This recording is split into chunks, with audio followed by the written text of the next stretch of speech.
is a presentation of the iRacing Esports Network.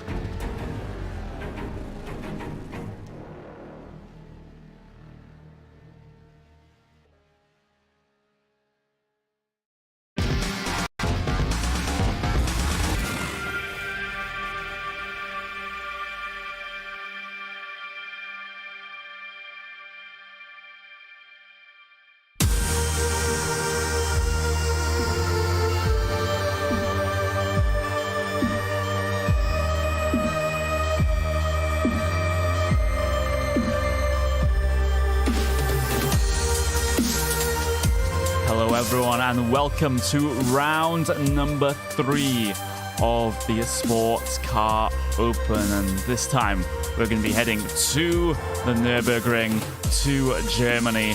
Fantastic racetrack on the cards here, but the commentary team is going to be myself, Garnering Maddock, and of course the one and only David Haynes. Hugo Luis, as ever, on the cameras. Those are the, just saw the weather stats for this race, and one feature of this one is going to be how cold that track temperature is. 18 degrees Celsius in the air, not much difference in terms of the track temperature. So that is going to be absolutely huge. But as qualifying is drawing to a close here, David, I think that's kind of going to be the main feature of this race right now, with how much grip is going to be out there. Yeah, exactly. Any car that can double stint their tyres, that doesn't take tyres while fueling, we're expecting them to surely do lots of stints to those tyres. I'm thinking especially of our prototype ones. That's one of the things to expect from a very cold track, as well as very, very quick lap times. Yeah, exactly. We have most of the lap times in right now for qualifying. Pure Racing Team provisional pole right now by only a couple thousandths of a second right at the front there. That is absolutely fantastic. But we do have the point standings for you right now. This is what it looks like in the LMP1 class. Team Bushwing Racing Blue with 2 good finishes gets up into that first start with Radicals Online GRT on 34 points. Pure Racing Team LMP have always eaten up their fighting, but as a result of an incident, especially at Spa, where they found the wall coming through Rouge and Radion, well, they've dropped down to third, 32 points. Positive Sim Racing Black 30, and we've also got Simicube Inex Racing there, 27 points, good enough for P number 5 in that LMP1 standings. But looking at your Prototype Challenge standings, or your LMP2 guys, whichever you prefer to name them, Ava Vivatic, 45 points, gets to the top of the table, with Core Sim Racing Prototype and No Name there in P number 3. Legends Racing P4 and Team Husingveld bring things down to P number 5 in that particular class. And then you got to look all the way back to your GTE standings, where it's a little bit more dominant of a lead for Williams Esports in this class than the other 2 classes. It's 45 points compared to Vendaval Sim Racing Blues 36, only 1 point ahead of Pure Racing Team GT Efforts there in P number 3. P number 4 will go to Thrustmaster by TX3, and Core Sim Racing GTE will get themselves inside the top 5 in the GTE point standing as well. But as the qualifying session has drawn itself to a close, now we can show you the starting grid for the 4 hours of the Nurburgring.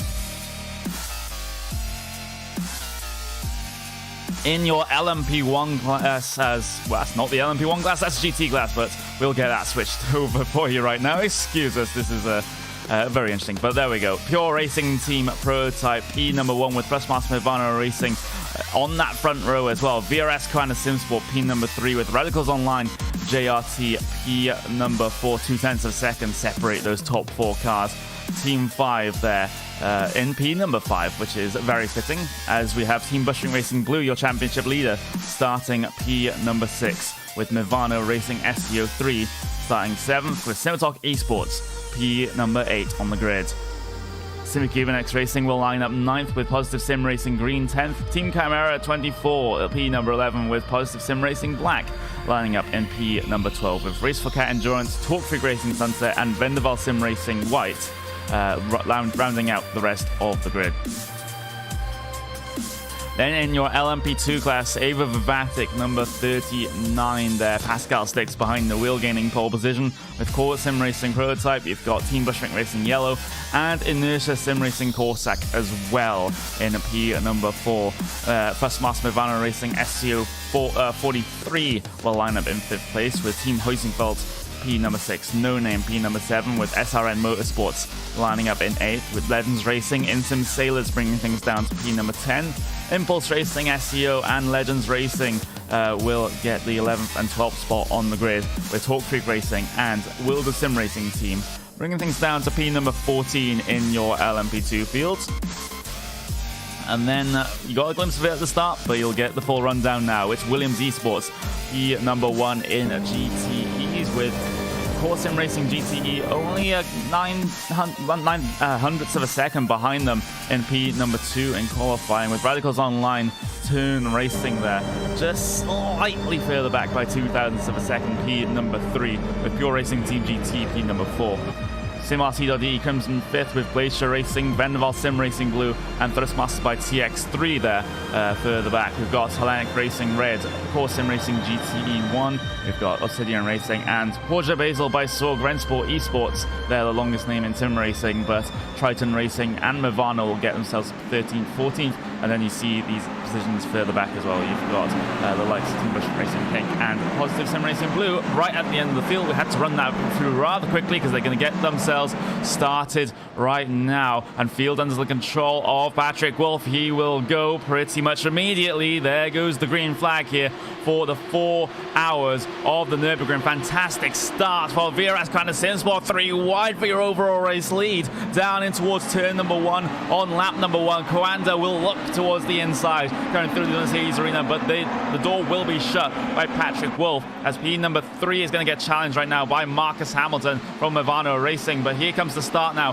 for your LMP2 class. Ava Vivatic lead the way from Core Sim Racing, from Inertia Sim Racing, and Team Bushwick looking around the outside, then coming down in towards turn number 1. So 2x2 even further behind as well, involved in Team Huizenfeld as they try to tag onto the back of this battle. But through the Mercedes arena, there'll go no dramas at all in that LMP2 class. With the GT leaders though, they're going 3 wide for P number 2. It's Core Sim Racing in the middle, Pure on the inside, Radicals on the outside, but Pure Racing Team has come out on top in that particular fracas down in towards turn number 1. Radicals Online still trying to gain a position on the inside here of Core Sim Racing GTE. So this is a horror start for Core Sim Racing GTE if they lose this position, but they will hold on to P number 3. But here comes the challenge back now off the corner by Radicals Online. They'll take it side by side down towards the decline, down through the middle of the circuit, and Marius gone back to Core Sim Racing. He has somehow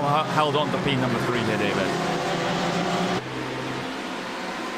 Yeah, exactly. But there's a spin there for Joshua Chin, Team Chimera number 24 in LMP1. So that's not the start Team Chimera would have wanted.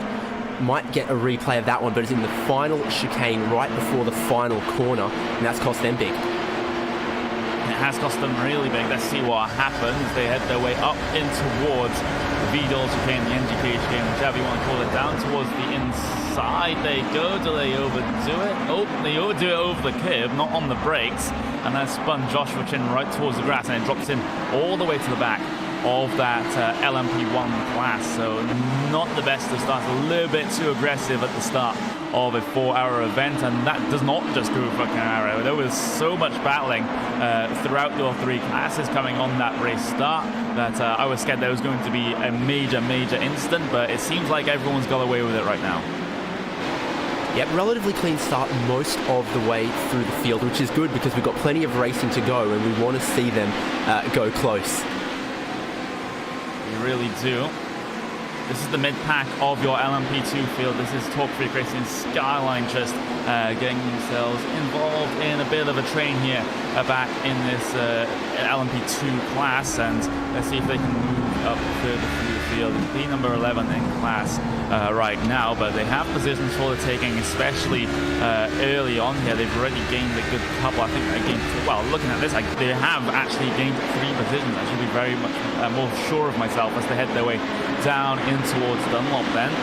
no positions, challenging so far in this LMP2 field. It has all been very quiet apart from that race start. So now they've got the adrenaline out of their system of the race start.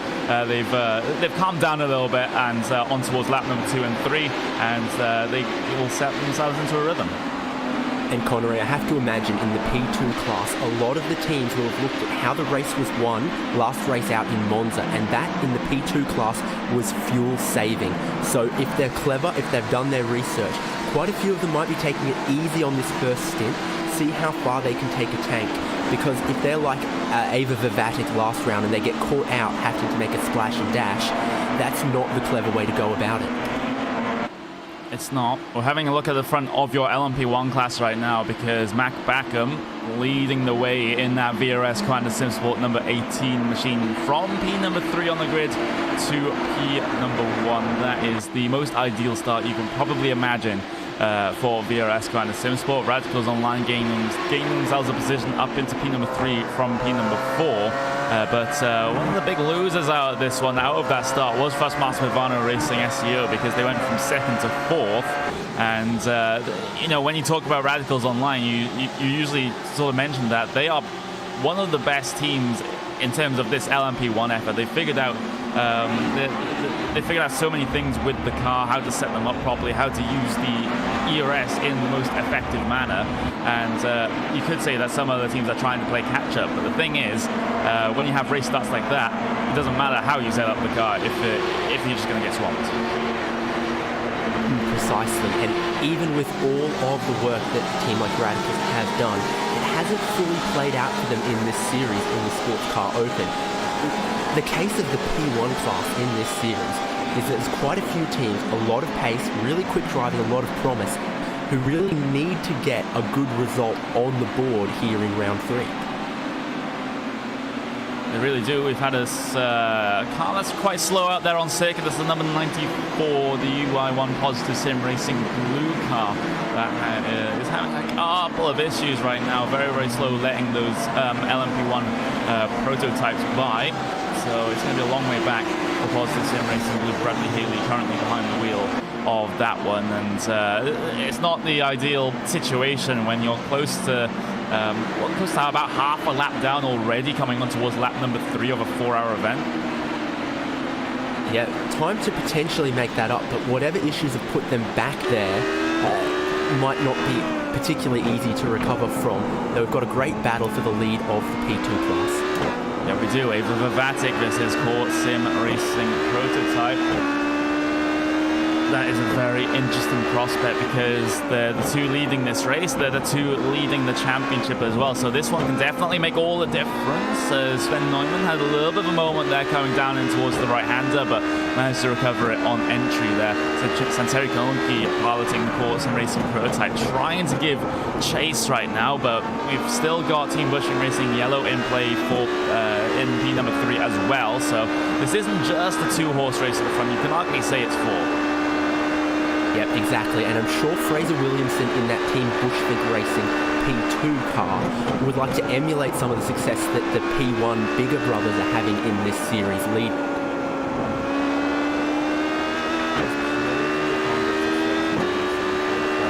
To either stick with these guys and hopefully by strategy or by pace get past them sometime.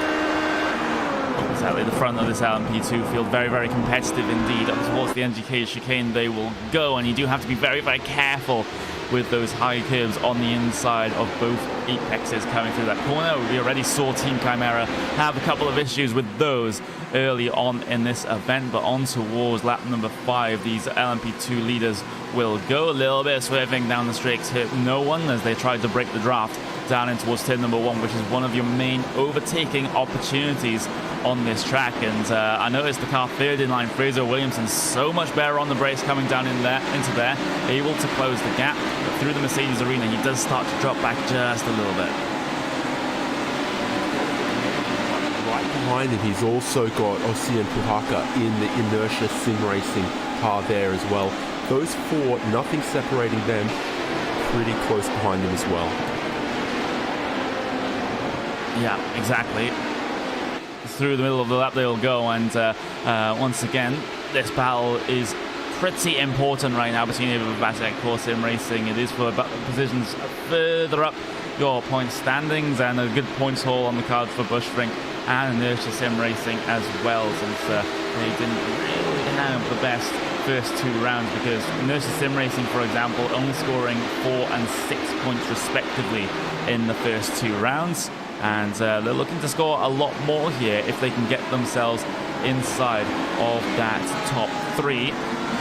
But it is still early doors in this race with about 10 minutes done of 4 hours. But let's just give a little bit of love to your GT machines right now, because they are getting lapped by your LMP1 cars for the first time. Such is the difference in pace between the 2 classes. In qualifying, they were separated by an order of about 14 seconds per lap. So that is quite a considerable speed difference between the 2 classes, and that is kind of what we expected. But to have this lapping procedure so early on, it always catches me off guard. Yeah, exactly. And also the manual starting procedure in this series does mean that the P2s start a considerable gap behind the P1s, and the GTEs then a considerable gap behind that. So really, in effect, the P1s start already half a lap ahead of the GTEs, and hence we see this chaos right here with all of the P1s still in a pack, trying to get past all of the GTEs still in a pack, and one of the P1s is going down onto pit road, Connery. Marcus Hamilton. Oh, that's the first master race, Movano Racing SEO 21. Deciding to head their way in. I have to wonder what exactly has happened here, since this is way too early to come down on towards the lane. Did they have a little bit of contact with Team Bushring Racing Blue? I have to wonder, up in towards the NGK chicane, since it did seem pretty close up into here. Nope, they were about a country mile away, so that is a very interesting one. I'm not sure what the plan is here for Marcus Hamilton and why he has to come down in. Your guess at this point, I think, is as good as mine. It does seem far too early for a fuel strategy play. It has to be damage or technical issues of some kind. Yeah, they actually go up and down on Jack's taking the tyres, so it's not just like a take the cheeky splash and dash like right at the start of the race that you might potentially have to do at the end, but it doesn't seem good right now for Busmaster Movano Racing, and we do have a drive-through penalty coming through from the race stewards. That is going to be for the number 85 for causing a collision in that GT class, and I believe this one was perhaps on sort of more towards the start of the race in the first 2 laps.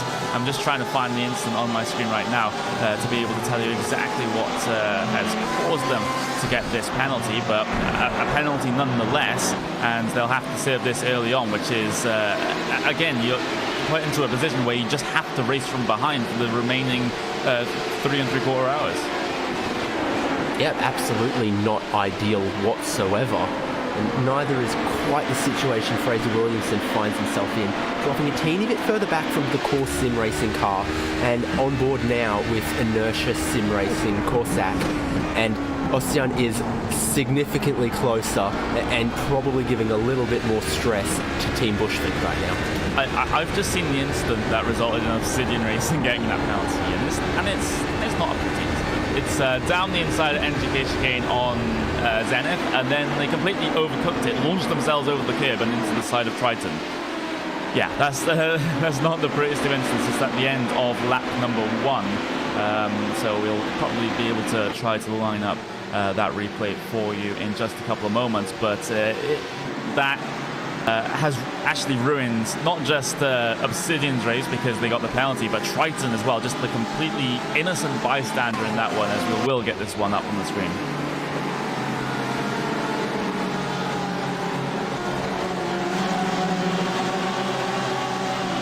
See them down through towards Warsteiner, coming up to the King, and then we'll get ourselves up in towards the NGK chicane, and you can see Obsidian look for the outside, look back to the inside, absolutely sends it down the inside, and then bam. Yeah, that's clumsy. Very clumsy. I have to say about that. It looked like they got it relatively stopped, but for whatever reason, I guess just the first lap pack, Triton also had to slow down quite a bit to get through there, but that was absolutely on Obsidian Racing jumping that curb and nearly flipping that. One of only a few Porsches that we've got in the GTE class, I should say. Yeah, exactly. As we will see the aftermath of that incident once again, but we will return to the live pictures here to see how things are going. We had that very early stop for Marcus Houghton right now, and well, that is not the car you see on your screen right now. That's the other Thrustmaster Movano car. That's Patrick Schneider making his way around in that number 3 Movano effort, and they've had a little bit of a better run of things than their sister car, gaining a couple of positions from 7th up into 5th, but one team that's not doing well right now is that Positive Sim Racing Blue cars. In fact, as well as going half a lap down on the first lap pretty much, they'll have to bring it down in again because they've got a drive-through penalty for causing a collision. And maybe we also get a replay of that one, we'll see. But it has to be said that the race stewards and administrators of this series are not slow to hand out a penalty to cars and drivers they deem to be reckless or through other means deserve a penalty, and that has to be commended. They're not shy of punishing bad behavior. And simply one that you do have to do, as we'll get perhaps a replay of this one. Oh, they have a car off ahead. I don't think they were involved in that one, obviously, but down towards the inside, that Coca-Cola curve. Oh, that's again, that's a.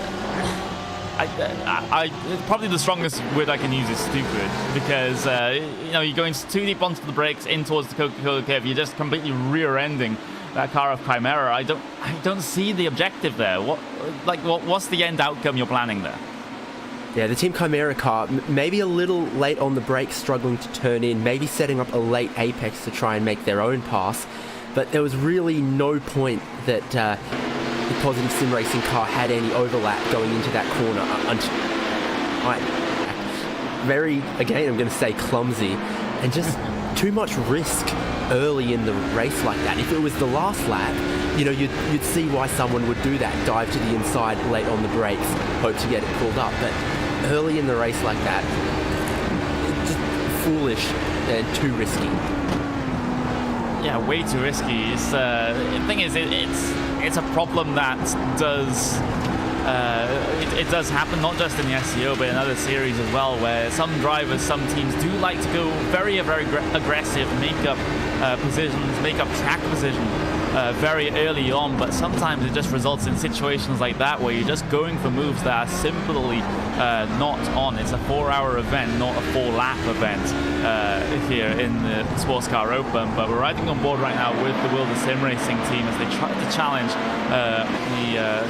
what was going to be the Instant Sailors car for P number 10, but they're getting involved with the traffic right now as these LMP2 cars hit the rear end of your GTE field. And while at the same time, some of the LMP1 cars are trying to come through on them. So we're starting to get to that stage already where we're seeing all three classes of cars lapping each other. But we've got battle on for P number 4 in your GTE class. That's Radicals Online versus Vendaval Sim Racing Blue. That's MJ Setsource behind the wheel. Radicals Online trying to defend from Robin Esterson, but Esterson has been the fastest over the past couple of laps. 10th of a second taken out last time, and he might just have a chance here up in towards the MGK chicane. Has a little look, but does not go for the move. Esterson knows he has to be patient here. He knows that maybe some other teams perhaps would have gone for that move, and then they would have both ended up in the grass with damage. So it's part sort of saving your race here for Vendaval while still trying to gain those positions. You have to drive conservatively inside these first 2 hours. He's getting held up just a little bit though. Your leaders, Williams Esports in that class, just did nearly a 1 minute 50 dead, and a 1 minute 50 from Radicals Online Turn Racing and Sindre Setsos. So if Robin Esterson is the quicker car, and it looks like that at the moment, doesn't need to do anything silly, but if he's going to stay in contact with the leaders, he might need to get by sooner rather than later. That's sometimes the trade-off that you do have to make. You'd rather go a little bit slower than go for a risky move and risk an incident somewhere out there on circuit. But it's up to Vendaval, it's up to Robin Esterson to find out what the situation is. And what the plan is to deal with this Radicals Online car parked on their front bumper right now through Dunlop. But right now it's Vendeval, just a case of having the pace over the Radicals car, but just not having a significant enough pace difference to be able to make this pass stick. And to make it worse, they have prototypes trying to come through on them. That's Trustmaster Movano Racing 21, the Movano car that had that very, very early stop indeed, getting back out there on track and basically on a recovery drive right now. I don't think that early stop was in any way strategic, but they'll get themselves going. But Radicals Online and Vendeval will continue to be pretty close up in towards the NGK chicane, but this is sort of more what we like to see in terms of the racing, because Vendeval aren't, just completely putting their race at risk by diving in. Yeah, exactly. Have to agree with that. We're seeing there that there's maybe just a teeny bit of straight line advantage for the Ford after there. But whatever Sindre Setsos is doing around the rest of the lap is just enough that coming onto the straights, Robin Esterson just can't quite get close enough. Sindre's doing the right stuff through the twisty bits to hold off Vendeval Sim Racing in a straight line. Yeah, that Ferrari so good through the slow speed corners. The Ford, not so much. There's the faster ones. As through turn number 4, they will go. Esterson having trouble locking onto the back of that Ferrari through those slow speed corners, but on the straights and in the fast corners, he's able to close right back up. You see it through there, but then off the corner, that traction from that Ferrari is, the traction from the Ford is no match for the traction of the Ferrari off the corner. But Esterson will still try to dive it in down towards Dunlop, but still unsuccessful in getting it down towards the inside. And it comes to a point now where you've been stuck behind this car for multiple laps. You go through the thought process now of, maybe I do need to be a little bit more forceful, even though it is early on. Yeah, pressure could build a little bit. Definitely see that Robin Esterson likes to turn in a little bit earlier.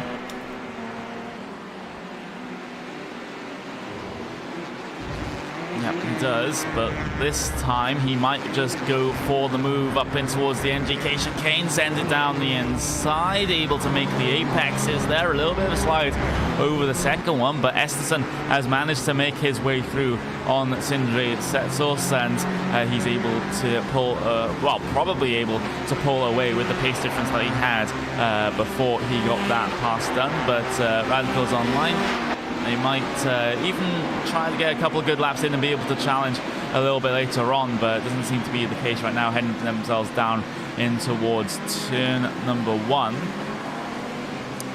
Coming up to around about 25 minutes done in this event, and it's going to be Radicals Online and JRT currently leading the way from VRS Command SimSport, so that one has changed pretty recently. But we've got a drive-through penalty for the number 77 that is causing a collision.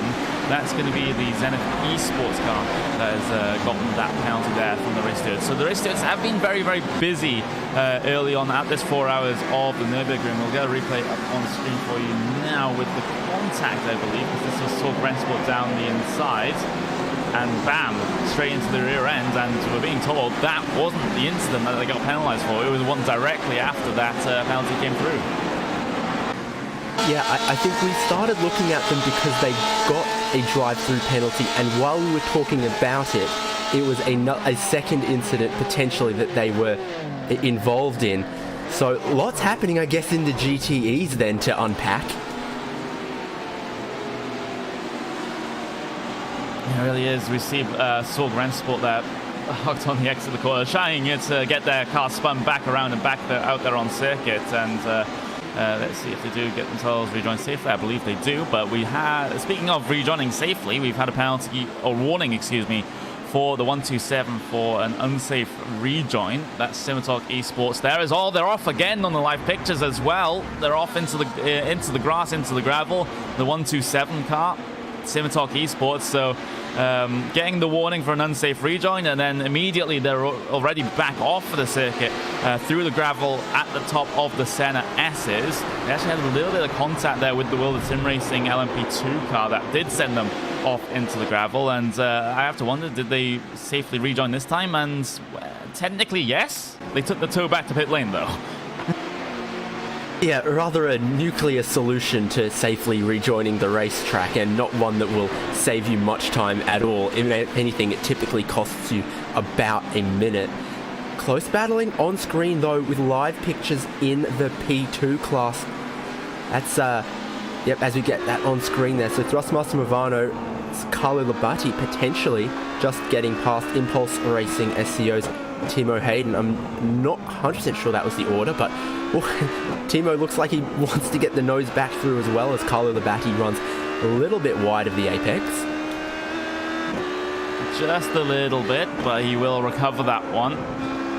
Riding on the back of Thrustmaster Movano Racing SCO 43 right now, Carlo Labate there as they tend to track out a little bit on that part of the circuit, off into the gravel. You can just see the tyre marks inside that gravel trap there, as down in towards Dunlop they will go. It's still Movano leading Impulse Racing in this particular battle for P number 6, 3.5 tenths of a second is the advantage that they have heading up in towards the Senna S's right now. And well, if you're wondering about pit stop strategy, well, it's going to be these LMP2s coming down on towards the lane first, because they have been fuel limited in this one, down to around about I believe a 67% fuel tank. So that's going to be I'd say around about 30 minutes on the fuel tank right here. So that's a very, very short stop indeed, but tight run of things up in towards the NGK chicane. Carlo Labate in Movano 43 deciding to squeeze his way through on that Team Chimera car, and Team Chimera will give way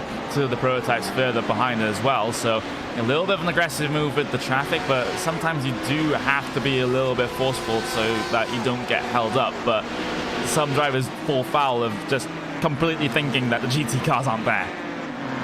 Yeah, and I don't think it's the first time that Team Chimera has been squeezed as well. So very cautious, more so than before, about the other cars around them, be it in their class or in the faster classes. You do have to really be a little bit careful when you're going through these lapping sequences, as I was still up on the screen for you now. And Movano 43 getting a little bit held up, quite a bit held up there by the Torque Freak Racing Porsche as they try to head their way through towards the middle sector, but Impulse Racing not close enough behind right now to be able to capitalize on that sort of issue that Movano was having. Ooh, Impulse Racing completely outbroke themselves down in towards the Dunlop hairpin, so they definitely won't be able to capitalize on Thrustmaster Movano's mistake, so they will continue on their way. But looking at your LMP2 class right now as they head their way up through towards the latter part of the lap. We have another battle though to be conscious of. That's going to be Team 5 versus Thrustmaster Movano Racing SCO number 3. So Patrick Schneider trying to chase down Lucas Yetzat in this one. Gap is getting very, very close to half a second here. But the pace does seem to be with Team 5 right now. So this one is just going to be fluctuating in and out as it has done so over the past couple of laps. Yep, exactly. A few laps ago, they were maybe a teeny bit closer than they are now. Patrick Schneider still getting some draft, but not as close to Lucas Yestadt as he was earlier. And a little bit of a mistake coming through Dunlop from team number 5 causes them to run wide and out into the gravel. So 0.7 of a second is the gap up through the center S's as they try as they must to pull away from Movano, but with mistakes like that, that's going to be quite a bit more difficult for them to get themselves away from P number 5 and perhaps up and towards those podium positions instead. Into your GT class though to see how they are doing. They were the class that gave us that fantastic start 3 wide down in towards turn number 1 on that first lap, but things have spread out quite a bit for them right now. It's Williams Esports leading the way from Pure Racing Team GT, and then Core Sim Racing GTE is in 3rd place as well. But I think Sindre Setsos has gotten back past Robin Esterson for 4th position in the GTEs, though. Am I seeing correct? You are seeing correct, as things keep chopping and changing here in this race. It is very difficult to keep track of. But yeah, you are correct. That Radicals Online car ahead of Vendaval Sim Racing once again. So that must be incredibly frustrating for Robin Esterson. You get that pass done and you look to pull away, but then all of a sudden something happens that puts you in a position where you can come under threat from behind, and the car you just passed is going to say, hello, I can get myself back past and you'll have to deal with me again. And they find themselves sort of sandwiching this battle for 2nd place in the Prototype 2s in the PC class. So Course Sim Racing and Terry Coloni looks to the inside of the Radicals GTE, waits, and now he tries to put that car between him and Inertia Sim Racing. That's 2nd and 3rd in your Prototype 2 category, sort of making their way around 4th and 5th in the GT category. They are so 2 battles in one shot there, at least briefly, but these guys will separate out into their own pairs rather quickly. But right now, with 30 minutes done in this event, we haven't got our first set of stops on the cars just yet. We're getting very, very close to the first start of set of LMP2 stops, but the rest of the classes will just have to wait a little bit longer. Riding on board with the World of Sim Racing team, trying to chase down Legends Racing. As Legends get themselves down the inside of that Ferrari, the World of Sim Racing team will look to do the same up and towards the Michael Schumacher S. Fantastic in through there as these LMP2s having to deal with the bulk of the GTE traffic, and World of Sim Racing will get themselves stuck behind Hellenic Racing here, as the Hellenic livery is very recognizable. I absolutely love that sort of style of paint scheme on that Hellenic Racing car, and it really does challenge the Altus Esports car for the best paint scheme, but unfortunately Altus Esports not in this particular event. But yeah, it's just one of those things that I really do like to point out. But one thing I do like to really point out as well is battles out there on track. That's Radicals Online, Vendaval Sim Racing Blue, and here we go. Robin Esterson having to do it again over the Radicals Online car. That's so close, coming through turn number 1. They'll take the battle to turn number 2 instead. That Ford having to go for the outside, or a wider entry in towards turn number 3, but that's a little bit of a snap oversteer moment for the Ferrari of Radicals Online. So they're through towards turn number 4 now. Esterson is all over the back, but he's not able to complete the move, and he's going to get held up even more. Yeah, lots of trust, lots of respect between these two guys. If Sindre Setsos didn't know Robin Esterson, I'm not sure he'd be quite so game to bring the rear of his car across the nose of the Ford GT in a slow corner like that. Fair racing, but very, very close racing between these two guys. Yep. Through Dunlop, and there's absolutely nothing to separate these guys at the moment, as Esterson is just sort of weaving and just looking to see if there's going to be any opportunity, but that's a slight mistake coming over the top of the Schumacher S for Radicals Online, but they will get away with it. There's a prototype looking to make their way through as well, so we'll split up this battle just for a moment, and Vendaval could potentially use this prototype as a pick to try and get themselves past Radicals Online, but I don't think that chance will come to them, as that prototype will get the move done before the NGK chicane. So Esterson in that Ford for Vendaval, having so many issues trying to get past what is on pace the slower car. Yeah, exactly. So we get a great onboard shot, and that typically gives us a good idea of where Robin Esterson is picking up the speed and where the Radicals Online Ferrari of Sindre Setsos looks a little more vulnerable. Down in towards turn number 1, Esterson sitting in the slipstream, but no side-by-side this time like we saw on the previous lap. A slight lockup from the Ferrari ahead, a slight bit of oversteer for Esterson off the corner as well. He's showing how sort of desperate he is to try and get past right now, because he is feeling that he's getting a little bit held up, but he just can't, well, he can't draw it alongside, he just can't get himself the position secured.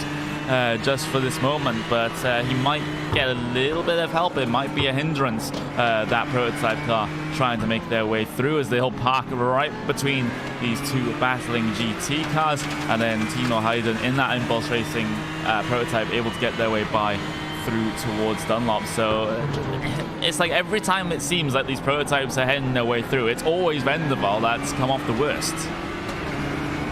Yeah, you can feel like it's all stacked against you, but I'm not sure the other class cars coming through really care who you are. They just want to get through without having their lap time hindered too much. Yeah, sometimes you do have to be a little bit selfish in racing, but you do have to be wary that, of course, those GT cars do exist. It's worth reminding some prototype drivers of that particular situation, but we do have further battles in this GT field. It's going to be Zenith Thrustmaster versus Glacier Racing is going to be one of them, and Zenith actually running a little bit wide, going through the right-hander, through the slight right-hand kicking up towards the NGK chicane. Glacier Racing have such overspeed up into here, but all of a sudden there's a PRT prototype heading their way down the inside. Will compromise the line of Zenith Thrustmaster. Up over the curb they will go. Defensive inside line, very defensive inside line. Coming in towards the final corner, Glacier Racing taking a wider line, looking for the exit speed, looking for the traction, as the runs will be equalized off the corner, but Glacier will have to sit in a slipstream here and then find their way down the inside at turn number 1. Zenith Thrustmaster well aware of that fact, take the defensive line down into here. Prototype's going to get itself involved as well. That's Team Bushwick Racing. Fraser Williamson behind the wheel of that machine will just disrupt this battle a little bit, but we have a Hellenic Racing on the back of this one, looking to get their way through, and that's a very aggressive move there from Fraser Williamson on that piece of lap traffic, and he's still going to get his way through, but eventually he will, and he will be visited by Team 5 as well in the class above him. So one class lapping another in this situation, and it is disrupting the battle a little bit, but all of a sudden they've closed right back up.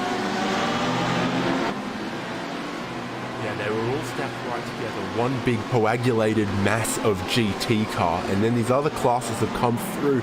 You see them 3 wide there, a great demonstration of the P1 cars, the P2 cars, and the GT cars. Separates them a little bit, but in all of that, Hellenic Racing, Secret Hyper Divas, and Thrustmaster Movano Racing all getting just a little bit closer to Zenith Thrustmaster and Glacier Racing. Yeah, exactly.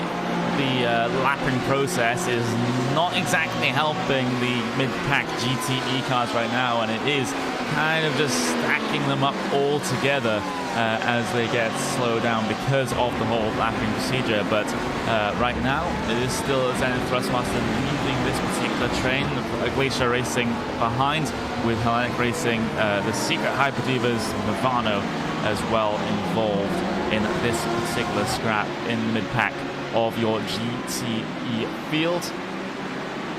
But in terms of the rest of the racing that we do have out there on circuit, team number 5 versus Thrustmaster Movano Racing number 3, that one is still possibly going to be a thing in the near future if Movano were able to get themselves a good couple of laps in. But it is that time in the race now where we see the first couple of stops for your LMP2 class, and just looking all the way down the field, we do have a couple of drivers decided to head their way in. Team Bushwick Racing Yellow, Fraser Williamson did have a stop earlier on. We had Team Hoisenfeld come down, we've had Team Racing Skyline come down, as well as they do have a decent chunk on the stop as well. So those were the sort of early stops there for those particular teams.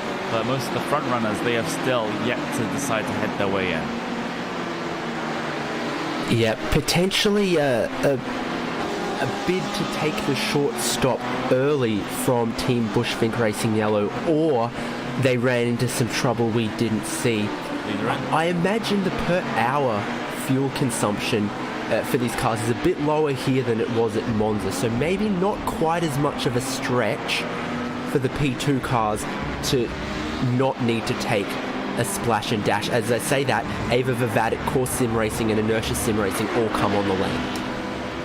They're joined by Impulse, Instant Sailors and Wilder Sim Racing team, so it's basically an LMP2 pit hearty here at the Nurburgring, and Ava Vete will get themselves off and away. First 21.9 seconds stop, it's very similar stops throughout the field in this group of LMP2 hitters.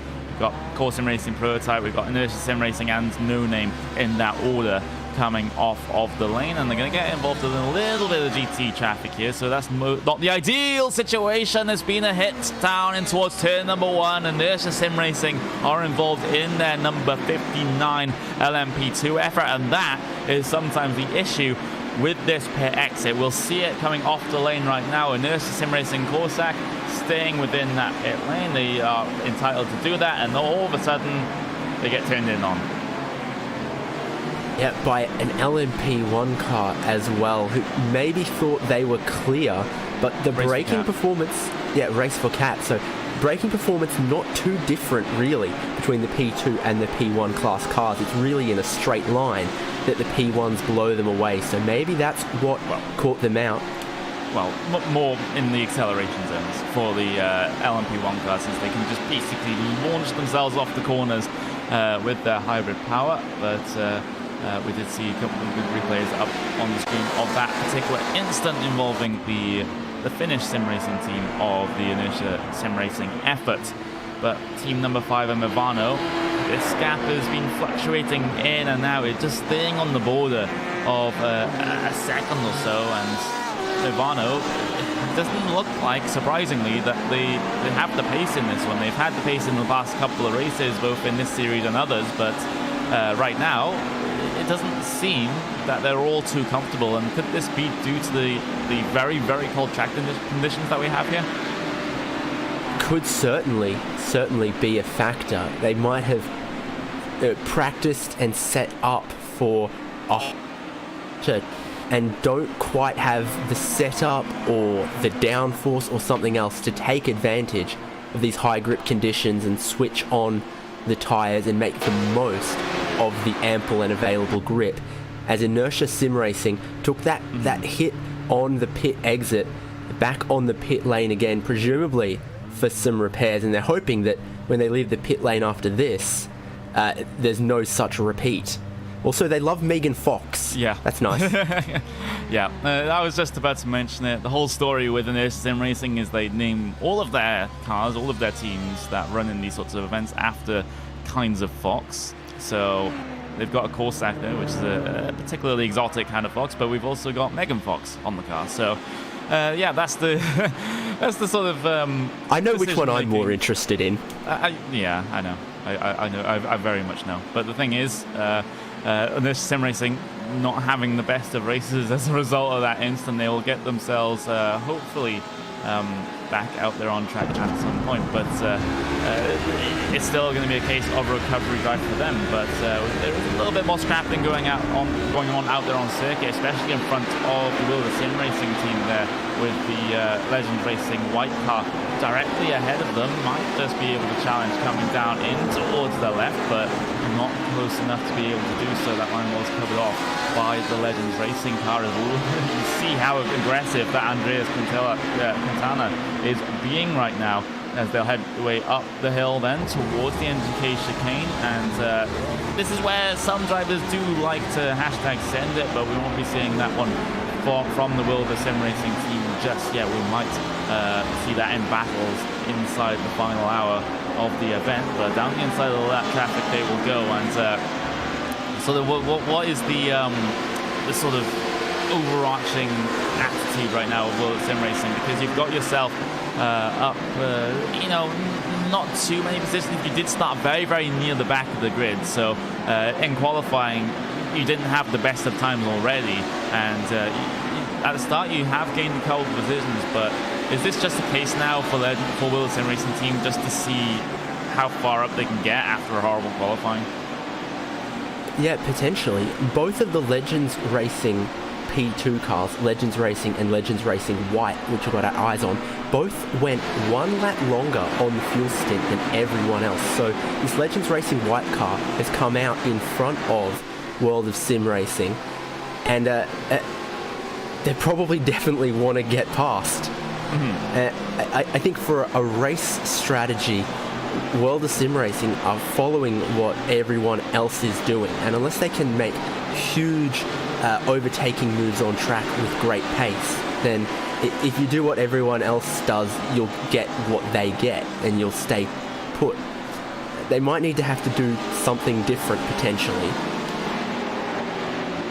You always have to be adaptable in these sorts of races because you never know what gets thrown your way in terms of strategy, in terms of the situations and the battles that you do have to manage in these sorts of races. But we did see a little bit of flashing lights there and a little bit of congestion that we saw in the middle of the track. But Team 5 and Nirvana, again, it's like we do like to bring this one up because it is an interesting dynamic between these two teams. But right now, it is definitely Team 5 coming out on top right now. They're just managing the gap all the way back to Movano, and in some cases they are extending it as well. You can just see how that gap has been fluctuating. It goes slightly in the favor of Movano on lap number 24, and then on 25, 0.3 of a second taken out by Team 5, and then a gain of 0.4 of a second by Movano. So you can just see like what we've been seeing over the past couple of laps on the timing screens, and right now the decision is going to be Team 5 and Movano heading their way in, and that was an instant response there from Movano. I don't think they even planned to come down in on that lap, but they will follow Team 5 in down on towards the lane.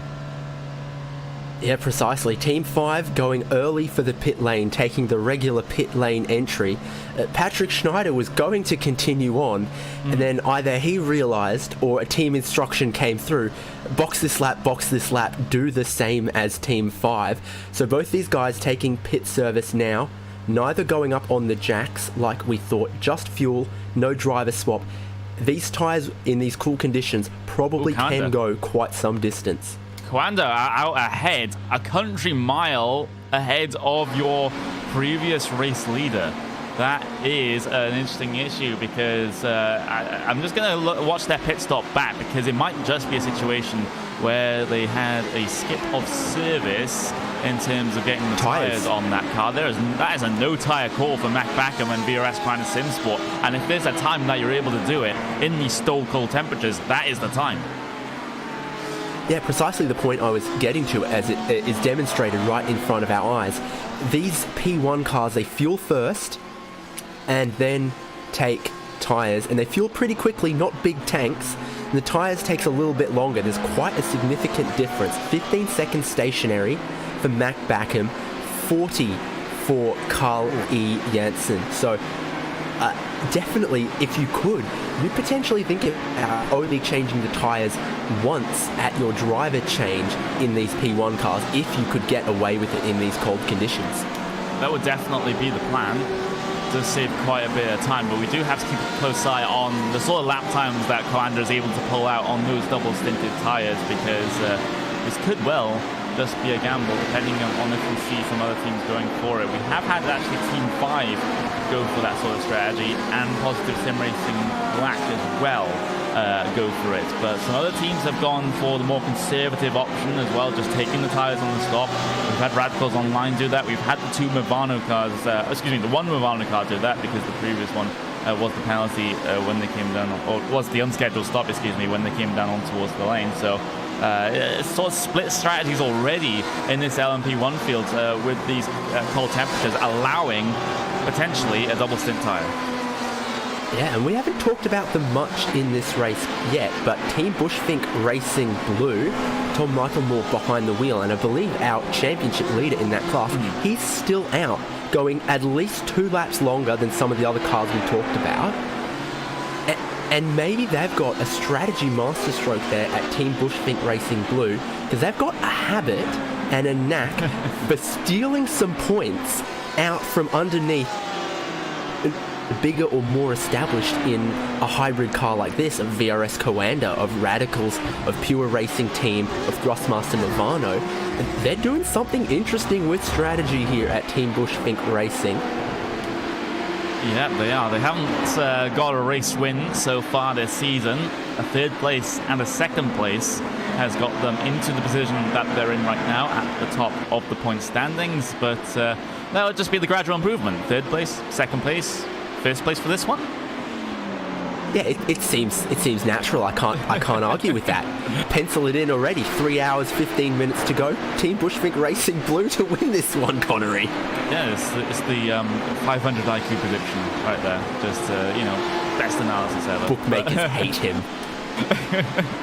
Yeah, if you want any odds, just come my way. Just come my way. But looking out that run track, Civic Racing involved in the battle. We have Team Bushfink Racing Blue. They finally decided to head their way down on towards the lane, and do they go for the tire call? That is the big issue. They go for the no tire call, so the same sort of strategy that the likes of the likes of Coanda are on, and they come out very close there to that Pure Racing Team prototype, so they come just behind them. But Bushfink Racing Blue, they are on the old tires, whereas Pure Racing Team prototype in their stop did take tires, so this is going to be a tough one for Bushfink to try and get their way past, if it even is possible. Yeah, and it really plays to how important you feel track position is as well, because if passing is difficult, then double stinting, maybe even triple stinting the tires makes a lot of sense to hold on to the track position. But if passing is easy and the lap times will fall away on the older tires, then maybe taking them is optimal. So we'll see how that plays out in the different lap times between prototypes taking tires and not taking tires. Yeah, we'll have to see. VRS kind of Simsport on that previous lap at 136.677, which is a pretty good lap time considering the older tires. I'm just having a look to see what their sort of clear air pace on the newer tires was at the start of this race, and they were setting low 136s, so getting towards the mid and high 136s on an old set of tires, that's not too shabby at all. I think this double stint strategy might just work. Yeah, especially when they did around 25 to 28 laps on a stint, and taking tires definitely takes the better part of 20 seconds potentially. So lots to be gained in the pit lane from not taking those tires, and not a world of hurt driving on the old tires out there right now.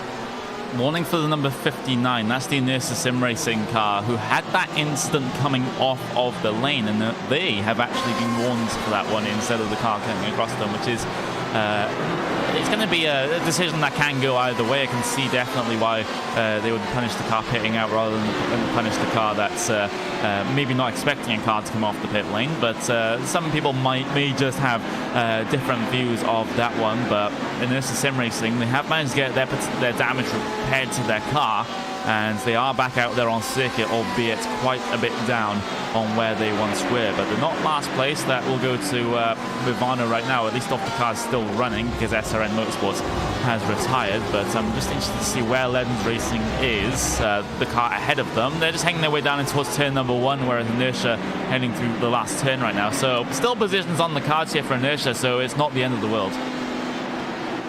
But Connery, here's a great example of why people shouldn't take betting advice from us. That Team Bushfink Racing blue car, Tom Michael Moore, just been down the pit lane again. Only car in class. Oh, Inertia just had a slide. Sorry to cut you off there, David, but Inertia Sim Racing, just as we were talking about them, they have quite a slide, and it was quite a slide coming through turn number 1. They don't manage to spin the car fully right around, but a scary moment for them down into 1. Continue on, David. Yeah, so something awry with Team Bushfink Racing Blue, because they almost immediately went down onto the pit lane again. A short stop. I don't know whether they've decided double stinting tires was a mistake or they had some technical problems of some kind, but that's dropped them well down the order, having to take a second pit stop, and suddenly we're looking more like 50 than 500 IQ. Yeah. It had to correct eventually. Yeah, it does. Yeah. Sometimes you have moments of brilliance, and then you get shown to be a complete dum-dum. But Tom Micklemore, yeah, that's definitely an unscheduled second stop for them. We'll have to see what the issue was for them, as we're looking at the 107 and the 141 right now out there on circuit, because that's going to be the battle between Glacier Racing and the Secret Hyper Divas. So Kevin Ellis Jr. behind the wheel of that secret car right now, and looking to try to chase down his Glacier Racing machine, but the pace last time by at least wasn't going their way. So Antiterro doing a good job right now in that Glacier Racing car, 2-hole position. Yeah, being chased down by one of those Porsche 911 RSRs. That Secret Hyper Divas doing pretty well there. Yeah, they are doing pretty well. They will get a visit from the Radicals Online JRT prototype. That's the second in class LMP1 car. But Kevin Ellis Jr. actually pulling in a good lap that last time, so he does close the gap to that Glacier Racing car. But through the Mercedes arena, he can't do anything from that far back. But the Secret Hyper Divas looking to gain yet more positions in this one. They've already gained a good couple. I'm just trying to get the exact number for you right now up on screen. It's 8 positions gained, or 6 in class gained from Kevin Ellis Jr. and co right now. So they've had an absolutely brilliant start to this race and looking to improve it further. Yeah, they were involved in a pretty big 6-7 stint. But well, actually, because the GTEs haven't pitted yet, but they've moved their way up somewhat, and looking at another one, as surely for our GTEs, the pit stop window cannot be too far away.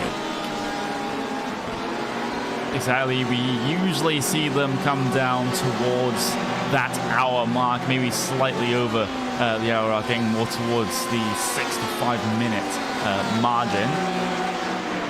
That will be the plan for those GTE machines.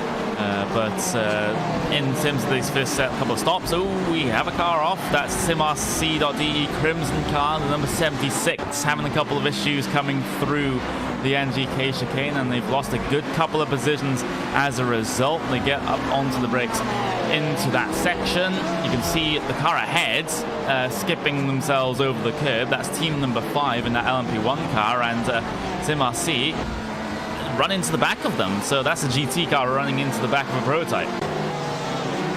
Yeah, rare to see, but definitely looked like Team 5 had a very, very weird exit to that corner to be slow enough that it caught out SimRC.de. But what that had unloaded Secret Hyper Divas, who we were just talking about, up another position, now in P10, looking at that Glacier Racing car in front of them that is now P9, and Racing red car, which is in P8 positions, and not far away from making it 2 more if they can find the pace, if they can find a good place to overtake. And that is sometimes the trouble here at the Nurburgring. You basically have turn number 1 in the first sector is probably your best opportunity. You can send it up and towards the NGK chicane, but that is just such a low percentage and very risky move if you do decide to go that way. So it's basically reliant on just one portion of the track to get yourself past here, and you do have to maximize your exit off that final corner to even have any sort of opportunity in towards turn number 1. And Ellis Jr. not able to get that sort of advantage just yet, but maybe things will be different this time around. Hopping over the curbs, he goes through the NGK chicane, and he's actually going to lose a little bit of time coming off the exit of the corner. And Glacier Racing right now, they've removed their focus from behind because they're looking ahead, because the Hellenic Racing car is parked right on their front bumper, and they might just have a challenge here down in towards turn number 1. You can see it right in front of you as those cars will look to go side by side. Glacier Racing looking towards the outside, maybe the cutback move. Nope, they'll have to stay on that outside line and then chase through the tight and twisty Mercedes arena, which is just a fantastic section of racetrack to go side by side through. Yeah, you mentioned that the first turn's not necessarily a slam dunk pass, and that is because the next turn goes the opposite way. If you don't get all the way clear, then the next car has the inside. That section designed to promote some good racing sometimes gives us that. Suddenly Hellenic Racing just looking a little bit off. Glacier Racing right up there, and defensive lines through quite a few of the corners for Hellenic Racing. For them, but costing both of them. And if you're Kevin Ellis Jr., do you have fingernails left to bite? Vendaval Blue, they're slow. You just saw it on the outside of the corner. What has happened to Robin Esterson? And maybe this was the battle that he was having with the Radicals Online car. It was a heavy incident coming up towards the Michael Schumacher S's. It wasn't with the Radicals Online car, but it was with the Team 5 prototype just flat out running into the back of them on the run up towards the Schumacher S's. We'll see it down in towards Dunlop. You can see that Team 5 prototype right in the background. Just look at the exit of the corner now. Team 5, bam. Oh, that is... I think we're going to see Team 5 getting a penalty for that one. Definitely is. Vendaval, heavy impact with the Armco barrier. And was this just a little bit of miscommunication here on the exit of the corner, David? Yeah, it looked like that Team 5 were expecting Vendaval to follow the normal racing line. Robin Esterson stays to the left because he wants the prototype to go to the right. But the closing speeds... I don't think that Team 5 had quite the message, and that's the second time in a few laps though we've talked about contact between that Team 5 prototype and a GT car, as we see some of the GT cars taking their first pit stop. We do. This car's more nearer the back of the field though. First Master Movano Racing SCO 63. They'll get themselves their first pit service done, but we also have Glacier Racing, so some of the mid-pack runners starting to come down in. Same with the well, we've got the Movano Racing 63 car down, so that is going to be the issue. And Movano getting very close to Glacier, almost making it side by side when it comes towards that pit exit, but Glacier Racing able to get themselves out ahead. But Movano is not going to be done with this battle as they try to do something on the brakes in towards one, but they do drop back off the corner, so that Ferrari just able to get away coming through this particular section. And just looking at the stop times, that was a quite a quick stop there from Movano, about a second faster than Glacier Racing. So marginal stuff on the exit of pit lane there. If that was just a couple of tenths of a second faster, we could be seeing a completely different story with Movano jumping Glacier in the stop. Potentially could have been. Definitely Thrustmaster Movano doing everything they could to try and make that pass happen in the pit lane, not quite getting there. Important to note, these change tyres at the same time that they refuel. For now, that potentially changing in the next iRacing build or into the future as the World Endurance Championship real life regulations also change.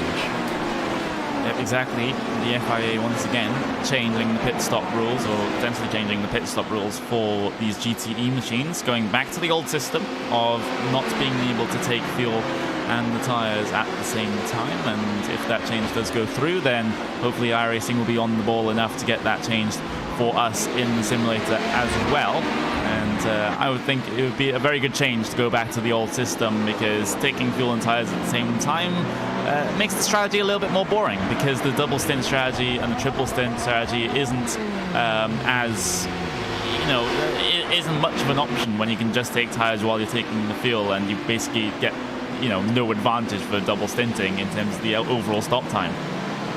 Yeah, exactly. So how that all applies to this race right here is that in these GT machines, they can do just over an hour on fuel, and every time they take a full tank of fuel, they effectively get a free set of tyres.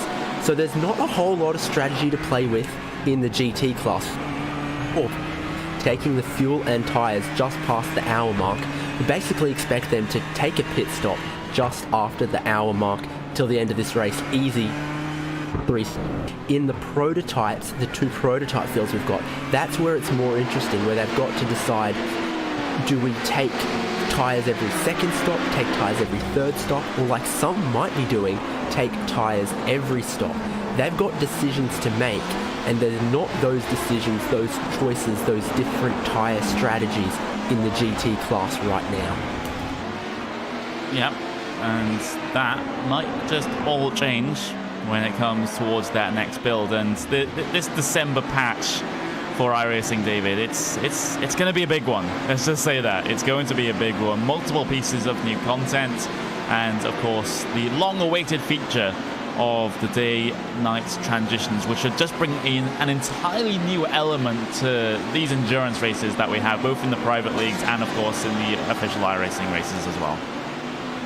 Yep, precisely. Something's coming that we've wanted and salivated over for a very long time, and something's coming announced more recently, but I think we're quite happy to be getting. Yeah, very, very happy to be getting the day-night transitions in. It has been something that has been very, very long awaited, as we get to see Movano actually pass Glacier Racing coming down the pit straight here. They were disrupted a little bit by a couple of prototypes heading their way through, and a couple of prototypes that are actually battling. So the InSim Sailors car versus Team Hoisingveld 35, that was the battle that followed their way through, that caused the change of position in GTs, and they will potentially look to swap positions themselves as well, heading their way through the Mercedes Arena. But InSim Sailors holding strong at the front in that particular pairing right now. As Hoisingveld, here we go, that's a little look down the inside, a big look down the inside, and they were able to get it, and that was Fabio Rodriguez in that InSim Sailors car, just caught absolutely napping.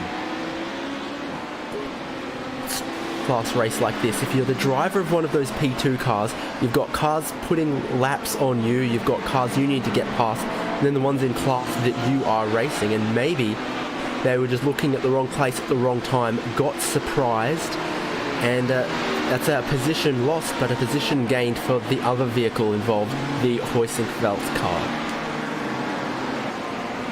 Definitely, and someone mentioning need weather to be fair, and yeah, I do agree with that. Rain would be absolutely fantastic, and maybe we'll see it as an evolution in terms of the dynamic track, because they already have laid the groundwork for the dirt stuff, of course, with the whole moisture thing. So I wouldn't be surprised if they're able to use that sort of technology tied into the dynamic track for those sorts of effects. But getting the day-night transitions done is definitely a way to doing that because of the dynamic cloud cover, you could argue, David. Yeah, I was thinking exactly that as you said it, that what we're going to get with the day-night transitions and the way the sun position affects the heat of the racing circuit, we've already mentioned, affects the available grip, affects the lap times, affects the tyre wear. That with that, going towards the day-night transitions, we're going to get much bigger swings in track temperature. And I think that's kind of the start to have even more dynamic track surface, be it with, you know, potentially rain and other things. We're already getting some ability for the track state to well, it's going to be the biggest track state changes within one race that we've seen yet in iRacing. So it's definitely off to a very good start. And I'm sure that the iRacing developers and staff would really look towards rain and all of those other things, but they're just doing it step by step, making sure each step is correct, and at each build that the racing is good and that it's accurately represented. And they'll get there. I'm sure they will, as we see more pit stops for the GTEs. I guess this is the guys who went as far as they could on the tank, rather than those who decided to pit on the hour. So Core Sim Racing GTE, one of the pure racing team cars going out. So almost everyone in the GTE field having taken their pit stop now. In fact, yes, everyone. Yeah, exactly. Everyone in the GTE field has come down and made their stops. Some deciding to pit on the hour every hour, and some deciding to go the distance in terms of the fuel tank, and just getting over sort of the 65-minute mark on the fuel here. So not enough to be able to cancel out a stop. Definitely not enough in a 4-hour race, but they're able to take a very, very short stop at the end of the race, at least much shorter than some of the cars that have taken the on the hour every hour strategy. But as those guys get themselves off of the lane, there are a good couple of battles involving these guys, especially between Hellenic Red and SimRC.de Crimson. Those guys are pretty close. Same with Team Chimera and the Secret Hyperlevers as well, coming off the lane. So these GT cars, they did spread out early on, but they're starting to clump themselves all back together after they get their first round of stops done. But in terms of the discussion that we have been having, David, someone bringing up a good point is that we need different compounds before we get any weather effects, which is definitely a given. I'd love to see that. I'd love to see the different hardnesses, softnesses of the slick tire. That would be absolutely fantastic. It would bring a whole new dynamic to the Formula 1 side of things, especially where you have the soft, compound, medium, hard, and things like that. That would be absolutely fantastic, and again would add to the strategy.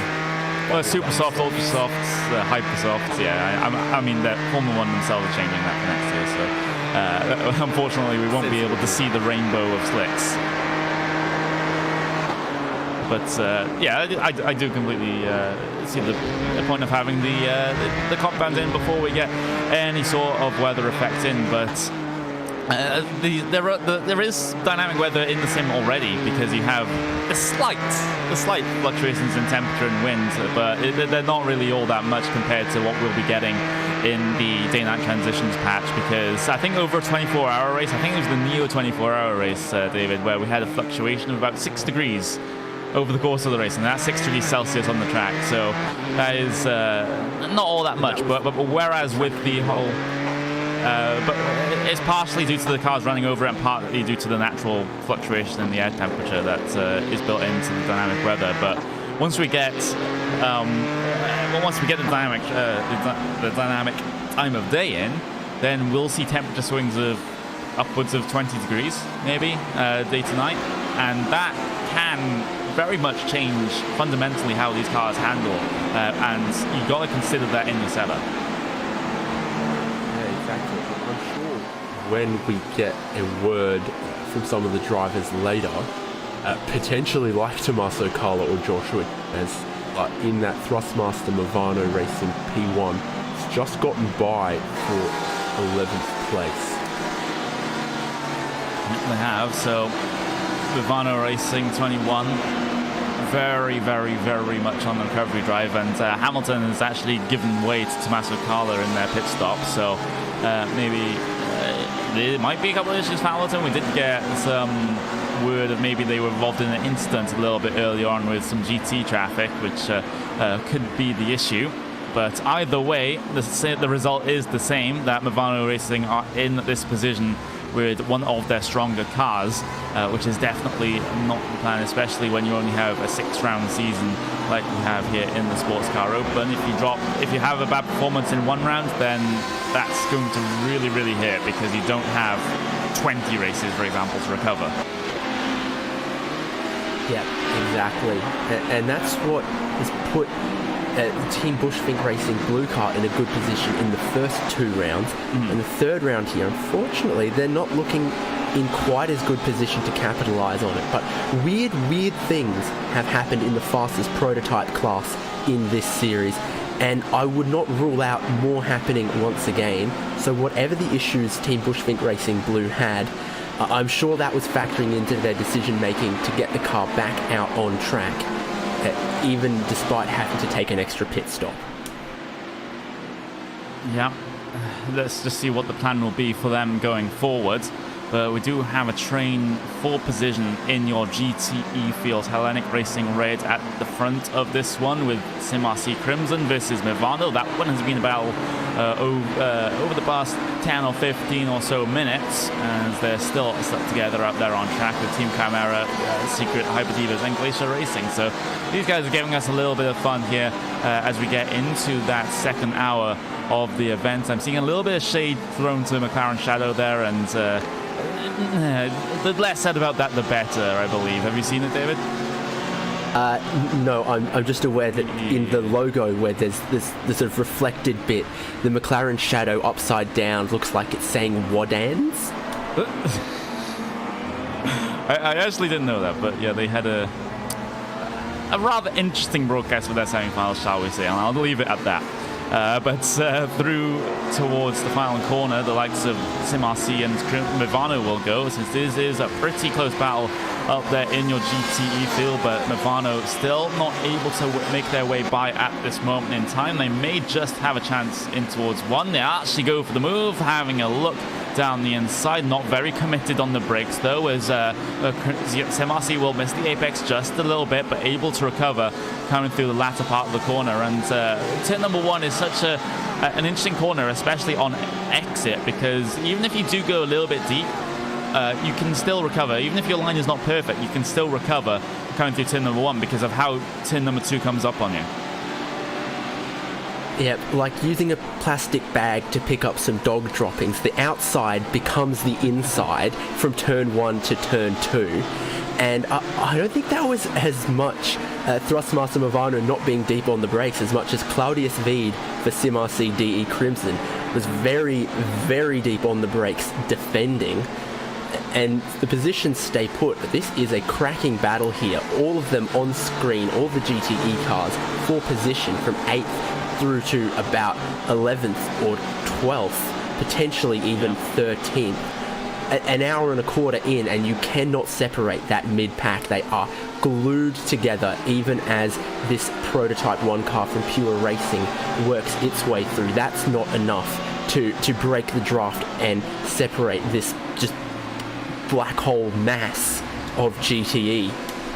7th to 12th if you include the Hellenic Racing car at the front of the field that's trying their best to pull away, but is still a second back, or a second in front, excuse me, of that SimRC or the Crimson car. So SimRC trying to keep them honest, but I think they're more concerned about that Thrustmaster Movano Ford in their wing mirrors rather than the car directly outside their windshield. But right now, as we get on to lap number 40, we're coming into about 91 laps to go by my calculations on these GT machines. There's again a slight mistake down in towards 1 for SimRC, but again, as we've already discussed, it is something that you can get away with. You don't have to hit that first apex absolutely perfectly to be quick through that particular section, but through the Mercedes Arena, this is where you do have to get your line very, very correct indeed if you're going to have any pace coming through there, and they will remain off the section as they were entering the section. But what must be the objective right now for the 63? Because this is the same sort of situation we saw a little bit earlier with Vendaval and Radicals, except it's Movano and SimRC. I do think that Movano car does have a ton of pace behind the wheel, but they're just not finding a way by, or even an opportunity to find their way by just yet. Yeah, there's plenty of straights around this circuit, but none of them are just quite long enough. Even from the section up here down towards the final chicane, you can get in a little bit of a slipstream and you close up if you get a good exit off the corner here. But then the following straight is just 100, 200, 300 meters too short to carry and overtake, unless there's a serious, error, mistake, wheel spin or spin of some kind from your competitor in front. A bit of multi-class traffic can spice it up. Because again, I think that was Team 5 to get through and then dive for the pit lane. Yep, they do. And that is because they have a penalty, a 30-second stop and hold, because of a collision with that Vendaval number 62 car that they had coming off the Dunlop curve. And I think that one, it very much is justified. And it was just a flat-out rear ending, that prototype going into the back of the Ford, and a 30-second penalty is the decision from the race stewards. And very, very difficult then for that Team 5 car that was in 4th position. That will clearly drop them a minimum of 40-45 seconds, and already down in 6th place, dropping further down the order. It's not completely game over, but I suspect that kills any hope of a podium for Lucas Yestadt and Team 5. We've had World of Sim Racing team in that LMP2 class come down on towards the lane. So already. We're getting to ourselves towards maybe the second set of stops for your LMP2 classes. Some of them did come down very, very early indeed. Will the Sim Racing team coming down with 22 laps on their stint, whereas their first stint was more like about 10 or so. So they'll get themselves their stops, their service done. Same with Ursa Sim Racing Corsac as well, coming down in with 21 laps on their stint. So a slight advantage there going the way of the World Sim Racing team. They'll take tyres on this stop, absolutely no problems at all. And Team 5 come out of the pit lane from that penalty in 10th place, but right behind Simitok Esports in 9th place. So that's what we see on screen right here. I said that the penalty was going to hurt them, and what that means is 10th place in class for Team 5, but it could be 9th place in not too long. Lucas Yestadt, very quick. So he should be able to maybe get through here in not too long, but that penalty very, very costly, and potentially race control sending a message with that to the P1 class drivers about how they're expected to pass the GT cars. Yeah, with caution, I'd say. Definitely with caution. That is just an incident that we don't like to see between Team 5 and Vendaval. It's, I get with these LMP1 cars, the acceleration is just so high. The speed off the corners is just incredible between them and the GT cars. But Lucas Yestadt still had time to react to the car keeping his line on the left-hand side, and he could have just swerved towards the right. It's the correct decision from the race stewards, and Team 5 will just have to deal with that. The time for appeal is definitely over, but they'll have to look to chase the race back now. Starting P number 5 down in towards P number 10 as a result of that penalty, but P number 9 looking likely right now as they try to chase down Simitok Esports down into Dunlop, and I think this one's going to get done rather quickly if that. But it's a party still has the pace. Because Tommaso Carla from Thrustmaster Movano Red, another car in the P1 class that wasn't having quite the race they would have hoped. Look at them joining the party to make it 3 and closing up onto this battle. So it would look like the Thrustmaster Movano car has more pace than Team 5, has more pace than Simitok Esports. What happens when 3 goes into 1, Connery? Yeah, exactly. The thing is, it might be even 4 here with the GT traffic getting itself involved. But the thing is, Simitok, they won't stick around to see exactly what happens as they decide to come down on towards the lane to get their second service of the day done. And here comes Movano with the ERS overtake button down the pit straight. Easiest pass in the world for Tommaso Carla into turn number 1. Absolutely nothing that Jetset can do about that, other than having saved his boost to try and reply. But it's just an easy pass, and Movano well on their way to recover. Yep, so effectively 2 positions in about 2 corners there for Tommaso Carla. Further down the order than we would have liked, but that will maybe bring something of a smile to his face. Yeah, you do have to take little victories when you've had an incident early on. You can just say, okay, every single car we pass is a win for us basically right now, because the actual race win, most likely not going to happen at this point. So you just have to take those little boosts of confidence when you can. Taking a little bit of a visit back to your GT field though, because those guys have been pretty close in their particular trains throughout the field. But the thing is, it looks like these guys have gotten themselves spread out a little bit, but one battle that hasn't spread out is SimRC and Movano. These guys, they can't get enough of each other with coming up to an hour and a half done. But also Chimera and Glacier. As Glacier go to the inside, don't quite get the overlap on the Team Chimera car. And I believe that the Team Chimera car would have jumped Glacier Racing in the first pit stops, because it's a 4-second quicker pit stop time last time for Ben Tusting in that Team Chimera car. So maybe Valtteri Alanza in Glacier Racing would like to get that 4 seconds back and get 11th place back. He tried very, very hard through the MGK chicane and through the final corner. Didn't quite get it done with his Ferrari against the Ford GT of Team Chimera. My mistake there. Yeah, the Ford GT will have a little bit of an easier time defending into the heavy braking zones.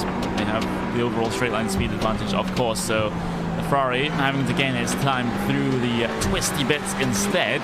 And Glacier Racing, they were impeded a little bit by the prototype heading their way through, but here comes the Movano LMP1, maybe looking for the inside of the traffic. Yes, they do decide to go down into there, do compromise Chimera a little bit, so the advantage swings either way in terms of who gets nailed by the traffic and who does not. But through the Schumacher edges they go, and the LMP1 be able to use their highly superior downforce to be able to stick even on the outside of corners like the Schumacher S's. But the situation as it stands right now, at least in the GT field, it is Williams Esports leading the way from PRT from Core. That one definitely hasn't changed, but all the changes are happening in the mid-pack instead, because you have the likes of the second Core Sim Racing GCB car, which still happens to be number 1, even though they're second on the track. They have gained 5 positions for the day. First Master by TX3 gained 2, Hellenic Racing gained 2. SimRC.de Crimson, though, not having the best of days, actually losing 3 positions in their particular class, with Movano Racing SEO gaining 5, Secret Hype Dealers gaining 7, Time Chimera gaining 7 as well. So a lot of these GT cars that started at the back of the grid have managed to, keep their cars clean and able to get much further up the field. That SimRC DE Crimson car that's lost a few positions, definitely part of that was when they made contact with the Team 5 P1. And I don't think we saw blame placed on either car for that incident. Maybe more of a racing incident where the Team 5 car made a mistake and then there wasn't time to react for SimRC, but that's part of their problem. It's got another battle for P1s, Connery. In LMP1s, if it's about not for first position, but for the more prototype 1 category. Yeah, it can get confusing when you're talking about P1 in P2 and P2 in P1s, but yes, as you say, in our the more prototype 1 category, there's a battle for 13th and 14th place. Exactly, quite far down the field in your LMP1 class, but they'll still decide to duke it out. Simatalk Esports versus Talk Freak Racing, as Simatalk look for the inside, coming up towards the very latter part of the Mercedes arena, but not able to bring things alongside just yet. In these LMP1 cars, it's a battle of your standard racecraft coming through the corners, but it's also a battle of who has the ERS boost and who does not. You can use it to attack and defend, of course. And sometimes if you get a mismatch, then that can be either very beneficial for you, or the car behind is just going to breeze by you on one of the straights. That is just the issue that you sometimes have to go with in the LMP1 class, as these guys up through the Schumacher S's once again. Simatalk Esports can carry so much more pace through that particular section of racetrack, it seems. Do manage to draw it close by the time we get towards this final sector of the lap. They do have VRS Commander Sim Sports behind them, looking to put a lap on them, so they do have to be concerned about those advisory blue flags here. But Simatalk Esports not close enough up in towards the MGK chicane to be able to do anything. And the interesting thing about that chicane is we're actually using, from my view, we're using the GP chicane. So usually you see the wider chicane used for this type of endurance racing. It's definitely used in the WEC, as we see Simatalk Esports. That's the mismatch in terms of the ERS I mentioned, and they're easy down the inside there towards turn number 1. But returning to my point, we have the GP chicane here for this one instead of the World Endurance Championship wider chicane, and it can sometimes cause a good couple of issues coming through that section. We've seen it already with cars having trouble with the high curves, but it's also very, very difficult to try and shoulder your way through there as a side-by-side. Yeah, it's what I would probably call the Grand Prix chicane versus what I'd call the sports car chicane, known in iRacing. The configuration is Bez/WEC. So, yeah, in reality, when we did see these hybrid prototypes and GT cars here on the what you would call the Nurburgring Grand Prix circuit, they did use that wider, more flowing chicane that maybe suits them a little better. I definitely argue, but the GP chicane is certainly a challenge all on its own. But again, it's a decision that the race administrators, the race organizers have made, and as a driver, as a team, you don't really have much say in how that is sorted out. As again, some of these guys are just completely just monstering those curbs through that particular section. I'm surprised we haven't seen more cars have trouble with spins off of the chicane. But the battles deep in the GT field do continue. We've got the SimRC Movano one, we've got the Glacier, the Torque Freak, and the Chimera one now, as these guys are starting to get themselves stacked back up together. But again, the Nürburgring is a very difficult track to find those overtaking moves. We've mentioned it already. Your only real chance is down in towards turn number 1, and for some cars and some drivers and some teams, that isn't really possible if you can't get the run off the final corner. So I'm not surprised that we are seeing these long trains of cars of people that can't really overtake.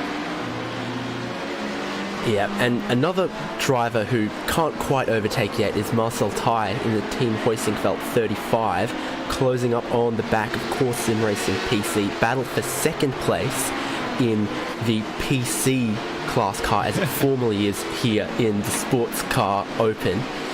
There's a difference in fuel strategy, in pit stop strategy here between these though, because Team Hoisingfeld is further into a stint, suggesting that their second pit stop happened earlier and they're at a net fuel fill disadvantage to Core Sim Racing PC, who are going to go longer into this stint, as we saw them do last round out at Monza, where they managed to go one stint less than Ava Vivatic 39, who lead at the moment.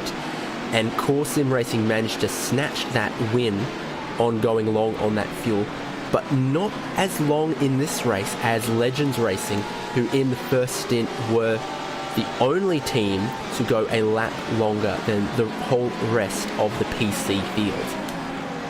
A little bit harder to save fuel here at the Nürburgring. Monza, you can basically sit in the slipstream, you can do massive lifts and coasts down into the braking zones, and it's pretty easy to save a good amount of fuel there, as long as you do have a drafting partner right in front of you, and you're able to maybe, as we saw in the previous race, cut out a pit stop and then go on to win the race. That's exactly what Core Sim Racing did, but to do it again here, that would take an absolutely huge effort that I'm not even entirely sure that it is even bordering on possible to do that. But they will still be very much in contention for podium positions and looking pretty comfortable in P number 2 right now, our Core Sim Racing prototype, and actually starting to look to try to gap Team Hoisingfeld, but Hoisingfeld are having their own couple of issues because they've just had Simitonk Esports just completely dive down there inside, so that is not the plan for Marcel Tai right now,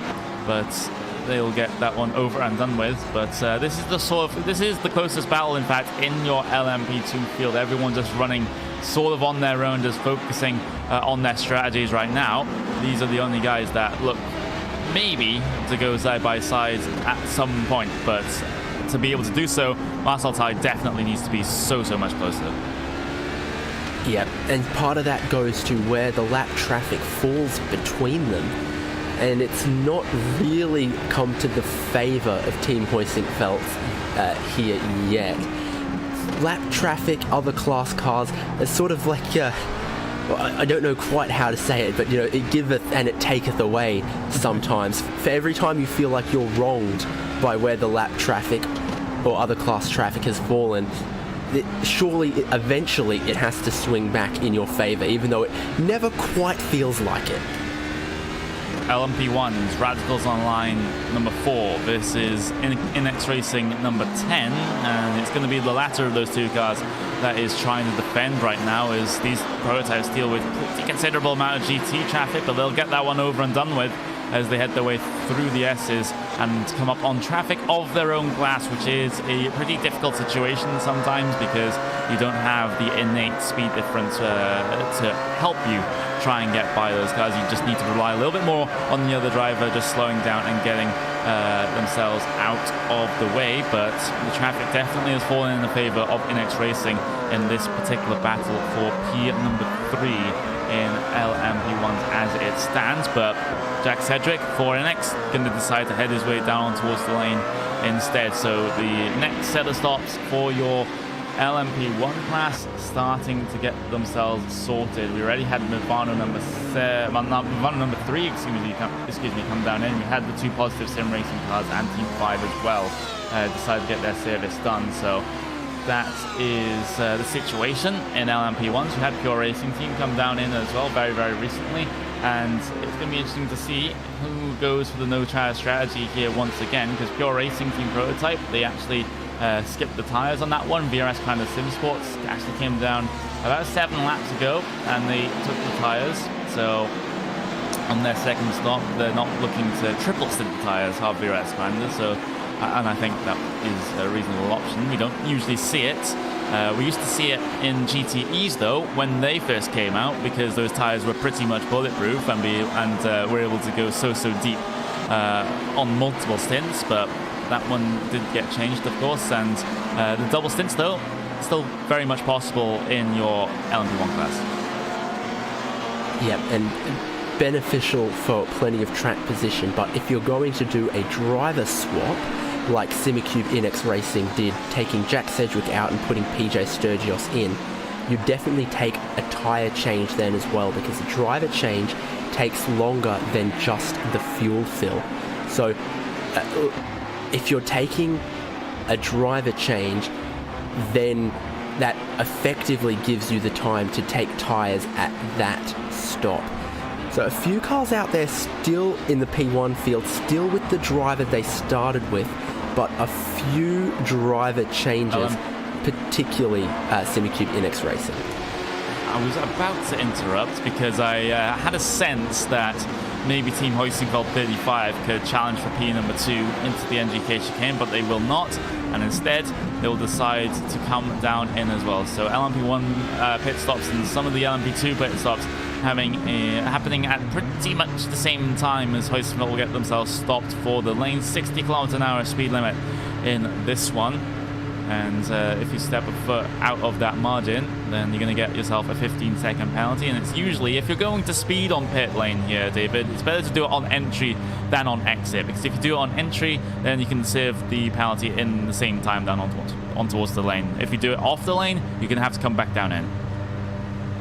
Yeah, but you don't want to do either if you can get away with it. That 15-second hold feels a lot longer, and it's not optimal to your pit strategy, but looks like everything just about right there for Team Hoistingfeld 35 and Marcel Tai.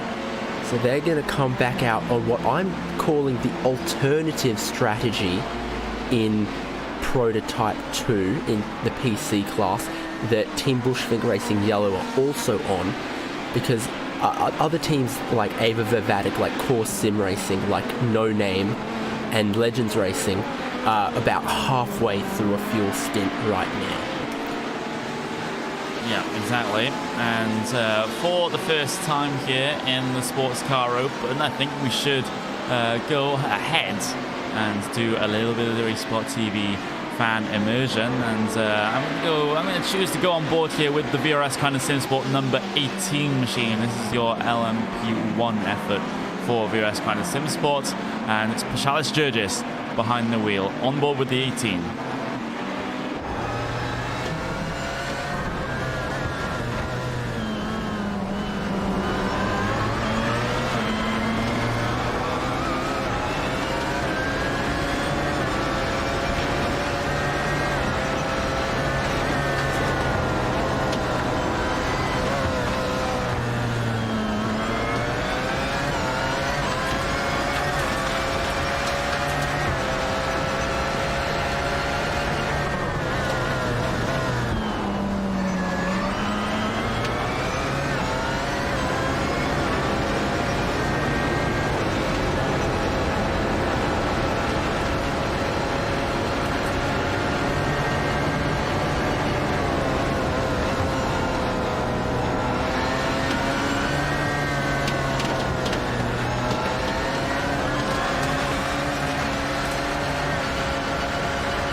wonderful broadcast director there, Hugo Louise, pulling out the pink pen rather than the dreaded yellow pen, as we did that in honor of Casales Jurgis's very, very pink gloves and pink themed sort of outfit there in his car, and works quite well with the purple and the orange and the white of that VRS Commander SimSport car. But welcome back to the 4 hours of the Nurburgring here in the Sports Car Open for the third round of the season.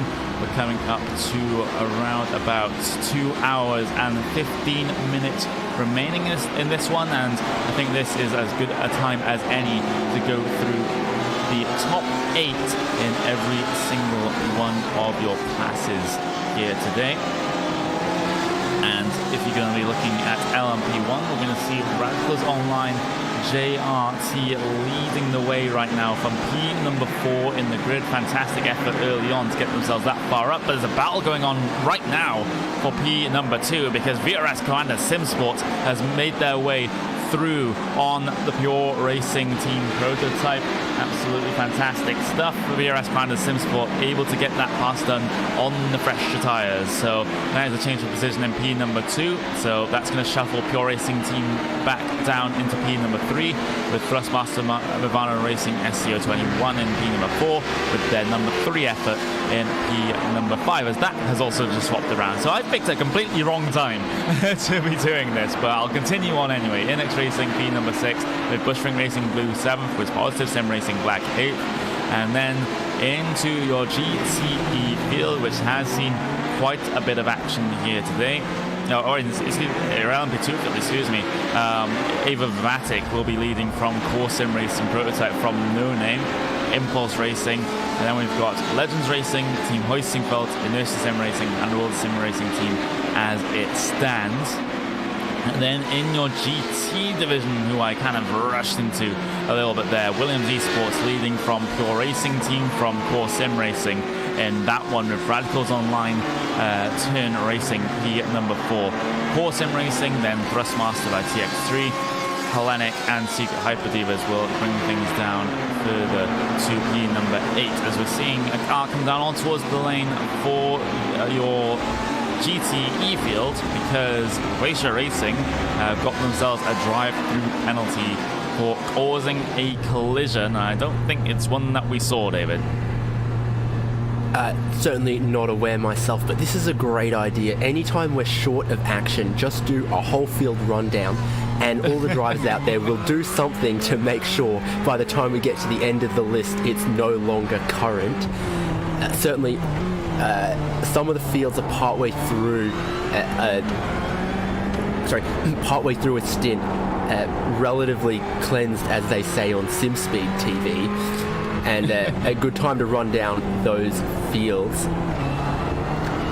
But definitely P1 giving us some action. Do we have any word on what that penalty for Glacier Racing was from? Well, it was before causing a collision, but in terms of finding the collision, I haven't quite got myself to it yet. I'll have to see what lap they actually picked up the damage to their front end of the car. So I'll just be busy doing this one while we get the rest of the race sorted. It was actually quite a while ago, just looking at things, so it's going to be a tough one to find exactly where that happened, but again, it's a shame, absolute shame for Glacier Racing, because up until that point they have been running very, very well inside of that mid-pack in that GTE class, and now they've been hit by a drive-through penalty. That has just put a little bit of a damper on things, but I believe that they are one of those teams that can put their heads down and get the recovery drive off and started.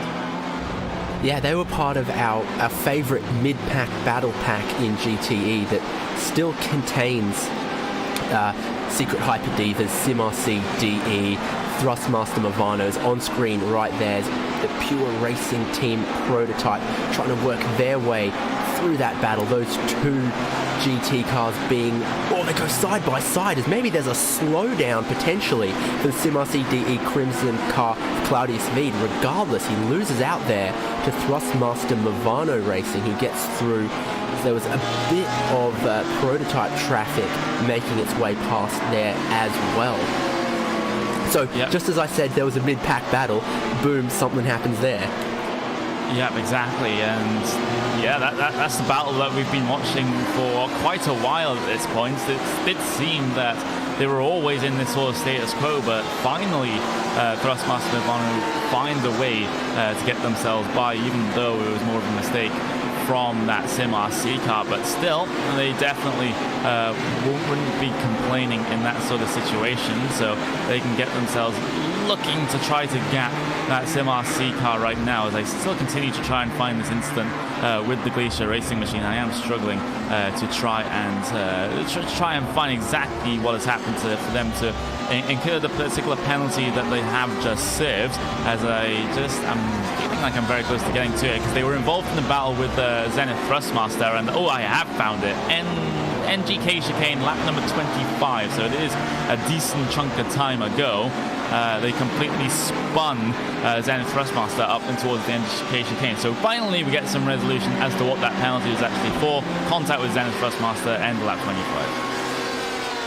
And I'm sure as we get to a replay of that one, I think earlier in the race, the stewards and race control were being very quick in assigning blame and penalties and sorting all of that out as we get to this replay. So, they go side by side, and I think that's a correct call. The Glacier Racing car just moving to the left a little unexpectedly there into that rear quarter of Zenith.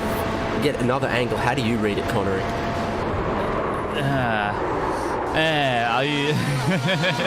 That's certainly a No, that says something. That's saying, definitely says something about it as well. It's not words, but... Yeah, it's not words, it's not English, it's just noises, but it still conveys some meaning, as I'm not entirely sure about that one, because Zenith Thrustmaster, they did seem a little bit unsure which sort of lane they actually wanted to take into there. They did have a little bit of a wiggle, but it did end up being the sort of rear quarter panel contact, as we'd probably say in NASCAR, for Glacier Racing, spinning that Zenith Thrustmaster car towards that grass on the outside of the corner. But again, that's one of those things that the decision has been made now, and Glacier Racing just have to take that one on the chin and get themselves going once again. But Team 5, they have been another team that has run into a couple of issues here, especially with the stewards. The thing is, it's Lucas Yetzat out of the car. We've got Gregory Hansen in the car, trying to chase down the positive Sim Racing green car. They get themselves by the Ford relatively okay, able to continue on challenging further down the roads. So we've got a very good amount of teams here just on recovery drives, it seems. Yeah, clean start the first 5 laps, but then there's been action aplenty since then. Plenty of stories up and down the field in all of our 3 classes. And the one on screen right now, and that's Team 5, trying to grab 9th position from Doriani Ricciuti and Positive Sim Racing Green. Team 5 think they still have a little tweaked bit of damage on the front right of that car that they picked up from spinning, punting, potentially sending the Ford GT of Vendaval Sim Racing in exactly that spot back there earlier in the race. And they're closing up quickly though is Gregory Tansen, who's now the second driver in this number 5 Team 5 car. Yep, exactly. Thing is, no ERS boost, or at least no ERS boost mismatch up and towards the NGK game. Perhaps Tansen is waiting for that advantage to be used instead, coming down the main pit straight as through towards the final corner they will go, and then we'll see maybe Gregory Tansen unleash that overtake button, but Positive Sim Racing Green will do it preemptively, able to defend coming out of the corner, so that is a decent decision from them, but it's still around about 0.4 of a second taken out by Team 5 then, and much more coming down on the brakes into 1. Yep, and there's lots of settings that are adjustable in these cars about how they brake. Not just your regular brake bias adjustment that people are used to in a race car, but also about how it harvests the energy from the different axles. There's even a possibility to change the brake bias dynamically through a braking zone. So a very, very technical car, and that's why there's some teams that definitely get a lot more out of these hybrid P1s than other teams can. There's a lot to fiddle with in the driver's cockpit and from a setup perspective. It's definitely one of those situations, excuse me, because I've just seen something on my live timing that I didn't expect to see, and that's going to be Williams Esports and Pure Racing Team GT. They were briefly at least on my screen, very close, but it seems like that one was just a little bit of an issue with the software. But returning back to a more productive point, you are completely right there, David. Some teams have managed to make this hybrid system work on those LMP1 cars much, much better than a good couple of others. And I think that's the same thing that we see in the hybrid cars in the Formula 1 series as well. Because some teams have really nailed down the setup, especially the engine deployment for those cars, and those are the teams that have managed to get themselves inside of that top 10 in the World Championship Grand Prix series. So I'll cut across you, Connery, though, because a prototype that doesn't have all of that is these HPDs, and the battle's taken away from us for fourth place as Legends Racing, I think it is, have to dive down onto the pit lane, but they were nearly side by Impulse. They were nearly side by side, and it was a feisty little battle there. Particularly feisty as Impulse getting their service done as these LMP2 cars, of course, are fuel limited. They haven't got the maximum amount of fuel that they can theoretically take in this one because they've been artificially limited by the rules here in the Sports Car Open, limited to 65% or 67%, excuse me, of their fuel tank. So only 2/3 of that fuel tank being available to them. It does mean that they do have very, very short stints, at least compared to the LMP1 cars and the GTE machines as well. And up and down on the Jack's Impulse Racing will go as well, so they're taking tyres with their particular stop.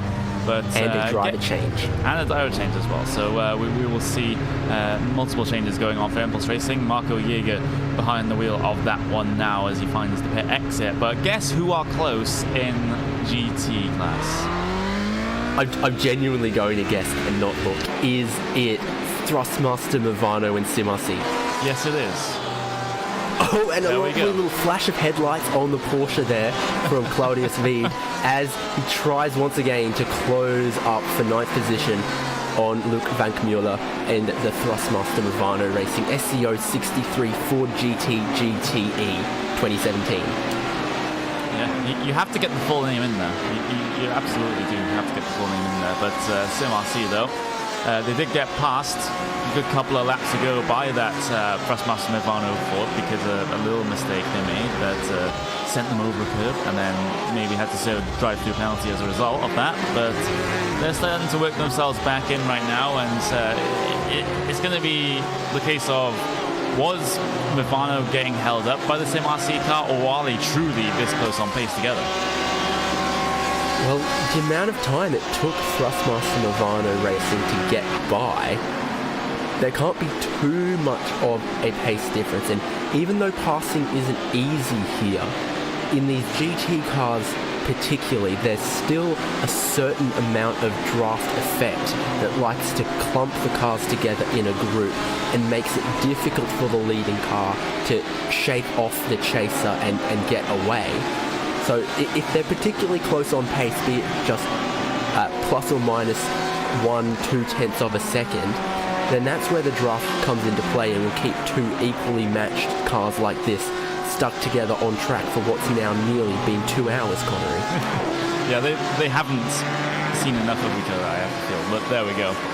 We have had a couple of stops once again, as we've already mentioned, in your LMP2 class, but this time it is the race leaders that have found the lane. So we've had Ava Vatic come down in, of course, in Racing Prototype with no name as well. So that does result in Legends Racing being out there and leading provisionally right now, because as you've mentioned before, David, they are one of those teams that have actually gone very, very, very long indeed on their stops. But looking at that LMP2 field right now and Team Huizenveld, Inertia Sim Racing, they were battling just briefly up in towards the education game, but instead Inertia will decide to head their way in, so it gives a little bit of breathing room for Team Huizenveld to enjoy in that situation. But we're still waiting for that Legends Racing car to come down and well, both of the Legends Racing cars, in fact, both their primary one that's provisionally leading right now and the Legends Racing white car, they're both going very, very long on these stints, and let's see how that works out for them later on.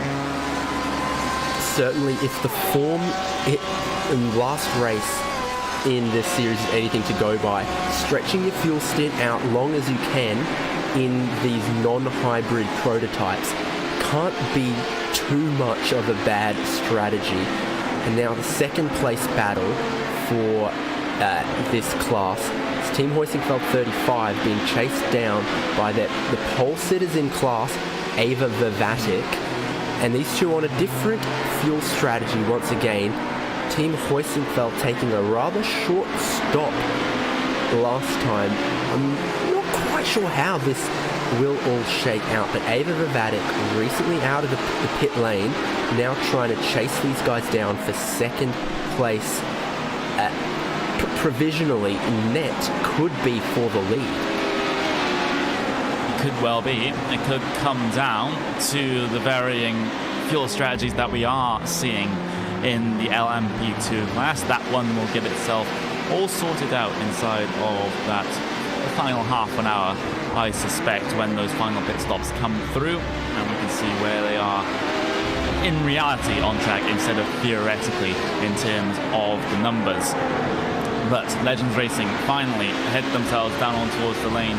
Again, another very long stint for them, 22 laps, not quite the 23 that some teams have been able to manage, and they've definitely been able to manage them on occasion, but 22 is the call for Legends Racing as they dive themselves down in and get their service done, so they'll drop back through the fields, and we'll definitely keep track of their progress in this situation because, again, it's another variation on the many strategies that we have going on in the LMP2 class. But Team Huizenveld and Ava Vivatic, this is now, with the pitting of Legends Racing, going to be the battle for the race lead. But again, these guys are completely off cycle with each other, so whether this battle means a lot or doesn't mean or opposite, that is definitely down to your perspective. But Ava Vivatic, I don't think that they'll waste too much time in trying to get past here. They can't afford to lose too much time.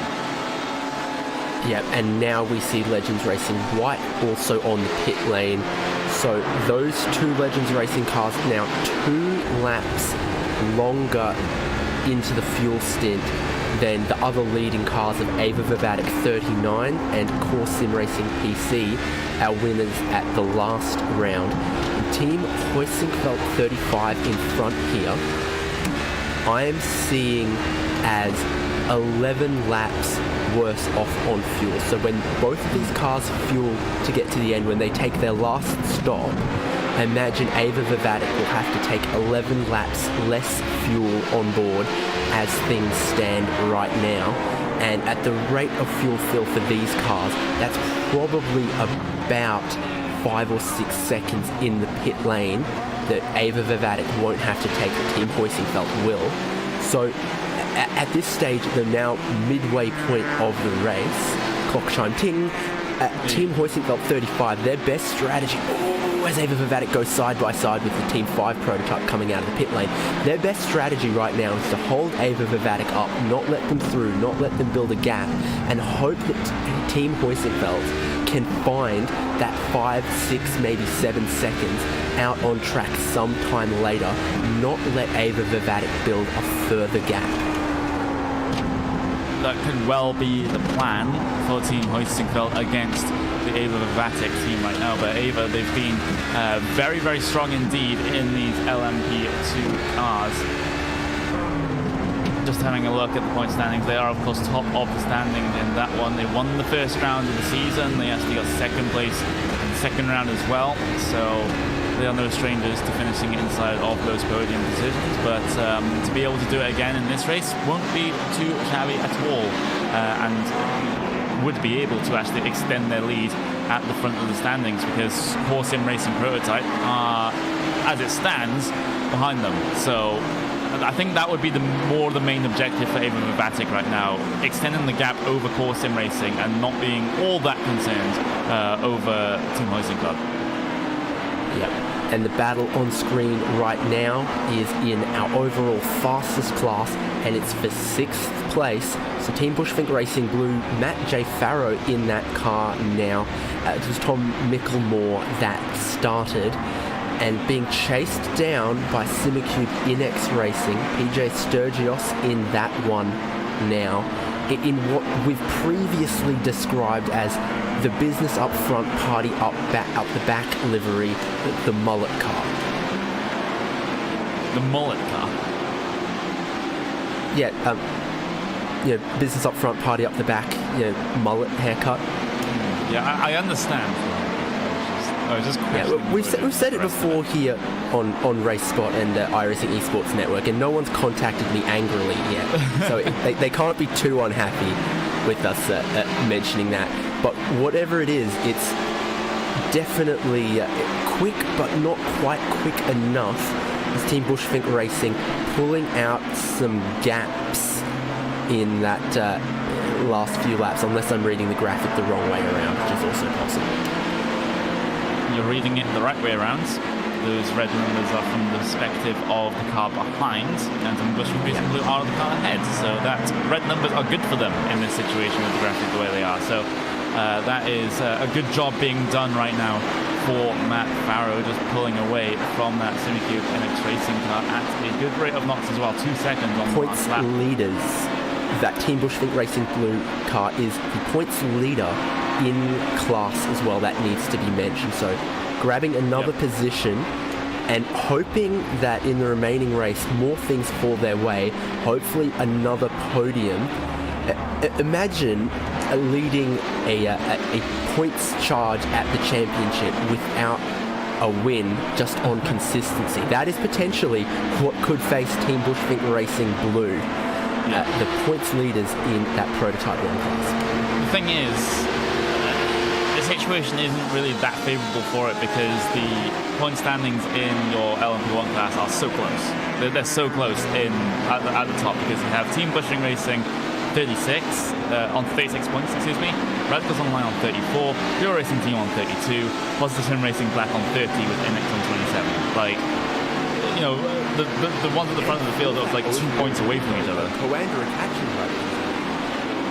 Yeah, they are. They very much are. Gap down to around about a second that it was across the line, so we may just eventually see a battle for the race lead in the not too distant future. That's close, going down through Dunlop. Radicals Online getting very aggressive with Ava Vivatic, the lapped car, and they get very aggressive with Team Hoisting Belt Machine as well, so they are aware of the threat that VRS Kind of Simsport poses right now, and part of the pace difference that we're seeing right now is that VRS Kind of Simsport are on fresher tyres. They took the tyre stop last time, Radicals Online deciding to miss it, so even if Coanda get past here, you still don't have to be too concerned if you're Radicals Online. Of course, you do want to just defend the position just so much, but the thing is, they won't even have to, because VRS Kind of Simsport are coming down on towards the lane this time, and I think we suspect that they won't take tyres this time. Yeah, Paschalis Jurgis recently installed behind the wheel of that car after Mac Backham started in the VRS Coanda Simsport prototype. Carl Janssen is still behind the wheel of Radicals Online JRT, also started that car, and of course they always take a tyre change at the pit stop. They have been. Let's see what VRS Kind of Simsport number 18 do. It doesn't look like that car is going to go up on the jacks, but we'll know better when we get towards that 20-second mark on the pit stop. He's got up to about 17 seconds right now, so we'll know right now that he hasn't taken tyres, and that was a very short stop indeed. 20 seconds on the stall for the VRS Kind of Simsport team, which is one of the fastest stops, if not the fastest stop in LMP1 that we have seen today. The other double stint stop times were around about 24, 26 seconds, whereas VRS Grand Sim Sport, they've gone for a 20-second stop there without the tyres. So maybe, just maybe, deciding to take the splash and dash at this point instead of right at the very end. Yeah, or maybe as they were catching the Radicals Online car on a different strategy, they decided maybe we'll lose too much time trying to get past. Let's just go into the pit lane now, do a little bit shorter stop, maybe it had 15% of the fuel tank left, just top that up, come out and potentially go for an undercut, just run their own race and not worry about the on-track battle. Definitely sometimes one of the things that you have to do, just be concerned about your own race and not worry all that much about the on-track battles that you might just have to face. But this LMP1 field right now has definitely got itself spread out, but we're still waiting for a good couple of stops in that field to maybe shake things up once again. And then even in the other fields we do have actually, just saying that, Ava Vatic, Team Hoisenfeld, they are still very much a thing. So Hoisenfeld actually still holding strong at the front of this field, even though Ava Vatic, of course, points leader. They have been leading in this race for the longest time as well, and getting pole position. They are still having a little bit of trouble here, trying to catch and then therefore pass this Team Hoisenfeld car. Yeah, exactly. Ava Vatic and Pascal Stitz. Oh, they got so held up by that Ford GT, that PRT Ford GT, and now PRT have messed up their line through the Schumacher S's, and now that's a good chunk of time gained by Ava. Yep, indeed. Ava Vatic, they've just been untroubled in terms of one lap pace and only really undone by strategy. But in this case, they have the strategy advantage over Team Hoisenfeld and are ahead on track of everyone else on the same strategy as them. So I think Ava Vatic have the best strategy this time as well. Potentially, I say another win on the cards for them, even if they're not leading on track right now. Could definitely be the case. Going up to around about 2 seconds is the gap between them and your current race leaders, and we talked about the calculation earlier that maybe Team Hoisenfeld needs that to be more like 5 and up. So still a lot of work to do for Team Hoisenfeld if they're going to challenge for the race win at the end of the race here, or challenge for positions even inside of that top 3, but it's still very, very much a possibility for the number 35 team right now. But as this race stands, we've got 1 hour and 50 minutes remaining of the 4 hours of the Nurburgring here in the Sports Car Open, and as it stands is probably one of the best, one of the most overused. I was going to say best, but probably one of the most overused catchphrases that I use on a day-to-day basis here on the Racesport TV broadcast. But still, Radicals Online JRT, they are leading the way in LMP1, up 3 positions from P number 4 on the grid up into that top spot, with Pure Racing Team Prototype P number 2. VRS Grand Sim Sport, they've come down on towards their lane, drops them from P2 down into P number 3, with Thrustmaster Vivana Racing Cars getting 4th and 5th. And then, therefore, you must look down towards LMP2. Team Hoisenfeld leading the way in that one, but we've already discussed their battle with Ava Vatic. They are off cycle in terms of the strategy in that one. Sim Racing Prototype, P number 3 with No Name and Legends Racing, bringing things down to 5th with in GT and looking to the GTEs now. Well, that one is probably not worth going over because they're in the middle of a pit stop cycle right now as their race leader decides to head their way in. That's Pure Racing Team GT. Williams Esports did pit a good couple of laps ago as well, so we're still waiting for some others in that one. So Pure Racing Team pit from the provisional race lead. That will be the lead re-inherited by Williams Esports. Then you've got Thrustmasters by TX3, then Hellenic Racing further back in that one as well with Core Sim Racing GTE. But Thrustmasters by TX3 and Hellenic, they are yet to come down in, so expect them to drop back through the field as well. Yeah, Connery, once again, through these pit stops, we're seeing the two different strategies that you can run in the GT class with the 65-minute stints. There's a few teams like Williams Esports, like Core Sim Racing, who are doing the stop on the hour, take slightly shorter stops route. And then on screen right now, the Pure Racing Team GT that we were looking at, and they're taking that go as long as you can on the fuel stint and then take maybe 2/3 of a tank of fuel at the final stop. So those are the two strategies that are possible, and they're being split between Pure Racing Team and Williams Esports. They are. So the two different philosophies might just come to a head in the latter stages, because Pure Racing Team and Williams Esports, definitely teams that can go chasing and for these race wins when all is said and done. So that's one thing to look forward to, right? Because in theory, the total pit stop time of both strategies is the same. The only thing that's different is that taking the shorter stops on the hour gives you a little bit more track position. That is the advantage, going in favor of the shorter, well, the slightly shorter stops, excuse me. But in terms of the battles in that GT field, they have been treating us a little bit, at least earlier on in the race, but there's only one going on in there right now as the cycle does continue. SimRC.de Crimson, not with Movano, you'd be surprised to know. It's with Team Chimera instead. Ben Tusting behind the wheel of the Chimera machine, and, well, he closed up a huge amount on that last lap, well over a second to SimRC.de Crimson, with Jürgen Frank behind the wheel. And SimRC, I remember a couple of years ago, David, where they were, in terms of the endurance series that they took part in, they were always at the front, always challenging for, you know, podium positions, top fives. And in a way, I'm kind of sad to see them in this position where every week they're challenging for midfield positions. I don't think they're a midfield team, but it certainly seems like in recent times that the pace just isn't really there for them. Yeah, I can't say I know a whole lot about SimRC.de as a team, what problems they might need to work through to once again look a little more competitive. They've definitely got, you know, a lineup of plenty of talented drivers.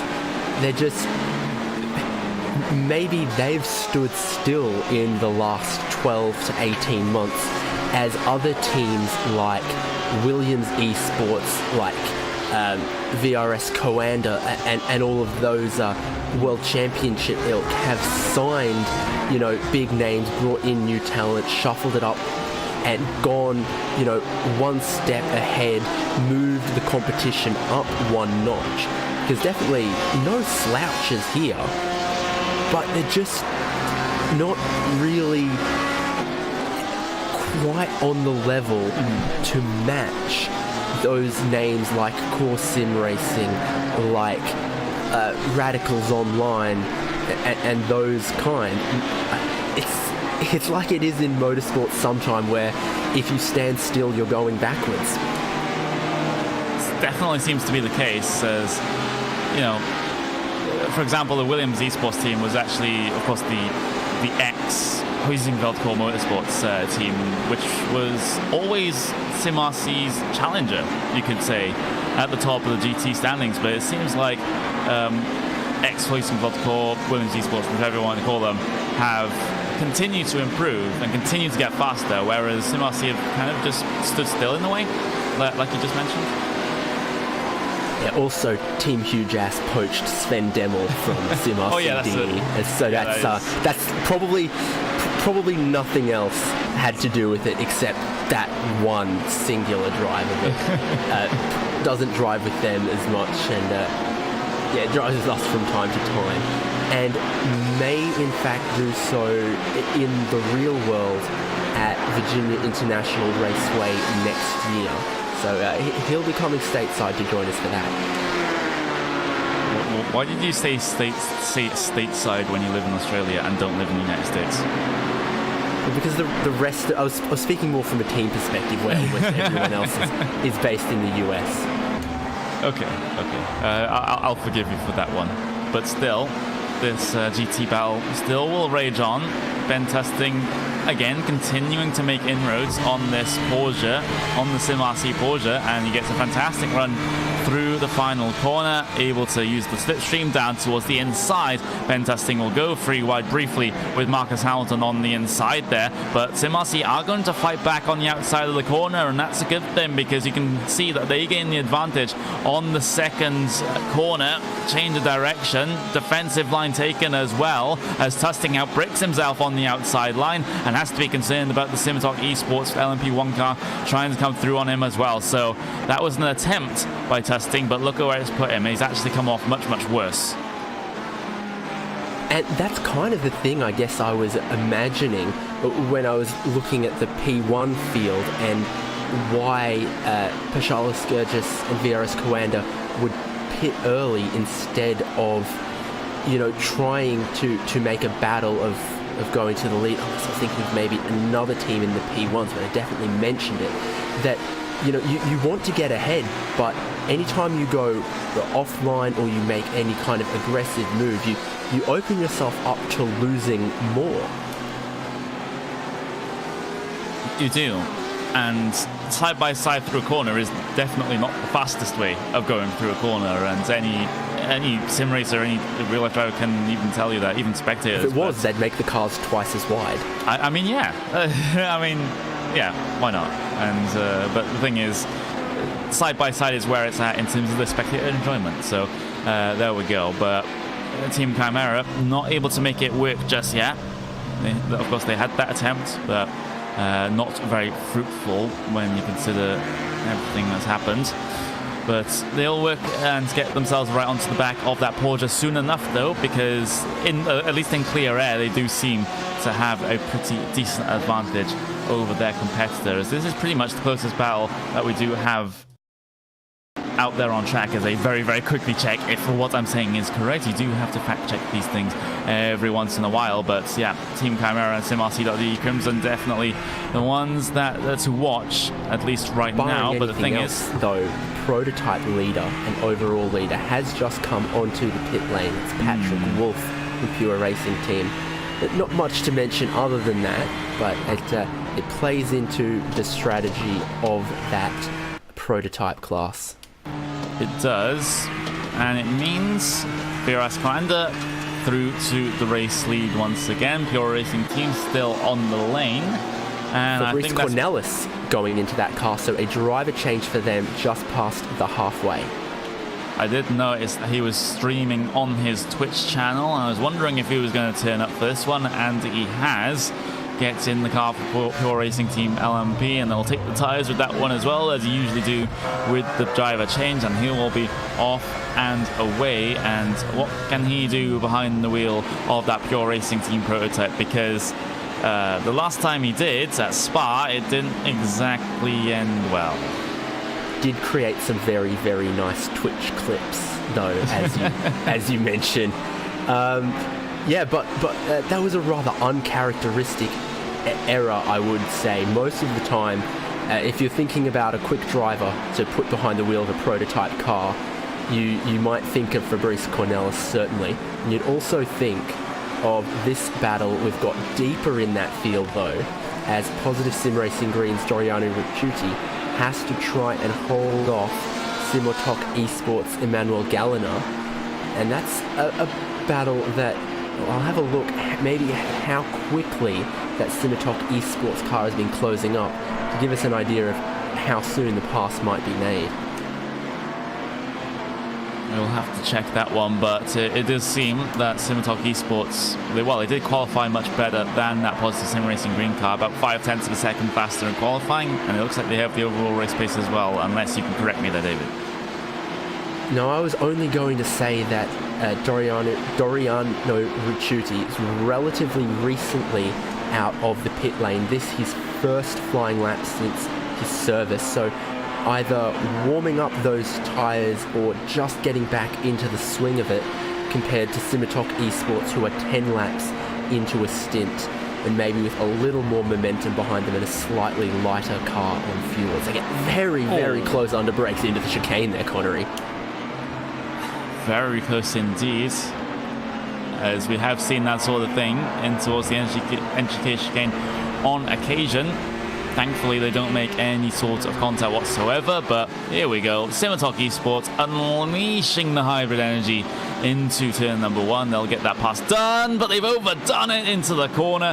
Have to push wide, lock up the brakes, and now they have to do it all again now as well with a depleted battery, since they did use it all the way down the pit straight. So it's going to be a little bit tougher for them, but once they get that particular issue sorted, they'll be able to challenge again over the next couple of laps here. Yep, arriving at the party very, very quickly and maybe with too much enthusiasm. Points for trying to get it done, but that was maybe just too bold, and they've paid a little price for it, and they're gonna have to settle it, catch that gap up again, and then think, where else could they potentially make an overtaking move? Is it there and just be more sensible on the brakes, or do they try for somewhere else, like on the brakes into the NGK chicane, which we saw them very good at as well? We definitely have. And SimRC and Chimera battle, that's still going. It's always involving this SimRC car. They had the 2-hour-long battle with Mivano earlier on in the race, and it seems like for these final 2 hours, they're going to have a 2-hour battle with the Chimera car instead. So that is an interesting prospect, and I don't think that is the plan for Team Chimera. They would prefer to get themselves by pretty quickly and then go chasing after Mivano further down the road. But if SimRC is going to be their particular roadblock, well, then so be it, as they have to let the Team Huizingold LMP2 machine by. And, you know, coming into this final hour and a half now, this is where things start to come together. The picture starts to look a little bit clearer in terms of how this race is going to finish. We still have questions about the lead of LMP1. We still have questions potentially about the lead of LMP2 as well. Williams Esports seeming very confident at the front of the GT field. I think that one's the most unlikely one to have anything happen to it, but I have definitely been very, very, very wrong before. But as we get things going, Team Chimera, I think we're just gonna, if we're not already, I'm just gonna double check this. I actually would prefer going on board with Ben Tusting right now, since he is seeming very, very aggressive in that race spot sponsored for GT. It is worth mentioning it, of course. Gives you an extra couple of tenths of a second a lap if you do have a race spot sticker. Yeah, we do have to blame Randy for that sort of thing, but we blame Randy for many things, and some of them may be founded or unfounded. But here we go, riding on board with Ben Tusting right now, and he has a pretty big job to do here, you have to argue here, David, because it's the same or similar sort of situation as we saw with Robin Esterson, Vendeval, and it was the Radicals Online car earlier on in the race, and we have a car off ahead. You can just see that through the windshield of Ben Tusting's Ford there. That was the Secret Hyper Divas car that had a good couple of issues coming through Dunlop, and they had contact with the Inertia Sim Racing Corsac car coming down in towards the hairpin. And that's indeed a car that's battling for position with those GTs we were just talking about. So here's the replay. Long way back, the HPD tries to get on the brakes there, and I think the door was well and truly closed, but that's really picked up the rear of the GT car, and I'm expecting in not too long we'll see a message from race control about that one. Mm-hmm. Yeah, I definitely think so. Inertia Sim Racing haven't had the best of experience with the race administrators so far, and I think that theme is going to continue with some contact like that. I think we'll get the decision in pretty quickly as long as the race administrators aren't too busy. but again, things go from bad to worse for this sim racing, and very much through fault of their own, which is not something that we're used to saying. Yeah, that's they just came from a little bit too far back trying to outbrake the GTE when we know that up through the center S's is somewhere that the P2 cars are fairly quick and can get by.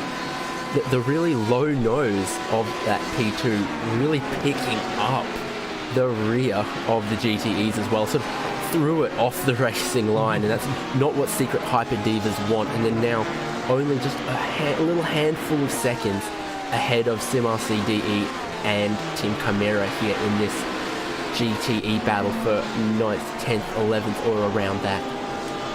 That just reminded me of the weirdest thing. I know you're Australian, but are you aware of like the British show Robot Wars?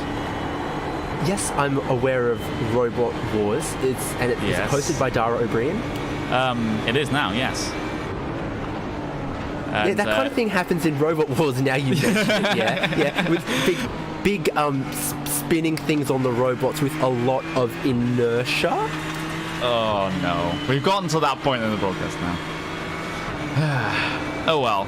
But yes, dropping the Robot Wars references and the puns at the same time. That is just what we do here on RaceSpot, and we wouldn't trade it for the world. But perhaps a more important thing is to talk about the battles out there on circuit. But Team Chimera, again, they've very slow in towards the last turn, actually. They were taking their time very much through there. I have to wonder if they got themselves a slowdown penalty, and it does seem they did take quite a few liberties with that second curb. So if Team Chimera weren't close enough previously, they definitely aren't now with that mistake coming into NGK. Yeah, potentially, but that could also be the line that they like to take, even if it's a slowdown puts them into that, because that late turn-in, late apex line is what this Team Chimera Ford GT took when one of the Pure Racing team cars tried to dive down the inside from a long way back, spun them, and then Positive Sim Racing, and they ended up with a penalty for that. So that final corner, not the best or luckiest corner for Team Chimera. Looking to P number 7 in your LMP2 class, though, as I get myself a good view of this one. It's going to be the cars of Impulse Racing SEO and the World of Sim Racing team as well. That gap coming down to on the borderline of getting themselves within a second in this one. We've got Marco Jäger and Aika Estefania there in that World of Sim Racing team car. And let's see if they're able to close the gap. They do close the gap just a little bit. We can see that live updating on your screen right now as it goes from about a second to 0.7 of a second. But the thing is, there is a Ford GT arced in between them that might just impede the World of Sim Racing team. They'll get themselves by the time the entry to the final corner arrives. But that is a compromised line, and a slight slide through the corner will mean that gap does get itself extended a little bit. It's staying stagnant right now. There we go. It finally updates. 0.4 of a second lost alone trying to get past that bit of lap traffic, David. That's sometimes how it can sting you. Yeah, it do be like that sometimes in a multi-class race like this. Whenever I drive something similar, obviously not at this level, that's why I'm commentating, because I'm not that good. But what you do is when you're looking at your relative and then your position relative to some of the other cars around you, if they're 4 seconds ahead of you, but there's 2 slower class cars between you, for each other class car between you and them, you need to maybe mentally add another half a second. Like, okay, I'm 4 seconds behind, but there's 2 GT cars between, so if I was going to close that gap up, really, it's a little bit more than that. It's one of those things that you have to keep in mind, and maybe not so much the drivers keeping that in mind, but more of the spoilers on the crew chiefs. But that's a horrible run through the corner for Impulse Racing. Here comes Will, the Sim Racing team, coming up around the outside, coming up towards the left-hander, but they're not able to complete the move. But complete move on the exit they will do instead of on the entry to the corner. And that was Impulse Racing just slowing down, letting the faster traffic by, but in doing so, they gave the run and the advantage to the World of Sim Racing Racing team. But the thing is, this might not be done up in towards NGK as Jaeger senses for the move into the inside line, but deciding to not take such a risky move, and instead they will angle towards the pit lane as well. And that's one of the other things when dealing with traffic you have to be concerned about. You, of course, want to get the traffic by you as quickly as possible, because the longer they're behind you, the likely more aggressive they're going to be in terms of getting past you. But if you do pull out and you do lift out and you're in a close battle with the car behind, that's just giving away an advantage. Yeah, Impulse Racing lost a very, very large chunk of time with the P1 class car coming by, but it's possible if they knew they were already knew they were going to pit, that holding on to the track position over World of Sim Racing there and then didn't matter in the grand scheme if they already knew they were going to come into the pits at the end of that lap. Might have been the smart thing from them. Looking at the longer game and knowing that holding on to the track position wasn't even going to be a thing in half a lap's time. That is going to be the assessment, but looking at LMP1s now, because we have been keeping track of the likes of teams like Team 5 and how their recovery efforts from earlier on in the event are going. And for Team 5, it does seem to be going rather well, because they've gotten themselves up into 8th place right now and looking to make that one more, or at least one less in terms of the overall position, getting themselves up into a 7th, but heavy over that first curve. That was a you talk about attacking a corner sometimes, David, but that was an absolute assault. Yeah, indeed. And being really heavy-handed over those sharp curves is how Team 5 got a little bit upset earlier. And the result was a little bit of contact with SimRC-DE Crimson's Porsche 911 RSR. Now, not the fault of Team 5 and not really the fault of SimRC, but definitely a lesson in you can lose out by being too greedy and too aggressive over those curves. But through this section of the track, Lucas Yestadt back behind the wheel of that Team 5 car, closing up quite a bit on Positive Sim Racing Black. Starting to watch and starting to stalk is that number 5 machine right now, but the move is not quite on just yet, especially down in towards Dunlop. And looking further ahead of them, you do have a couple of LMP2 machines that can factor into this one. Speaking of LMP2 machines, as actually it said we'll stick with this battle because Team 5 has found the overtake button and they've managed to make it work and able to almost make the corner, but they do track out wide, but they still hold the position there. And that was definitely a surprise up into a section where you do not see that many overtakes. Yeah, indeed. So definitely saving up some boost, using it all when they sensed an opportunity. And now there's two slower class cars that are put between them there. And Positive Sim Racing Black get held up a little bit just with where that traffic fell. Great move by Team 5. Awesome move by Team 5.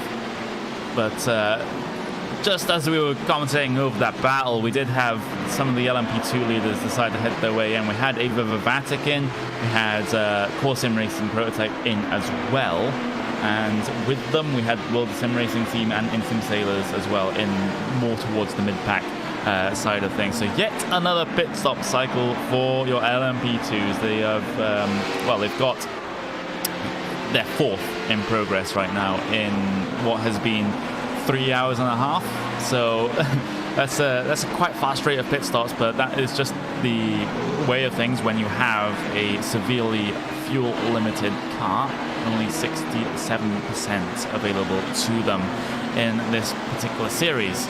But there is a battle in here, Inertia Sim Racing and Team Huisingveld. We haven't heard any news about any sort of penalty for Inertia Sim Racing as a result of a little bit of contact that they had, and it might just have more with the radicals online there, as a little bit of confusion through the Schumacher S's, and Team Huisingveld now will get a little bit held up through the succeeding left-hand corner. It's important to get my fancy words right, but Team Huisingveld, they might not even have to fight this one if Innocent Sim Racing are at a risk of an ongoing investigation and probably penalty. And Inertia could well pit this time around. They do. 22 laps, and they do. I was looking at that number they were into the stint and thinking it's about time. And they are, again, on that strategy of just going as long as possible on the fuel every stint compared to that alternative strategy Team Hoisingfeld 35 are on, that we're not quite sure where they'll shuffle out at the end of it, except to say that they are at maybe a 10-lap fuel disadvantage, might need to take a longer final splash. And that's all we can really say to that. Yeah, it is.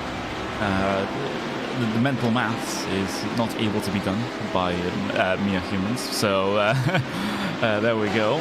We've got some other things to focus on, like talking about this event. So there we go. It'd be fantastic if we had dedicated people to work out these things, but that's sometimes a little bit too much to ask. As it stands in the LMP1 class, it is still VRS kind of Sim Sport leading the way, and this one is one that we have picked up on before, because the LMP1s are able to double stint their tires, and some teams have been double stinting the tires at different points as well.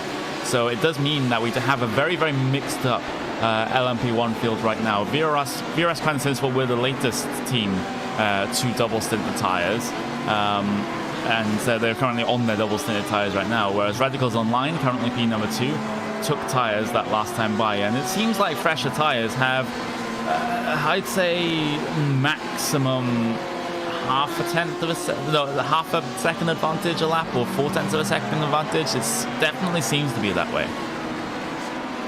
It's definitely enough that double stinting the tires is a must, but not really benefiting anyone going triple stints.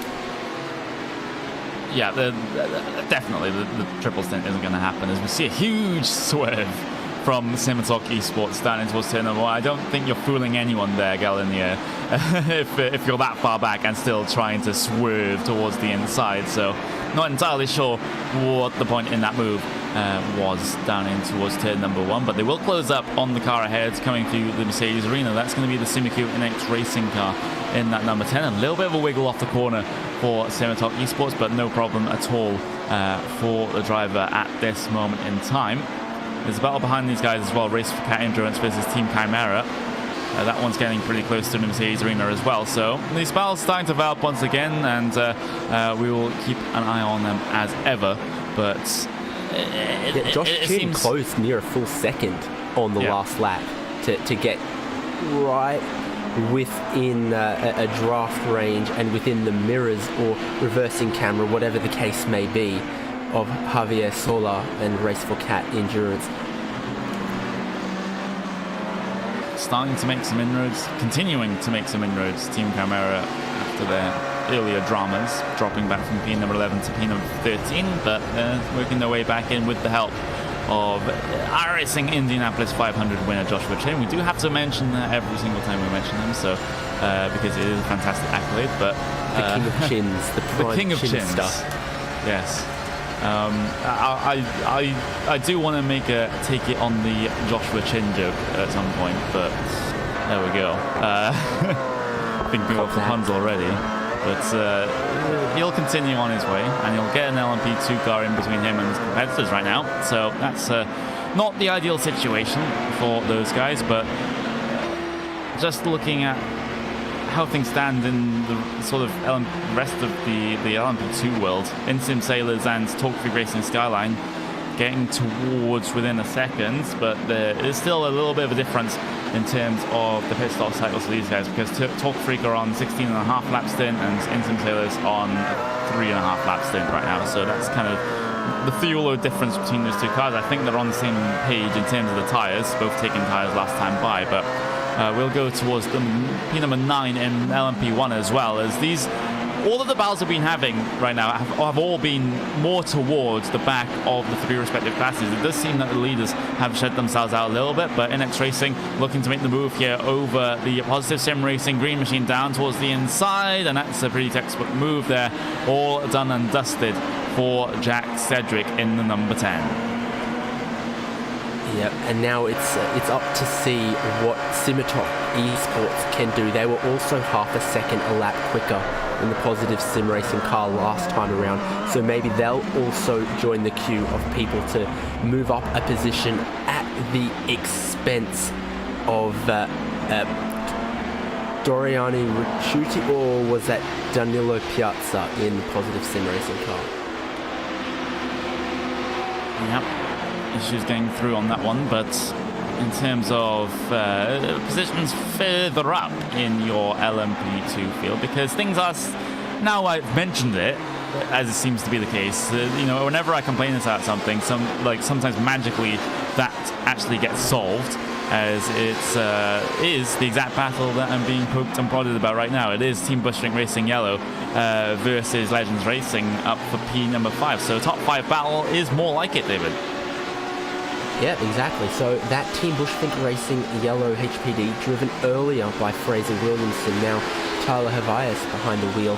A little bit of damage to the right rear of that car, not helping them in a straight line. So Legends Racing, Nick Rowland looks to the inside, didn't quite get close enough, sensibly didn't take out his competitor, but certainly a cleaner looking car, faster laps previous time around. Also on that longer fuel strategy. Nick Rowland, it looks like a matter of time until he gets by for that 5th place, also with a strategy advantage over this Team Bushwink Racing yellow car. Bushwink overcooking it a little bit in towards turn number 1, but able to recover. Legends Racing going to look for the inside then through the second left, but not committing to it. Finally they commit to it, they see a gap and they decide to go for it, but not going to happen there for Nick Rowland. He'll get the run off the turn number 4 instead, and maybe can look to challenge down the hill, but again, this is one of the most tricky parts of the track to try and make an overtake, and I'm not surprised that Nick Rowland decided not to go for that one. He does have a slight missed apex. I say slight, it was a country mile missed there, coming through the right-hander, but it does result in him dropping further back off for this battle, and the lap car separating these guys at this moment in time. And as with most of these battles in this LMP2 field, there is a mismatch in terms of the stint lengths for Bushwink Racing Yellow and Legends Racing. 14.5 for Bushwink and 2.5 for Legends Racing, and I think just looking at the stop times that Bushwink Racing Yellow are actually on the fresher tyres, so that is slightly concerning that they're being challenged by a car that's on slower rubber. Well, when we do get a look at that Team Bushwink Racing yellow car, as I said, a little bit of damage to the right rear, including the tyre cover, including the rear wing end plate. And just from this onboard from the Legends Racing car, that Team Bushwink Racing yellow vehicle, was Hellenic Racing closed the door there. As I suppose they were probably entitled to do. Nick Rowland might have liked to have gotten through, but the straight line speed looks just a little bit sick with this car. If having the rear wing end plate like that made the car faster. Oh my word, Nick Rowland. That was an absolute send and a half. Does make contact, but they'll continue the battle through the Mercedes arena. That Legends Racing car looking oh so twitchy there through the corners, through the outside lines, but not able to complete the move coming towards the end of turn number 4. But that was a very long way back indeed for that Legends Racing car. Certainly caught me by surprise as well. I was going to say that if that rear wing end plate like that made the car faster, that's how it would leave the factory like. Yeah, exactly. But looking at P number 4 in the GTE now, because it's Core Sim Racing GTE versus Radicals Online. Now, this is one that we did not see coming. They have very close stop times. They have very close numbers of stints on their laps. So this is all done on merit. So Yannick Hiro has been working quietly in the background and trying to catch up to that Radicals Online car. And he's seeing the fruits of his labor right now as they head their way through the final corner. So this might just be a challenge for positions just outside of your podium in GTEs. And Yannick Hiro going to use that Ford's straight line speed advantage to his benefit, but not committing on the brakes. And Radicals Online going a little bit too deep as well. So they'll continue this close run of things all the way through the Mercedes arena, but Core Sim Racing now getting themselves into P number 4 would be 6 positions gained on their starting position. So they've had a fantastic run of things. Yes, indeed. The Core Sim Racing GTE number 1 car now only 2 positions behind the Core Sim Racing GTE number 2 car, which is still ahead of the number 1. But they're working on maybe getting them in numerical order, and this would be step 1 of that plan, where the car of the Radicals Online there didn't look fully stable through the arena section, and that's a little concerning for the Ferrari, where maybe we'd expect it to be better there, because Yannick Hiro right on the back here through that faster Schumacher S section. If you look to the inside here, no, he'll stay there for the moment, but he's close as that Ford GT has ever been to that Ferrari 488.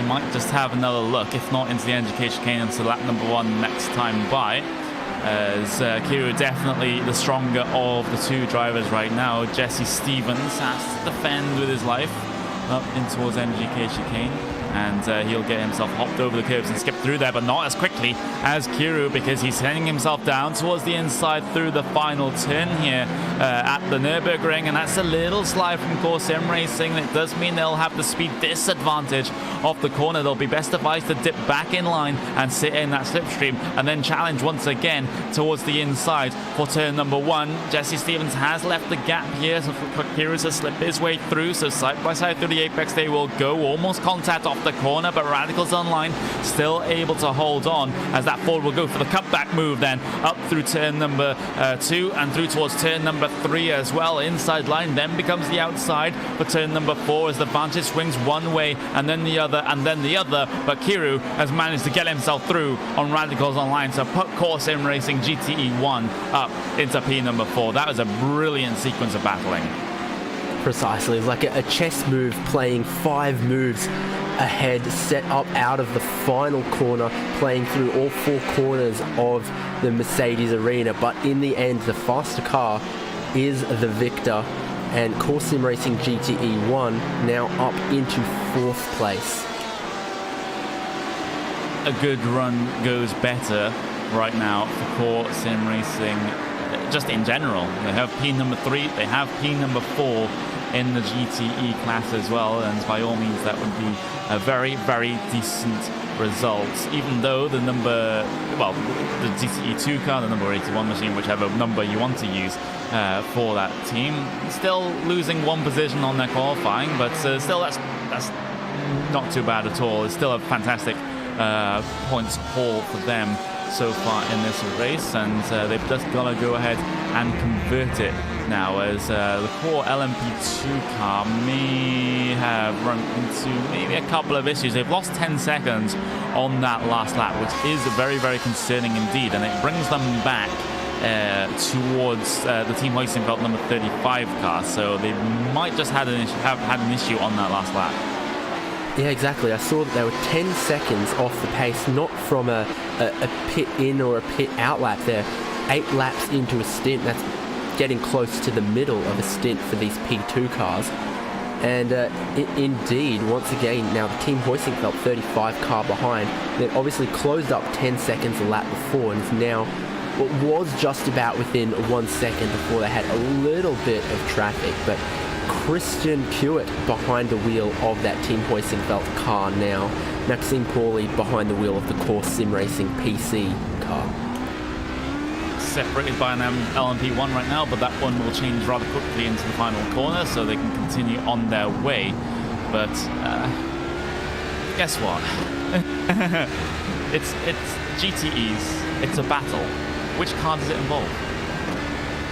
Williams Esports and Pure Racing Chip. No, it's Secret Hyper Divas and SimRC DE Crimson, yes? Yeah, SimRC are basically getting themselves involved in every single battle there is to be had in the GTE field, because because they had the one with Team Chimera for the longest time, and now they're getting into one with the Secret Hyper Divas, and seems like Secret had actually I would have said managed to get themselves by at some point, but it doesn't seem like they've been able to pull away, and SimRC.D Crimson has been able to stick on towards the back of that machine, as it's currently Nathan Sharpner behind the wheel of the 141 right now, with Jürgen Frank still driving the SimRC effort in GTEs.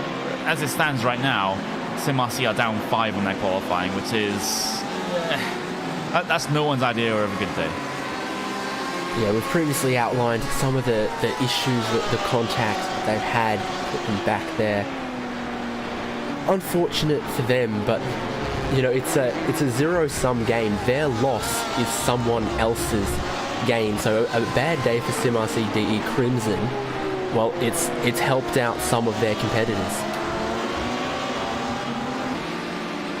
It really has. You just got to look at the likes of that Secret Hyper Divas car. Up 8 positions on their qualifying. Nirvana up 6. Hellenic up 2. Thrustmaster by TX3 up 2, with Sim Racing GTE 1 up 6.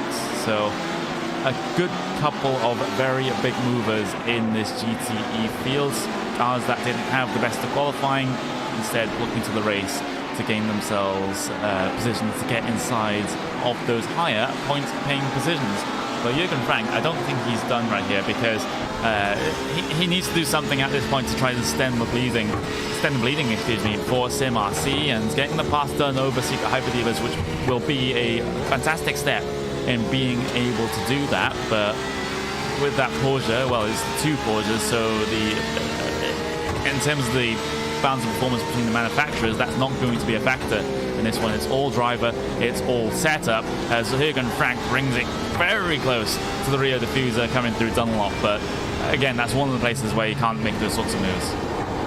Yeah, and that really shows one point that people know about that Dunlop corner, is that there's a couple of lines through there. Not as many as Sunset Bend at Sebring, don't get me wrong, but there's definitely, you know, some drivers in some cars will turn in early, hug the inside line. Some will try and take a later apex, and some, like I think Nathan Sharpner was doing for Secret Hyper Divas, is what you can refer to as diamonding off the corner. You turn in, take an early apex, slow the car down more in the middle, and then take another apex later on. Definitely a line that works better around a very long corner like that, more than 180 degrees, and one with a little bit of banking to help you turn the car in the middle of the corner. It's the corner of many lines, or a good couple of lines through Dunlop. And the thing is, you know, you have to wonder how beneficial that can be when you consider that you can't. Well, you can go side by side through there, but it's tough to even you know, do it on the brakes and actually get yourself inside or outside of that particular corner. So it's a very select couple of situations where those different lines would be useful. Of course, you do have driver preference to factor in as well. Some drivers like to sort of diamond off the corner, some like to just take the single apex instead. So there's a good amount of variety there, but Jürgen Frank. And we'll get a good look at it this time on board from that SimRC DE Crimson car.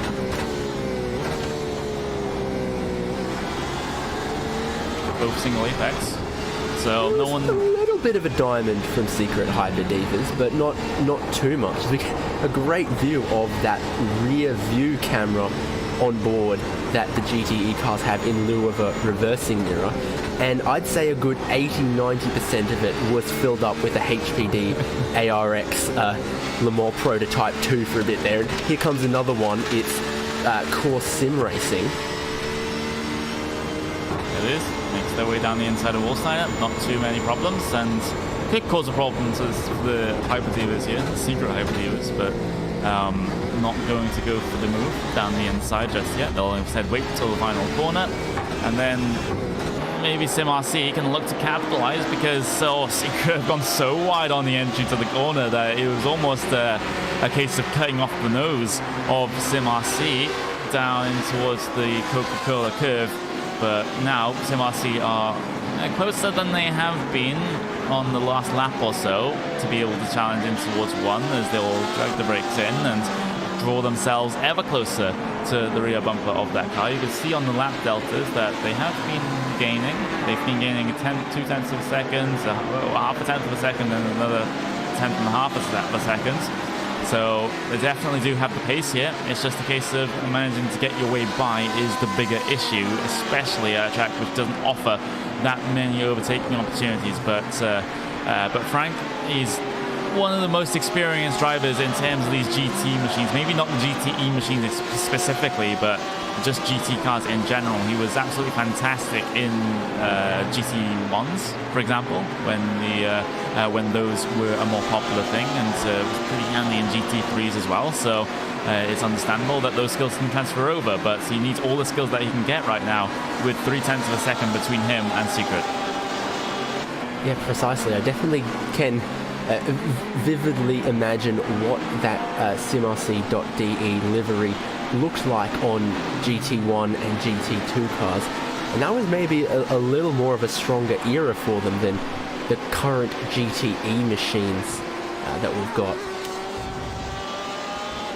Well, the GT1s were particularly strong, but of course Series not deciding to go for those cars anymore because they are relatively outdated, because we do have these GTE machines sort of in their place, even though they're not. They're kind of similar on pace, but in other ways not, because these GTE cars, of course, much more modern than those very old GT1s.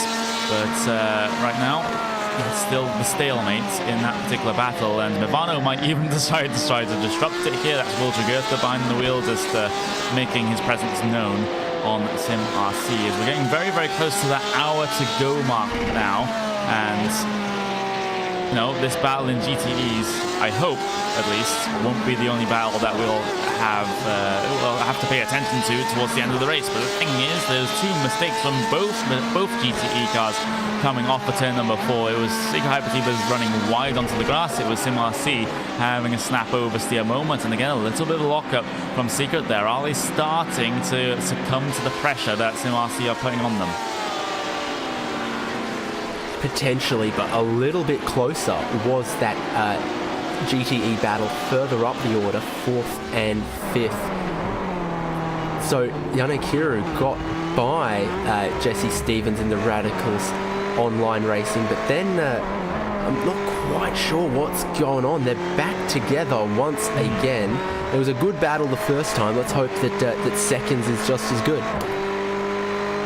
Yeah, that is the sort of the news that we want to have. As Yanekiru, I can tell you why that he's been brought back into this position, because he had a very slow last lap indeed, about 6 seconds off the pace. So there must have been a mistake some point in that lap to bring him back into range of that Radicals Online car. I'm just currently trying to search my way through it right now to see exactly what has happened to them, and it's a bit of contact up in towards the Michael Schumacher S's, lap number 95, and it's with Impulse Racing SCO, start of the Michael Schumacher S. Well, that's a very interesting one.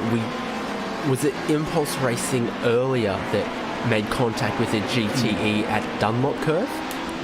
I believe it was in that situation, so they're not strangers to contact with other classes. My mind keeps confusing impulse and inertia with each other. Oh, inertia. Yeah, it was inertia. Sorry. Yeah. They're both rather physics terms and not a bad name for a superhero or a supervillain, and also both starting with I. So that's one source of the confusion. The other one is maybe it doesn't take a lot to confuse me sometimes. I don't know, maybe we can do some rocket science puns and talk about specific Impulse racing team, but I should just leave. And that's me leaving. There we go. Stick around, Connery, please. We've only got 60 minutes more racing to go as that GTE battle is taken away from us, because Radicals Online going to bring it on down to the pit lane at least one lap earlier than the car they were battling, and that's going to be third and final stop. So with just within 1 hour to go, Radicals Online deciding, yes, now is the time to take our tyres, take our fuel, and a driver swap. That's the car blinking in and out, means the driver is changing. Now behind the wheel, Sindre Setsos is going to take that car to the finish and whatever position Radicals Online think that they can achieve in that class. And while he was out of the car, he had been complaining about how the Ferrari performs here at the Nurburgring, but he'll have to deal with it at least for 1 more hour as he gets himself off and away. We have some LMP1s deciding to visit as well. We've got number 3 of one of the Movano cars, and then we've got the car of, if I scroll back to it, UI1 Positive Sim Racing Black, who's on the lane as well, for not going to be the final stop, I suspect, for some of these LMP1s. I don't think, I mean, they can go about 50 minutes and tank 55 as a stretch, but not 58. I think that's going to be a little too much. We have had down in towards the, speaking of that LMP1 class though, Radicals Online, Kwanda, very close. Radicals Online did just pit, and they've come out only just by the smallest of margins ahead of VRS Kwanda SimSport. Now, this is more of a case of can Radicals Online get themselves to the end of the race on the field. As I've already mentioned, it's going to be a struggle, and they might have to come down in for another quick stop. But the thing is, VRS Kwanda SimSport will have to do the same as well. They for sure can't go to the end on the current field that they have. So all of a sudden, battles for podium positions inside your LMP1 class. Your racing team might even fall themselves back into this as well. So that's going to be a big issue at the front of your LMP1 class. Both Radicals Online and VRS Kwanda SimSport did not take tyres on their last stop, so they are equal in terms of the rubber on their Porsches. Now things are going to get a bit spicy, David. Yeah, indeed. How I'm seeing it is both of these cars. It got very, very close. And if Matt Backham sees an opportunity and he takes it, a little bit of a Ricardo Zonta moment for that Core Sim Racing GT, I think it was there. So Matt Backham asserting where he thinks his car deserves to be. We'll get a replay of it. Of course we will. Great moment. Connery, talk us through this one, I think. It was a case of the overtake button and a huge set of balls, I think, down the middle. Look at this. That is incredible there from Mac Backham, getting himself past that Radicals Online JRT car, putting Kwanda in a more decent position than they otherwise would. It's still going to be a challenge getting themselves the race win at the end of things here, but still, look at that. That's easy, does it, down the middle. Just made it look so easy, even though it's probably one of the hardest things that you can do in these cars, just going down the middle of a unknown variable as well in that GT car. You see Core Sim Racing just like, they have these two LMP1s just stream by on their left-hand side. That is absolutely incredible, but Kwanda, they are definitely stamping their authority on this race. But meanwhile, this is one of the things I mentioned. Pure Racing team down on towards the lane. They'll get off and away. Where will they come out? And it's going to be in front of this entire battle. And they've actually not in front of this entire battle. I was completely wrong. They have come out behind. They are in the Mercedes arena right now. And I'm just looking to see what cars are potentially around them. They have lap down traffic ahead of behind them. They don't have much ahead of them, so they're in a little bit of no man's land right now. Our Pure Racing team LMP, but did they take tyres on the last stop?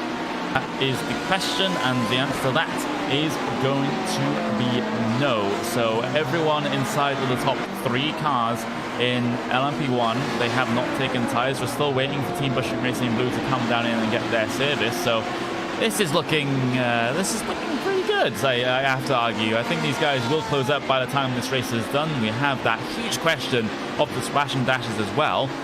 And yeah, this is, I can't wait to get this one sort of into the swing of things inside maybe the final 20 minutes. Yeah, Connery, I'm just taking a very good look at the timing screen because we saw Mac Backham and VRS Kwanda SimSport move ahead Radicals Online and Dominic Ferber with that great, very ballsy move. But how I'm seeing it is that the Radicals Online car is 9 laps better on the fuel situation. When they make their final stop to go to the end, they will need to take 9 laps less fuel than VRS Coanda. At the moment, the gap's only a second and a half. So that will shake out very close after the final stop. But we also just saw Fabrice Cornelis take his second to last stop with Pure Racing Team. And so while he is 10 seconds down the road, he's then another couple of laps on fuel better than Radicals Online JRT in second place. So this is a case of the accordion. They're all together when we start the race. We pull the accordion out, and then as we're getting towards the end of this race, the accordion will close a little bit. And I'm repeating something I said in a previous race, but when we close that accordion, we'll have to see what noise it makes. Yes, that's an absolutely fantastic phrase. I might have to steal that one. But there we go. VRS Grand Sim Sport leading this one, but things are definitely not certain. Mac Backham basically needs to run qualifying laps from here until his final stop right now to have enough of a gap and enough of a buffer over the cars behind to take the more fuel that he requires to get himself to the end of the race. And I think for certain that we won't see tyres in that final stop as well. So we will be seeing a triple stint technically at the end of this race. And let's see how that one gets decided in terms of the fueling in those splashes and dashes required for the LMP1 class. And speaking of LMP1 as well, we have the 2 Mavanos that are close on track as well, so that might be particularly spicy between Paso Carla and Gabo Max.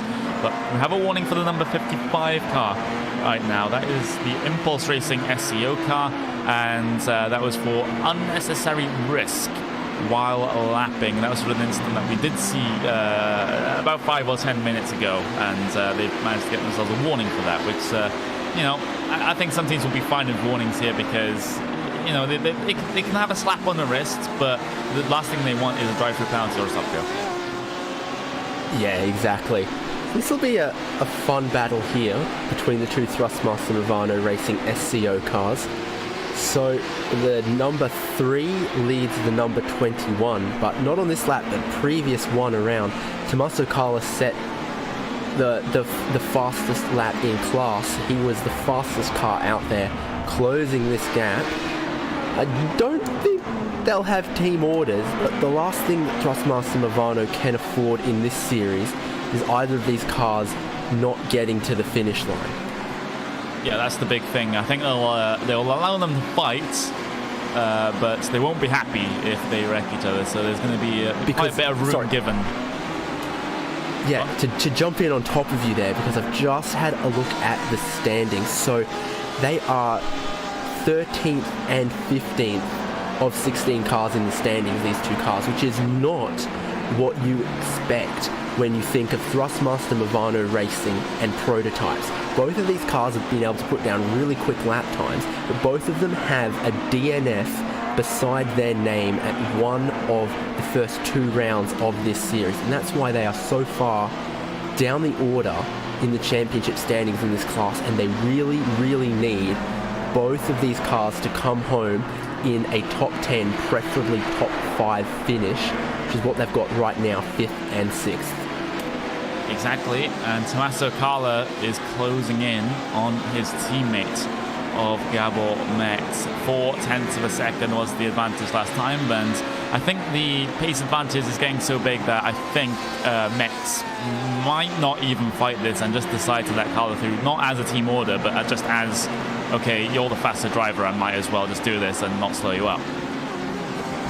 Yeah, precisely. Make the next team meeting less awkward by doing the sort of sporting thing. On strategy, I'm seeing Gabor Mex as now starting the 5th lap of his stint, Tommaso Carla starting the 7th of his stint. So not a whole lot separating them, but the fuel advantage going to... Well, does it even matter? Because that looks like a pretty slam dunker. Gabor Mex deciding to lift out of the throttle a bit early, leave the inside for Tommaso Carla, and the faster driver goes through. So from Thrustmaster Movano Racing P5 and 6, it's now Thrustmaster Movano Racing P5 and 6. Just to give you an idea of how fast your current race leaders are going, VRS kind of Simsport, they did a 136.5 the last time by, and the fastest lap of anyone that was the second fastest lap of anyone was probably, by looking at this, the Movano number 20, Movano number 21 car, who did a 137. Basically 2. So that's like a 7/10 of a second faster than the rest of the field we're talking about with Mac Beckham right now. So that is absolutely huge and might just be what VRS kind of Simsport need in this particular race. But we're looking back to sort of towards the back of the LMP2 field right now. We have the P number 22 be on the card right now, at least in the overall standings. But right now we do have a second place in LMP2s decided to come down and get their final stop. They can make it on the 49-minute stint required. So Core Sim Racing, after this fuel stint, they are very good to the end now with that pit stop. So let's just see how that one will turn out for them. I'm not going to be completely sure. I'm not going to say, I wouldn't say confidently that LMP2 cars can make it to the end from here. I think we said that. Oh yeah, sorry, yeah. For Vatic last round, and it came back and bit us when they needed to take a splash with 5 laps to go. Excuse me. I'm not sure. Sorry, I had to interrupt you, because I'm going to correct myself, because I know why I said that. That was assuming 100% fuel. These guys are on 67%. So no, they won't be able to get to the end. So the tables have turned a little bit from last round, where now it's Ava Vivatic going a little bit longer on the field than Core Sim Racing. Not by a huge margin, but both of them will have to take a splash, and we'll see how that shakes out for someone like Team Hoisingfeld, who went off strategy, off stint very early, as Ava Vivatic now do pit from the lead. And the battle we're watching of Impulse Racing and Team Bushfink Racing Yellow closes up once again. That slightly second-hand, teeny bit dented-looking Team Bushfink Racing Yellow car catching the "you've been warned by race control, don't take any more risks" passing GT cars, Impulse Racing SCO car. And Marco Jäger, well, Jäger might be German for hunter, but now he has become the prey, and the hunter is Tyler Havias. Just working those jokes in. Bilingual puns. Fantastic stuff, David. Fantastic stuff. But here comes Tyler Havias then, Team Bushfink Racing Yellow. Looks to the inside, going to be defended by Marco Jäger, as he will straight line the entry to the corner and then get himself back towards the apex of the corner. But we have Movano 3 looking, he's getting himself involved behind, just as a car on a further lap down the road than these guys. Does have to disrupt them a little bit, and Tyler Herbius not going to be too happy about that one, but it is just the way of things sometimes. But I think these guys will close up pretty quickly, regardless of the lap traffic trying to make their way through on them. You can just see that already. Tyler Herbius able to carry so much more speed through these corners, and Bushfink Racing Yellow definitely on a roll in LMP2. They haven't had the best of races. They've had a couple of moments where they have been put back in this one, but still they're still trying to work at it. They're still trying to plug away, and that's all you have to ask for sometimes. Yeah, precisely. They started very strongly, running in 3rd place in the early laps, and now battling over 9th place. That's a little bit of a fall from grace, but it's got to be said that you can admire a team that dusts that off, that picks themselves up and keeps fighting, even if it's not quite for the glory they had in mind. And I think, talking about in mind, Tyler might be living rent-free, because he's definitely trying to get in the mirrors the car ahead, but he's been too aggressive over those curbs, serving that slow-down penalty. Maybe it was his own mind that he might have gotten into there, playing games in his own head. Oh, you couldn't just say he just got evicted. But there we go. We need rent control people.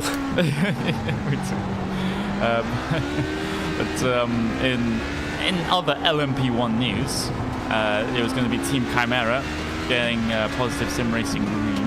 That is actually that. Excuse me. I was going to say. Hang on. That was.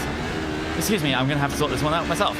Positive sim racing green and race for cat endurance. Excuse me. Are the cars that are looking pretty close and pretty spicy out there on track right now, and right at the back of the LMP1 fields. They're not really fighting for all that many points, but it's still something that we do have to keep in mind if some battles later on in the season are decided by a couple of points here gained or lost here and there. That's the important point. So, it doesn't matter if you've been filed to the back of the fields after an earlier incident. You do have to fight for every single one of these points, because a championship fight might be decided on one, as it has done before in the iRacing GT World Championships. Yeah, in the point standings, Race for Cat Endurance 12 points, UI1 Positive Sim Racing Green 10 points, so just 2 points separating them in their championship fight. And as it stands right now, Positive Sim Racing Green would pull some margin back on Race for Cat Endurance, so it's close between them. And even if you're fighting lower down, they're still fighting against each other here on track, but also more broadly in the championship. Exactly. Looking at the rest, it's like Secret Hope Divas Movano, 63 in the 141, battle for position, GTE in P8. And it's going to be one that's also looking to get itself sorted by the time this race is done. Currently, the Secret Hyper Divas having to deal with inertia. Don't have trouble with lap traffic again, please. The Inertia Sim Racing team perhaps being the worst offender in terms of that one so far, and almost they had it happen certainly again. In the eyes of race control. Oh yeah, certainly. They have had penalties already related to lapping the traffic, and this time they narrowly get away with not having contact with the Secret Hyper Divas, but they just have to be so much more careful through the latter part of the season, especially because the last thing you want to be doing as a team is establishing a reputation, a bad reputation with the race stewards. Of course, stewards do have to be impartial in the decisions that they give, but if you do have a prior history of rule infringement, then you might just get punished harsher than someone that's otherwise clean in other situations. Yeah, precisely. Everyone starts with a clean slate and with some,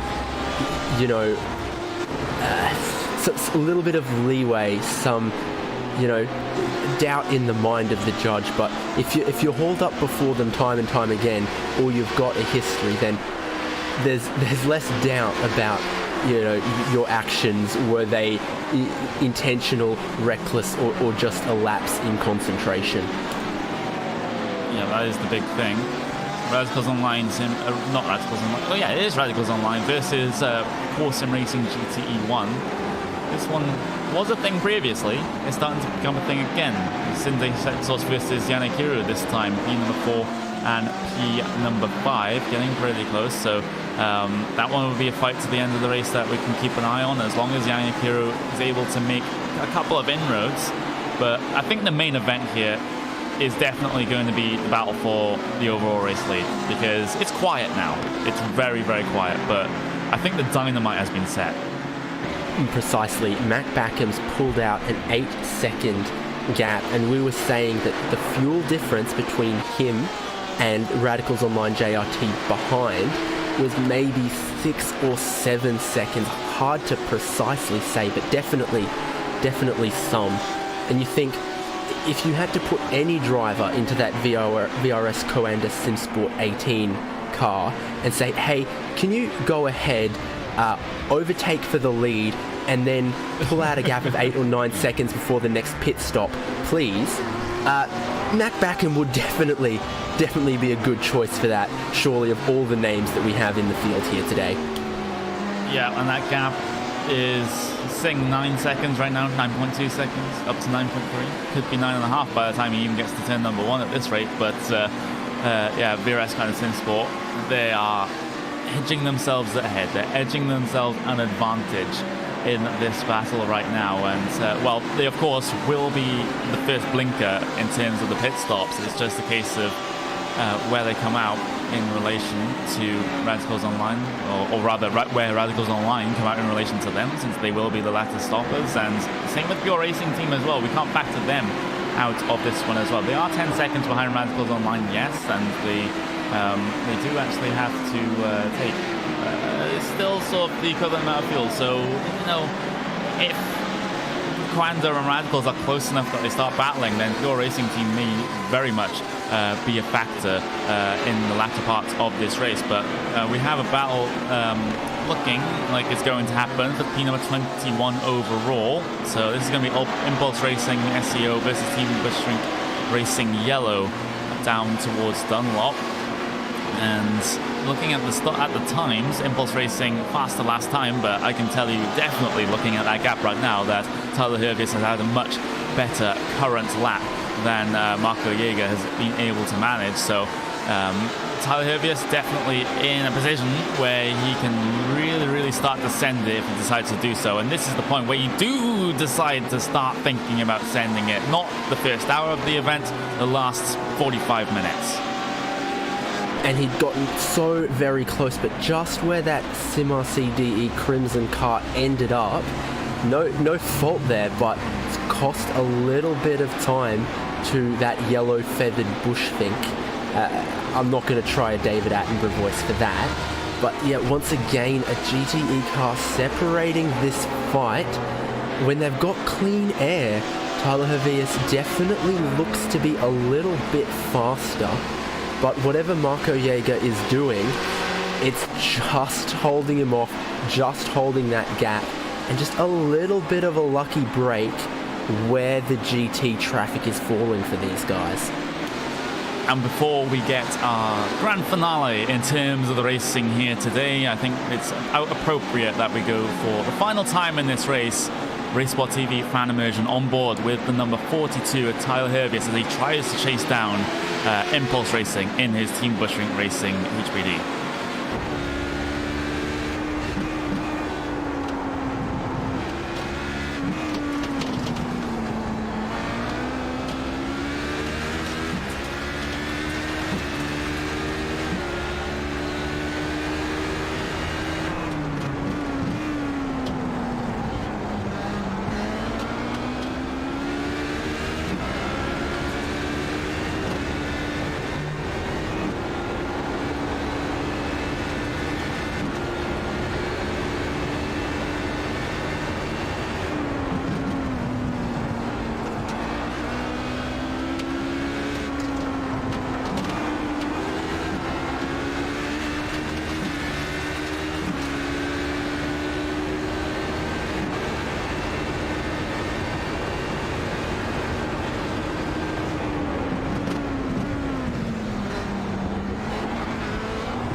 Team Bushfring Racing Yellow is perhaps the example of maybe the curse of the Race Spot TV fan immersion starting to come back. That could be an issue, as they had a little bit of contact with Impulse Racing as they did try to overtake them a couple of laps ago coming through the Mercedes arena, but they've put themselves back into a position to be able to challenge the car directly ahead once again. But right now they haven't quite had a chance, but so deep on the brakes they go down in towards turn number 1. We're going to be heading into the final 30 minutes of the 4 hours of the Nurburgring for the Sports Car Open here on Race Spot TV and on the iRacing Esports Network as well. We are waiting to see how things turn out in LMP1s, because it's going to be all decided on the pit stop strategy, and I think with a 14-second gap, VRS Sport has enough of a buffer to get their stop done and they can take this race win, but that is still completely undecided. And another thing that's undecided is the battle we've been watching for the past while. Team Bushfring Racing Yellow versus Impulse Racing. They've been going at it, they've even made contact, but they will still continue on with this battle, with Bushfring getting the run off of Dunlop, not able to make it side by side through the Schumacher S's.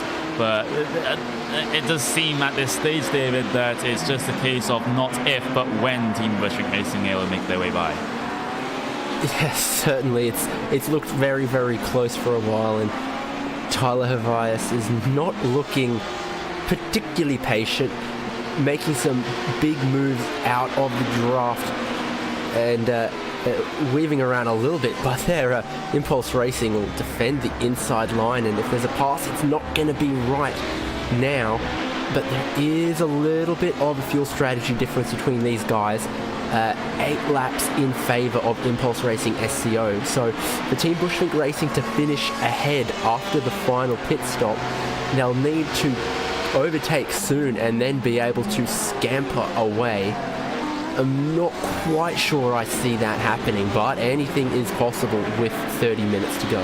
Okay, we've had Team 5 come down towards the lane. This will actually give us a good baseline. They have 27 laps on their stint. How long are they stopped in their pit box for? That is going to be a big one. Up to 7 seconds, 8 seconds, 9 seconds, 10 seconds, 11, 12, 13, 14. Oh, they've gone pretty long on this one. That could be an issue when you look at VRS Sport. They're in. Okay, this is crunch time for your LMP1 field. Matt Backham has decided to bring that car down in on towards the lane. The stop time for Team 5 was 20 seconds, and that's if Quando are going to do the same, then they have not secured their position ahead of Radicals Online JRT. But let's just have a look to see what the stop time might just be. Currently can't see it right now because JRT is being very, very temperamental. So what a time for that to start working. But Mac Backham off of the lane then. Let's see what he's able to do when he comes back off. He needs outlaps right now to be able to make sure that this position is secured. I'm still on the side of it being secured, but it might not be as comfortable as perhaps it first seems. Yeah, so 20 seconds stationary for Mac Backham. Meanwhile, Dominic Faber for Radicals Online still has 8 or so laps to go out there. Might only need 14 seconds of fuel potentially, and then right behind there and putting in some pretty quick laps recently, closing down the gap a little bit, is Fabrice Cornelis and Pure Racing Team. So he's now only 10 seconds off Radicals Online and needing an even shorter splash of fuel to get to the end. So it's all closing up just a little bit, but Mac Backham would need some bad luck to not inherit the net effective race lead after Radicals Online and Pure Racing Team take their pit stops to get fueled to the end.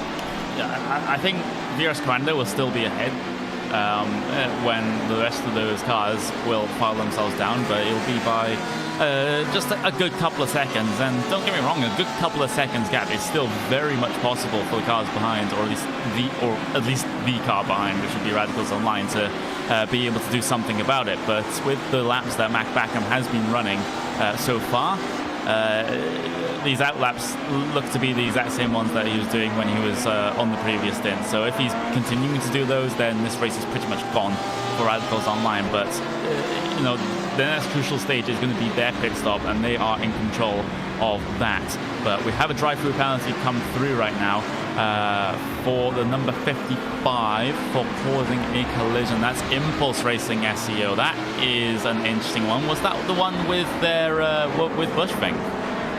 I have to wonder, because that didn't seem to me to be all that bad. Well, they had previously had a warning, and if a warning means anything, if it's hanging over your head and you're involved in a later incident, that later incident might be viewed less as a racing incident and potentially more as your fault. So, again, as I wrote to you, I didn't get a good look at that incident between them, but a replay we shall get. Oh, we will get. There we go. Let's just have another look at it. Impulse Racing on the outside becomes the inside for the second corner. Let's see exactly what happens here. That's more of a racing incident for me. He does straight line the entry a little bit, I will admit, but I don't think that's drive-through penalty worthy. I've seen two angles and it's still not enough. I know race control, the stewards, and that will have looked at more before they decide on handing out a penalty, but still it looks a little bit like maybe Impulse has pushed a little bit wide, and in doing so turned the bush fence. And definitely at least one... From that angle, I can see that they still had half a car width to the inside. They've pushed a little bit wide, and already a warning over their head. 2 warnings. Yeah, okay, so all of it together, rather than just that incident in isolation, you can see why race control have given a penalty out. Now lap 111, turn 5. Yeah, that's... this might be the other bit of contact that they had, and it's going to be this one inside. Let's have a look. Just play this one through towards the end of the Mercedes arena, and it's going to be a little bit later on, coming up towards turn number 5. That was turn number 4 just gone. Turn number 5. Ooh, that's a look and a half. Turn number 5. Let's have a look. Again, I don't know how to call. I don't know how to call that. Definitely it's a pattern of behaviour, even if none of these are particularly egregious. Again, he just goes a little bit wide with the car on the outside, pushes them off the track. You could let one of those incidents slide. You could give a warning for one of those, and I'm sure that's what the stewards would want to do, but all together, that's really... I don't want to be too harsh here, except to say that all of that together is a pattern of just a little bit nasty, unsporting driving. Yeah, it's in that sort of grey area. It's sort of teasing the line of what is legal and not. And the stewards have then therefore taken the decision, okay, that's a little bit too egregious, a little bit too, too dangerous, so they're going to nip it in the bud by giving the drive-through penalty for what would have been a third warning, I suppose, even though the contact itself wasn't all that bad. And none of those incidents were really all that bad, but as you said, it was just a consistent sort of behaviour of not that bad incidents, but still kind of their fault, if you know what I mean. Yeah. Well, I feel like we've covered most points of view on that one. So let's talk about something a little more positive, and that is Positive Sim Racing trying to defend from Team Chimera 24 deeper in your Prototype 1 field. But as we've said, points very, very tight all the way through that championship. So every position matters for pride, for points, and for Race Spot TV airtime, as it seems. So Joshua Chin, we've spoken up, talked him up earlier. He's now trying to close that gap, maybe grab a position in the last 25 minutes. Definitely. Meanwhile, if you're wondering how the battle for the race lead is going, it's the Mac Backham show. I have to say, we were bigging up the sort of grandstand finish, and at the time it did look like he was going to be pretty close, but Mac is going about 0.5 of a second to a second a lap faster than Radicals Online right now. That is just extending the advantage that they already had. We already said when they came down in for their stop that they'll be out ahead, but it looks like they'll be out ahead by quite a bit at this rate. That is impressive stuff from Mac. Yeah, exactly. I said if there was anyone else to put in the car, say, hey, this is what we need to do to win, it's going to take us clawing 30 seconds out of them on track.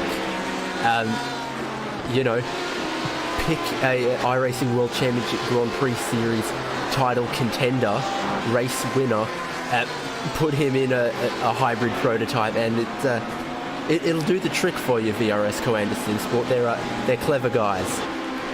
But we will have a battle for a podium position, though. It'll be for P number 3 in your LMP2 class, because No Name are now starting to come under threat from the car of the Team Hoisingfeld team. So Christian Hewitt behind the wheel, trying to get a podium for that Hoisingfeld team. It's going to have to be over Patrick Richter in the No Name car, and Richter has to dive it in.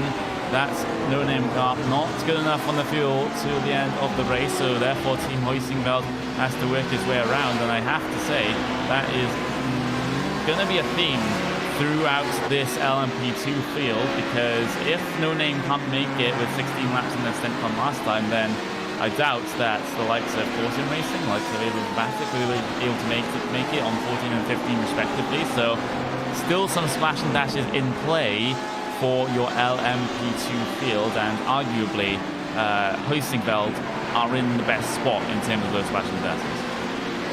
Yeah, that's how I see it as well, that Ava Vavatic and Course Sim Racing PC likely need another pit stop to get to the end, and Team Hoisingfeld are in the clear. I think Team Hoisingfeld might just be able to jump Course Sim Racing PC. I think Ava Vavatic have enough of a lead. And while we're talking about P2s, Connery, we've got some other ones here as well. Some other ones here. So that's 8th and 9th in class. Words, they get more difficult later in the race. So Impulse Racing, I assume, have served that penalty. Indeed they have, and this is where it's plopped them out in 8th position with Carlo Labate, very brave under brakes, and in Impulse Racing, Marco Jaeger probably a little less willing to fight door to door, wheel to wheel as he was earlier, you would say. Yeah, you could say that. You definitely could say that, as he has come under fire from the steward, shall we say, about his behaviour over the stints that he has done. So, which is why that he did get that drive-through penalty, of course, not just for one instant, but for culmination of instants that he had. But I think the objective right now for Impulse is just to finish the race without any more dramas. You can't really afford to have any more dramas, because you just get harsher and harsher penalties the more penalties that you do get. So just get to the checkered flag and call it a day is going to be the objective for them. The thing is, GTEs, they've been quiet. They've been quiet over the past couple of, past hour or so, I suppose. They were giving us all the excitement in the early stages, but it looks like they might not be done right now, because Radicals Online getting closed in on by Course Sim Racing, getting closed in on by Thrustmaster by TX3, and we have our usual battle. Oh, there's some pleasing symmetry to this, David. It's Simasi and Movado. Yeah, we haven't given them enough airtime yet. This broadcast haven't said enough about Jürgen Frank, about Simasi DE Crimson, but more seriously though, doing a pretty reasonable job of defending, even if that Simasi DE car is right at the diffuser, is Ronaldo Lorena in the Thrustmaster Movano Racing. So recently, installed behind the wheel of that one to bring them to the end of the race. And hopefully in 8th position, I'm sure, is their plan, though that is going to be a tough job the way Jürgen Frank has been driving and how aggressive that SimRC DE Porsche 911 has been. Thing is, can they sort out their differences this time? I want to see at least a side-by-side between these two guys. Come on, we can't just be sitting there 0.2 of a second away from each other the entire time. Come on, guys, let's just get those side-by-sides going, and hopefully We would be Jürgen Frank... horrible marriage counselors. Guys, I want you to sort out your differences. Can you just, go wheel to wheel at 250 kilometers an hour, try and outbrake each other? Let's just get some of that anger vented here, guys. Yeah, Look, Thrustmaster, you say something nice about SimRC, and SimRC, you say something nice about Thrustmaster, and at the end we'll hand out points and one of you will be the victor. Boring. Incredibly boring.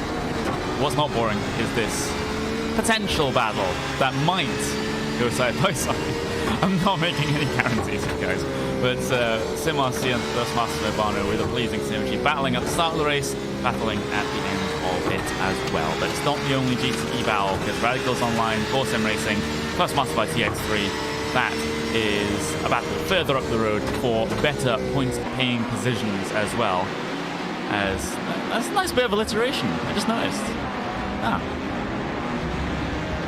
Yeah, so somewhere through the pit stop cycles, that Radicals Online Ferrari has gotten back by Core Sim Racing GTE and Yannick Kiru. Now, our pal Sindre Setsource, he was saying he's not especially a fan of the performance of the Ferrari 488 GTE relative to the Ford GT, but they're making it work, our Radicals Online, and now he gets a little bit of a lucky break. He gets a Thrustmaster Movano P2 car between him and Core Sim Racing, not just for that turn, but for another one as well. It gives him a little bit of breathing room, but certainly Yannick Kiru doing a good job. And then Thrustmaster by TX3's Thibaut Casabon getting himself involved as well, a very competent GTE driver, knocking on the door of a top 5 here. If they can just find something to close them up closer to that battle, it's 4th and 5th. Thibaut Casabon, very much a feature in the Race Spot TV Friday primetime events, where we have these GTE machines in that IMSA series, so definitely no stranger to these cars, and looking to get himself a very good finish on perhaps a little bit of a bigger stage here in the Sports Car Open, but we'll just have to wait and see in terms of how what that are you battle talking about? will go. Every class of the Race Spot IMSA primetime is absolutely stacked with talent. It is. But in terms of Except viewership, for- Sports Car Open gets more. Yeah, That's the point I was trying to make. No, I say that very sarcastically when I'm able to get into that. Just the Corvette Daytona prototype class, unfortunately not as fiercely competed as the GTEs and the GT3s are. And we see exactly how fierce that GTE class is there when someone who can win races there in the form of Thibaut Casabon is here scrapping to get into the top 5. The strength of participation here in Sports Car Open in all of the classes is very strong, and especially here in the GTEs. In LMP1 news, Pure Racing Team have come down in, and they are 19 seconds behind VRS Clandestine Sport. Yes, Mac Backham has basically just shown everyone who's boss at this point. Just awesome stuff, absolutely awesome stuff, and it's kind of unfortunate in a way, because I was looking forward to a good finish for LMP1s, but it doesn't look like that's going to be the case at this moment in time. Radicals Online, there we go. Finally, they decide to head their way down in, but I don't think this is going to be in any way promising for them as they try to find their pit box. Pure Racing Team VRS Clandestine Sport. Look, they're already past them once they get themselves stopped in their box.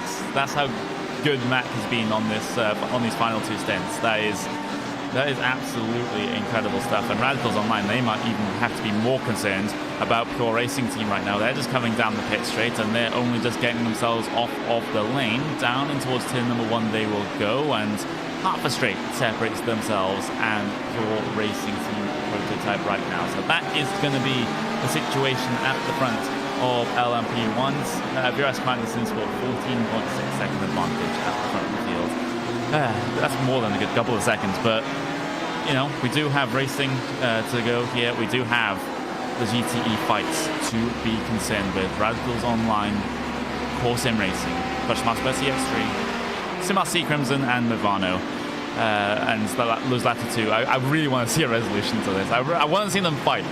I really want to see them fight. But for the core, the Radicals and the Thrustmaster by TX3 battle, that one has potentially a lot of spice to it. So that one is going to be solved within the next 12 and a half minutes. And I think these guys are more likely to go side by side than Movano and SimRC are.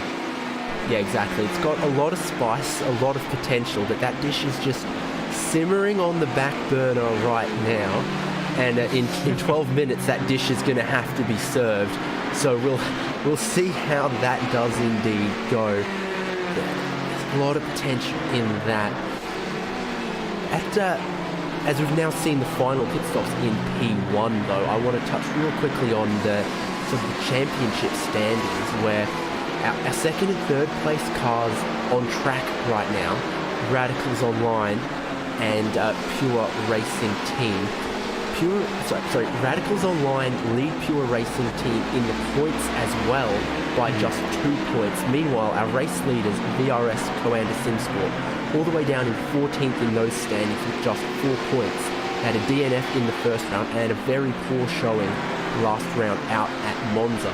So even if they grab this win, they'll still be a long way behind Radicals Online and Pure Racing Team in the points standings, which is where the real championship battle might be right now, with Team Bushvink Racing Blue having a little bit of an off race.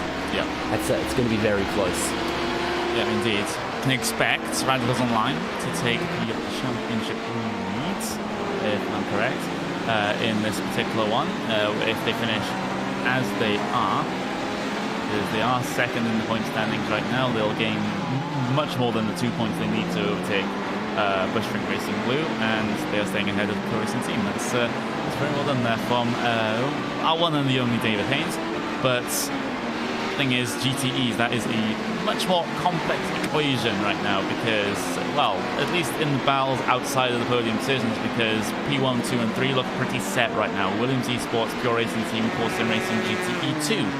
Meanwhile, Radicals Online and Core Sim Racing GTE 1, Thrustmaster by TX3, that one definitely is not sorted. And Core Sim Racing, they've kind of had the worst of luck with the traffic right now. That has put them back a little bit, but with 10 minutes remaining and about 6.5 laps, this is very, very possible for, you know, all three cars. Yeah, certainly Thibaut Casabon is sort of the sleeper in this one. We've been watching the battle between Radicals and Core for quite some time, and then just slowly sneaking up on them through on-track pace, strategy, and mainly just on-track pulling a couple tenths per lap out of them is Thrustmaster by TX3's Thibaut Casabon. So he's doing a very good job to not draw too much attention while still being in contention for a top 5. Contention but not attention. That's what they've got at Thrustmaster by TX3 right now. Yeah, TX3, very, very strong GT team indeed, and they pretty much have arguably their best driver behind the wheel right now, so that is definitely a good advantage to have for the primarily French team. Let's see if they're able to pull off these two passes in the very late stages of this race. The pace is with them. They are the fastest car of all three in this particular battle pack, a 1 minute 50 flat last time, compared to Core Sim Racing's 50.3 and 50.4 for Radicals Online. So I mean, it's going to be a job. It's going to be a huge job for Thibaut Casabon to do it, but with pace like that, it becomes a little bit more possible. And the Radicals Online running a little bit wide on the run down the hill towards Dunlop isn't exactly helping their cause, and that isn't exactly helping their cause either. Very wide line coming through Dunlop, able to get the faster exit though, but I don't think that is the ideal line through that particular corner. Just drops them back a little bit more into the clutches of Core Sim Racing. Meanwhile, Team 5 tries to make their way through, and once again, I think this battle may even just be decided on the prototype traffic trying to file its way through, and sometimes unsuccessfully. Yeah, very possibly. There's something maybe wrong with the brake feel for Sindre Setsource, because he locked up into turn 1, he ran off the track later on, and then into Dunlop curve also looked very unstable under braking. He's still quick enough, but he's just not looking confident. It's very, very close there between Core Sim Racing and Thrustmaster by TX3. So the way the traffic fell was not in favour of Yanni Kiru, and now Casabon is right up underneath that rear wing, nudging at the diffuser. Will he look to the inside in turn 1? Not quite this time, but that's very much in keeping with what we've seen so far. No crazy moves, no risk, not drawing too much attention, or even the attention of our director for just 1 second there. But he's just a measured drive, no risk, and I'm sure if another opportunity presents, he gets a slightly better run off a corner, then maybe try to move that Ford GT ahead of the sister car. Not that they're teammates, but just running the same model of car, and potentially up into 5th position. Yeah. Oh, the prototypes absolutely sent it on the Core Sim Racing car, and that is going to be the Movano 43 machine that pretty much could have decided this battle between Thrustmaster by TX3 and Core Sim Racing GTE1, but Core Sim Racing will not give up. They cannot rely on any disciplinary action to sort out this battle. They have to take it by their own hands, and this is just allowing Radicals Online to start to get away, because Yanni Kiru is going to be absolutely incensed by what has just happened, and now he's going to look to take the fight up in towards the NGK chicane. Around the outside he'll have to go, at least for the first apex, or at least attempt, as he files right back in line over those heavy curbs. And now Team Chimera behind, they don't even want to get involved in this. They've seen what Movano have done and don't want to disrupt this battle any further. They will wait until the pit straight to get their way by as they launch themselves off the corner. But the thing is, drama, 4 laps to go for positions just inside your top 5 in GTE. And I think you said it, that was one of the things that could determine the finishing order in this battle. And how dirty would you feel if you were Yanni Kiru? Defending very well, only to have another class car dive bomb quite a long way back, go to the inside, hold you wide off the apex, and in doing that allow your competitor through. I would honestly be fuming. Yeah, I would be maybe shouting some expletives if that had happened to me behind the wheel. And I think anyone that is sort of easily tilted, I guess we'll say is the gaming term, would also do the same. But right now, Core Sim Racing trying to work themselves back in. Radicals Online are dropping back into this, so this still may not be done with 3.5 laps to go for these GT cars, but it's still a lot of work for Thrustmaster by TX3 to do if they're able to catch Radicals Online, and it's also a case of whether Yanni Kiru can recover from that instant, from losing the position, and get himself back into contention. The Radicals Online GRT will file their way by and not able to affect things. Otherwise, I think they would have otherwise liked to help out their GT effort, as they will not challenge up in towards the MGK chicane over their teammate. They know how important that this GT battle is, and then they'll get themselves by in a better place.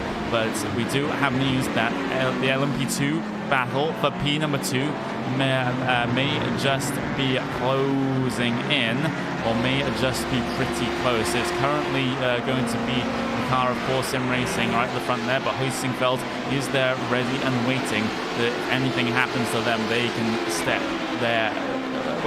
their foot higher on that podium than number 3.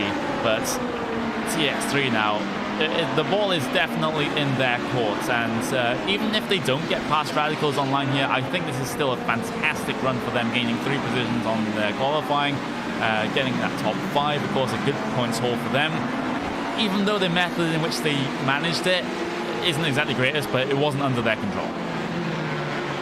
Yeah, exactly. You always feel a little bit weird, making the pass like that. If the roles were reversed, you'd be a little angry about it. But it's not Kazubon's fault whatsoever.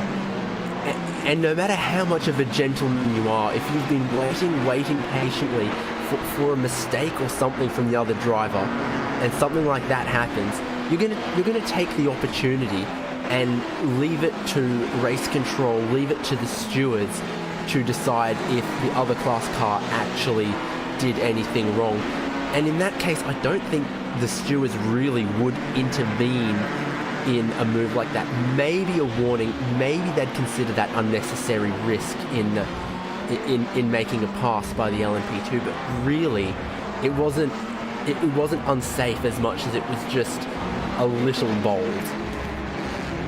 It was very bold, at least in my opinion, and I do think they'll... there we go. We've had it come through. The number 43, unnecessary risk while lapping, only just a warning, which kind of... I kind of would have liked to see a little bit more, but I understand why that's just a warning, but still, it's...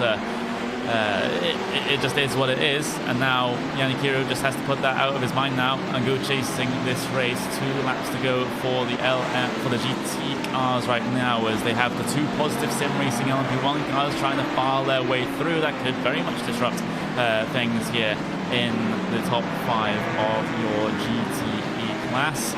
Meanwhile, we're waiting for news in some other classes. Well, that LMP2 battle, it started to stall out a little bit. It started to not start to close in for P number 2, so that one might just be over and done with in the latter stages of this race. But coming into the final minute now, David, this is, well, we don't have the battle for P number 1 that we perhaps expected for LMP1. That is unfortunate, but Matt Backham has just been so good in his final stints. I think someone made reference to that. He's basically carrying VRS Grand Assist to a victory. Yeah, indeed, potentially. But another battle in the GTEs, because they always turn on the excitement even when the prototypes look relatively sorted earlier on. So Jamie Wilson in the Team Chimera 87 going to the inside, trying to defend from Talk Freak Racing, riding on, and goes so deep on the brakes. Is it too deep? Maybe.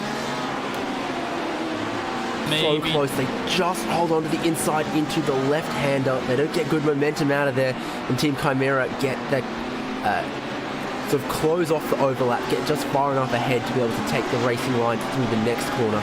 That was incredibly bold under brakes from Talk Freak, and we saw the result of that with a big locked tyre, and they just couldn't quite get it pulled up. But the final lap for our overall leader, and that is VRS Coanda Sim Sport and Matt Backham, now halfway around. An absolutely commanding drive from him. No one else in that P1 field could match his pace.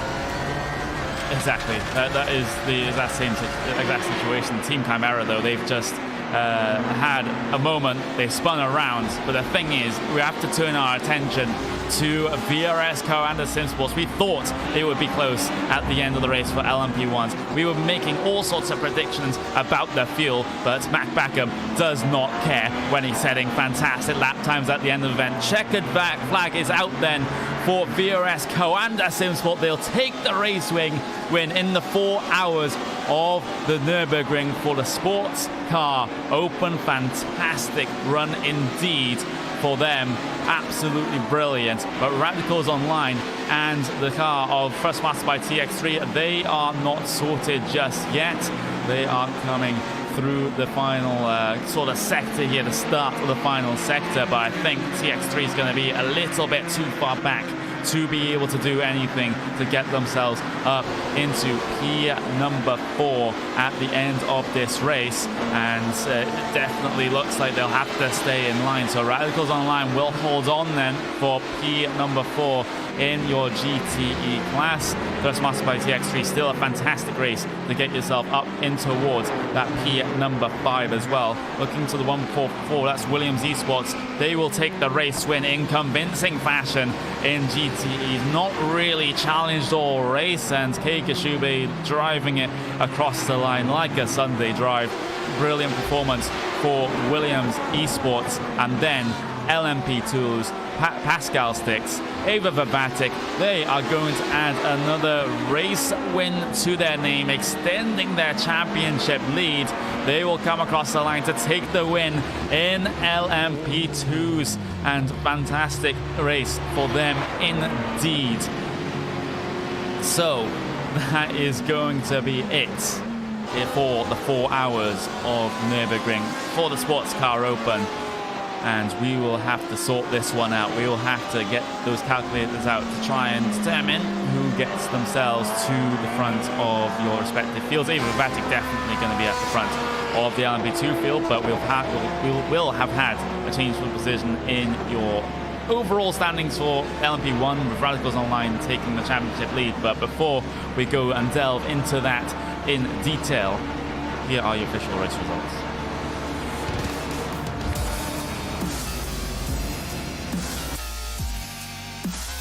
In LMP1s, it was a comfortable final 2 stints for Mac Backham. 17.6 second advantage over Radicals Online and Dominic Faber. We've got Pure Racing Team there in number 3, 24 seconds behind your race leader, with the 2 Thrustmaster Movano cars there, number 4 and 5, with Team Bushring Racing Blue, your previous championship leaders, only finishing in number 6. Team 5, number 7, Simikibinix Racing P8, with Team Chimera 9th, and Race for Cat Endurance finishing in the 10th position. Positive Sim Racing Black and Positive Sim Racing Green will get 11th and 12th respectively, with Simitalk Esports, Talk Freak, and Vendaval rounding out the field.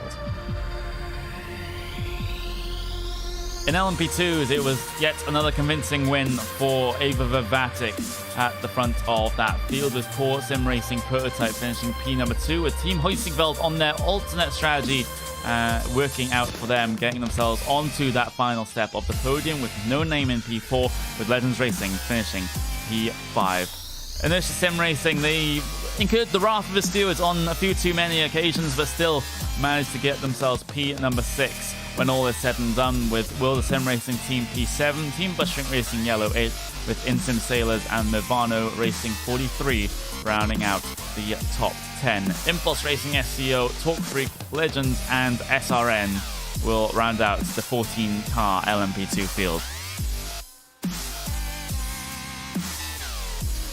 Then in GTEs, once again, a very convincing win, this time for Williams Esports, with Pure Racing Team GT and Core Sim Racing GTE bringing up those final 2 steps on the podium. Radicals Online, number 4, with Thrustmaster by TX3 getting themselves inside of that top 5 in the dying moments of the race, dropping Core Sim Racing GTE 1 down to number 6. Planet Racing Red with a quiet race and number 7, with Sim RC Crimson, the opposite of a quiet race, inside number 3. And Secret Hyper Divas number 9, with Movano Racing number 63 P10.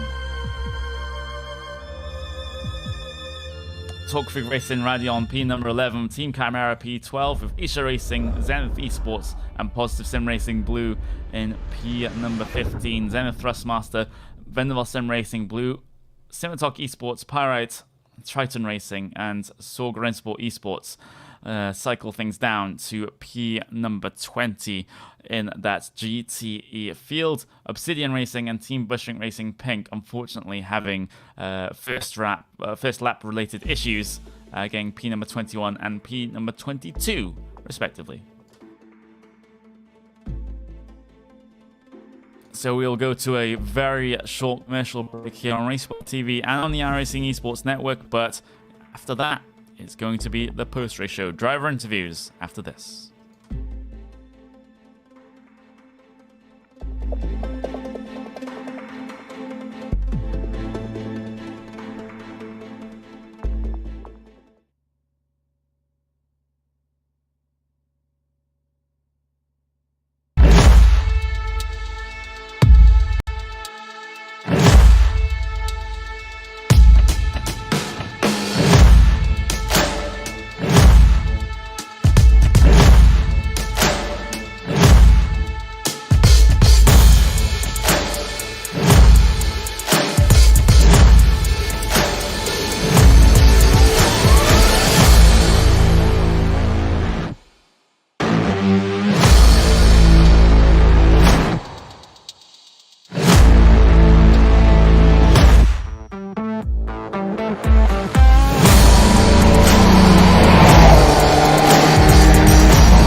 Welcome back to the post-race show for round number 3 of the Sports Car Open. We had the 4 hours of the Nurburgring and VRS Commander Sim Sports, Ava Vivatic and Williams Esports get themselves race wins in each of the 3 classes. But the first team, the first driver that we will talk to is representatives of the VRS Commander Sim Sports team.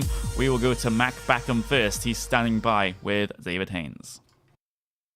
Well, Mac, your team a little bit off in the championship standings coming into this race, but does that matter when you grab a win?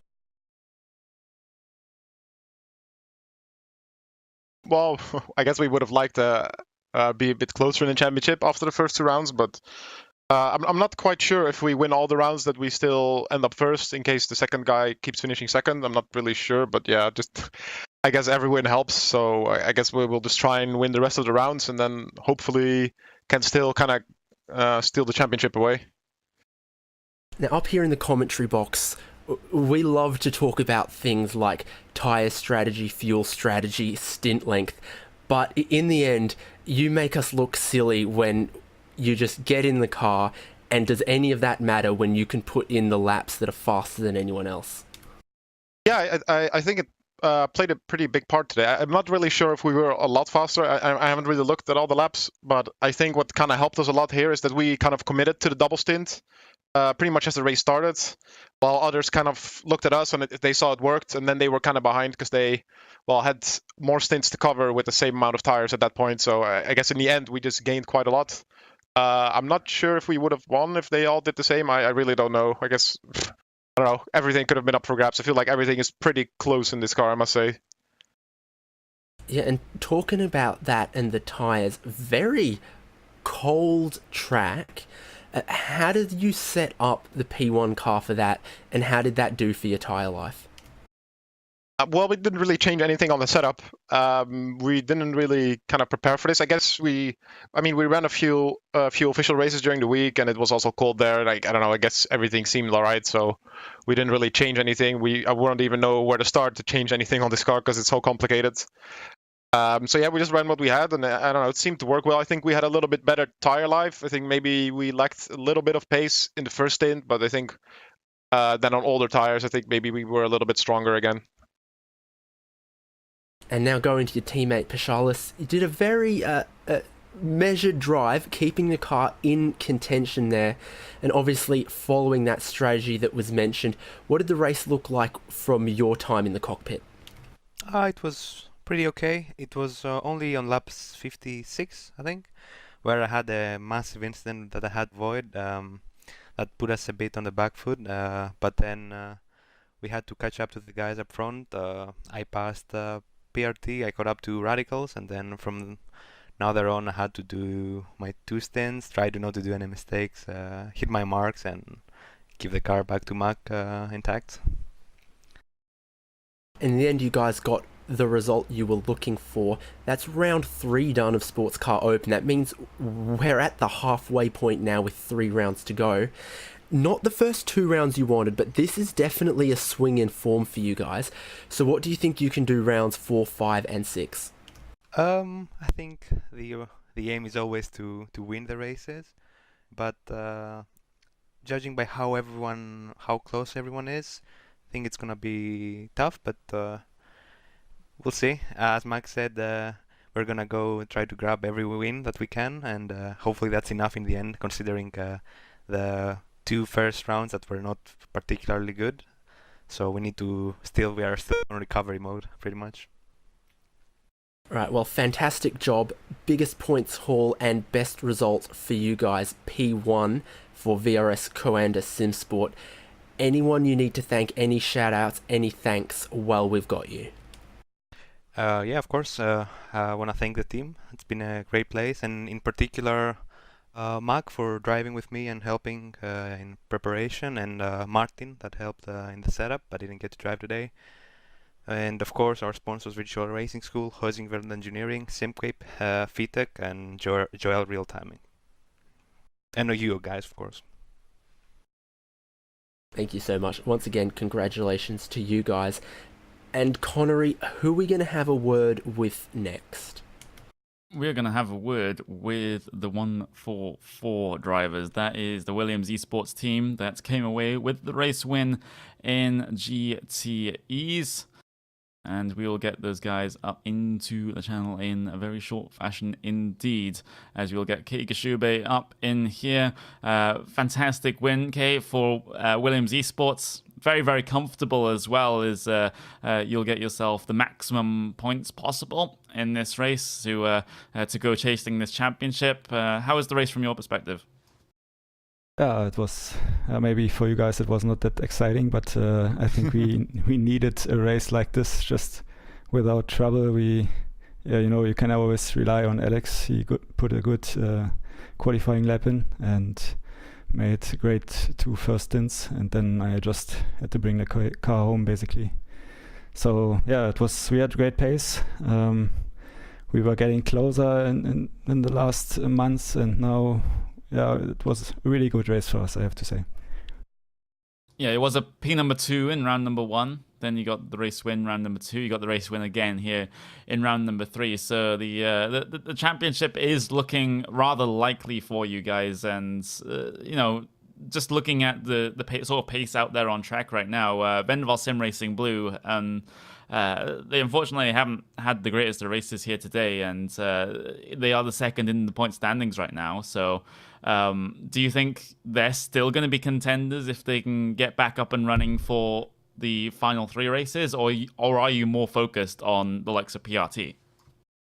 I think PRT is still the main opposition, but of course Vanderbilt is also very fast, and we can have bad luck as well. So, I mean, Pure were leading the race at Monza, and they had a disconnect or something. So that can happen to us as well. So we just have to see to make no mistakes and get all the points we can get, but it's not so certain. That's sure.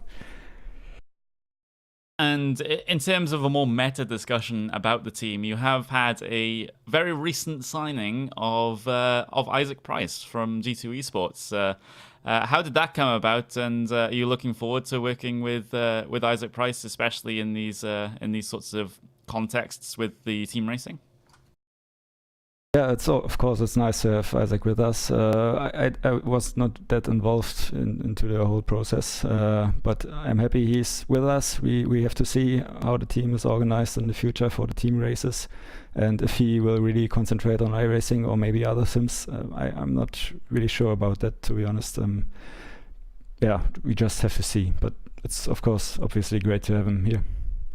Yeah, sim racing, of course, a very, very big world and lots of things to focus on. But in terms of this sort of coming patch now, because we have week 13 imminent, and we have the day-night transitions coming in. So how do you feel that will affect the whole dynamic of these endurance races? A lot. I'm looking forward to this a lot, the whole team, because we are concentrating on team racing, endurance racing, and it will just be that much better and more immersive when everything is dynamic, sun is moving, driving into the dark in a 24-hour race. That will be awesome, I guess. So yeah, it will be more difficult, of course. You cannot make setups that only work in specific conditions. So yeah, but we never did that anyway. So I guess it's good for everyone, and we will not suffer due to the dynamics. It's a different way to approach a race, but you're expecting to be on the same pace. But before we let you go, anyone who contributed to your race win here today? Yeah, of course. I want to thank the whole Williams Esports team, our sponsors, Chill Blast, Razer, Hoisingfield Engineering, and of course, Sim Racing for the league, and you guys for this broadcast here. Thanks a lot. Yeah, and thank you for the fantastic performance that you put out there on circuit. As that was Kei Kashube, driver for the 144 Williams Esports car, taking the race win in GTEs. But we do have a good couple of other drivers to get into the commentary booth here, and one of them is going to be the number 81, not the number 81 team, excuse me. That is going to be the number 4 team we're going to get up into the commentary booth. This is going to be Radicals Online, and this is going to be their LMP effort, their Prototype 1. As we'll get those guys into the commentary booth right now. We'll actually start off with Dominic Farber, and David, take it away. Yep, so we have Carl Jansen and Dominic Faber from that Radicals Online JRT team, grabbing second place in this race, guys, but inheriting the championship lead. I guess I'll start with you, Carl. Is that a bit bittersweet that you were beaten on pace here by VRS Coanda, but now leading the championship on points? I mean, I think we definitely had the pace to win the race. We pulled away in the first stint, and I think we had the overall pace. Just our car was just too bad on the double stint tires. I don't think either me or Dom thought that it would be a race off double stint in tires, so I was a little bit aggressive setup, and yeah. Yeah, indeed. So we had a really cold track temperature. Was that still not enough for your car to be able to extend the life out of a set of the Michelin tires?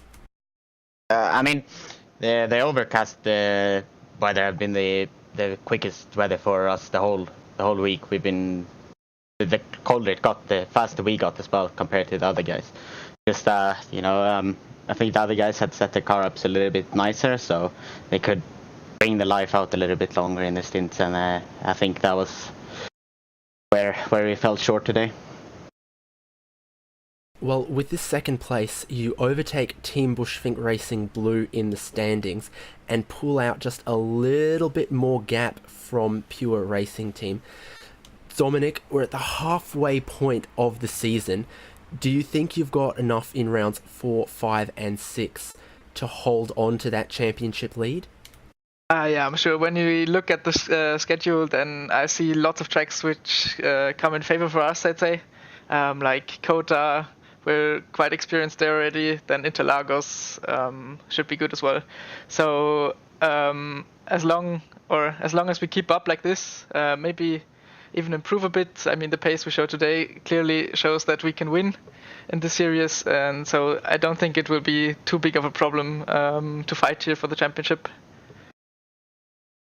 All right, but in the next rounds, will you be hoping for a hotter track and sunnier weather, or does it not matter too much? You'll be prepared, rain, hail, or shine, day or night? Well, today we were quite happy when we saw that the session was overcast, because, as Carl said, we were way faster in cold weather compared to the others than in hotter weather. So we were quite happy, but sadly that allowed the others to double stint the tires, which cost us then, which we didn't predict. So I don't know. We will be prepared anyway.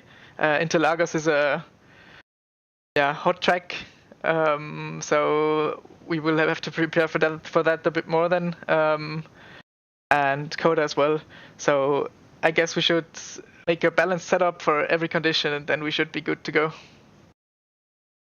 So Carl, you guys won the first round of this series, but at Monza, the traffic caught you out a bit. It was not the result you wanted. What are you going to have to do to avoid any accidents and to get consistent results in what can be pretty hectic multi-class traffic? It's just to get there and I don't know. It's just more running in the traffic and practicing a lot in the traffic and see where you can pass and not. That's really the only thing you can do. All right, well, once again, congratulations on second place. Bigger congratulations on becoming the Sports Car Open prototype championship leaders at the halfway point of this series. Dominic, who do you need to thank and who helped you win today? Obviously, I would like to thank Team Radicals for giving me the opportunity to drive for them in the STO especially.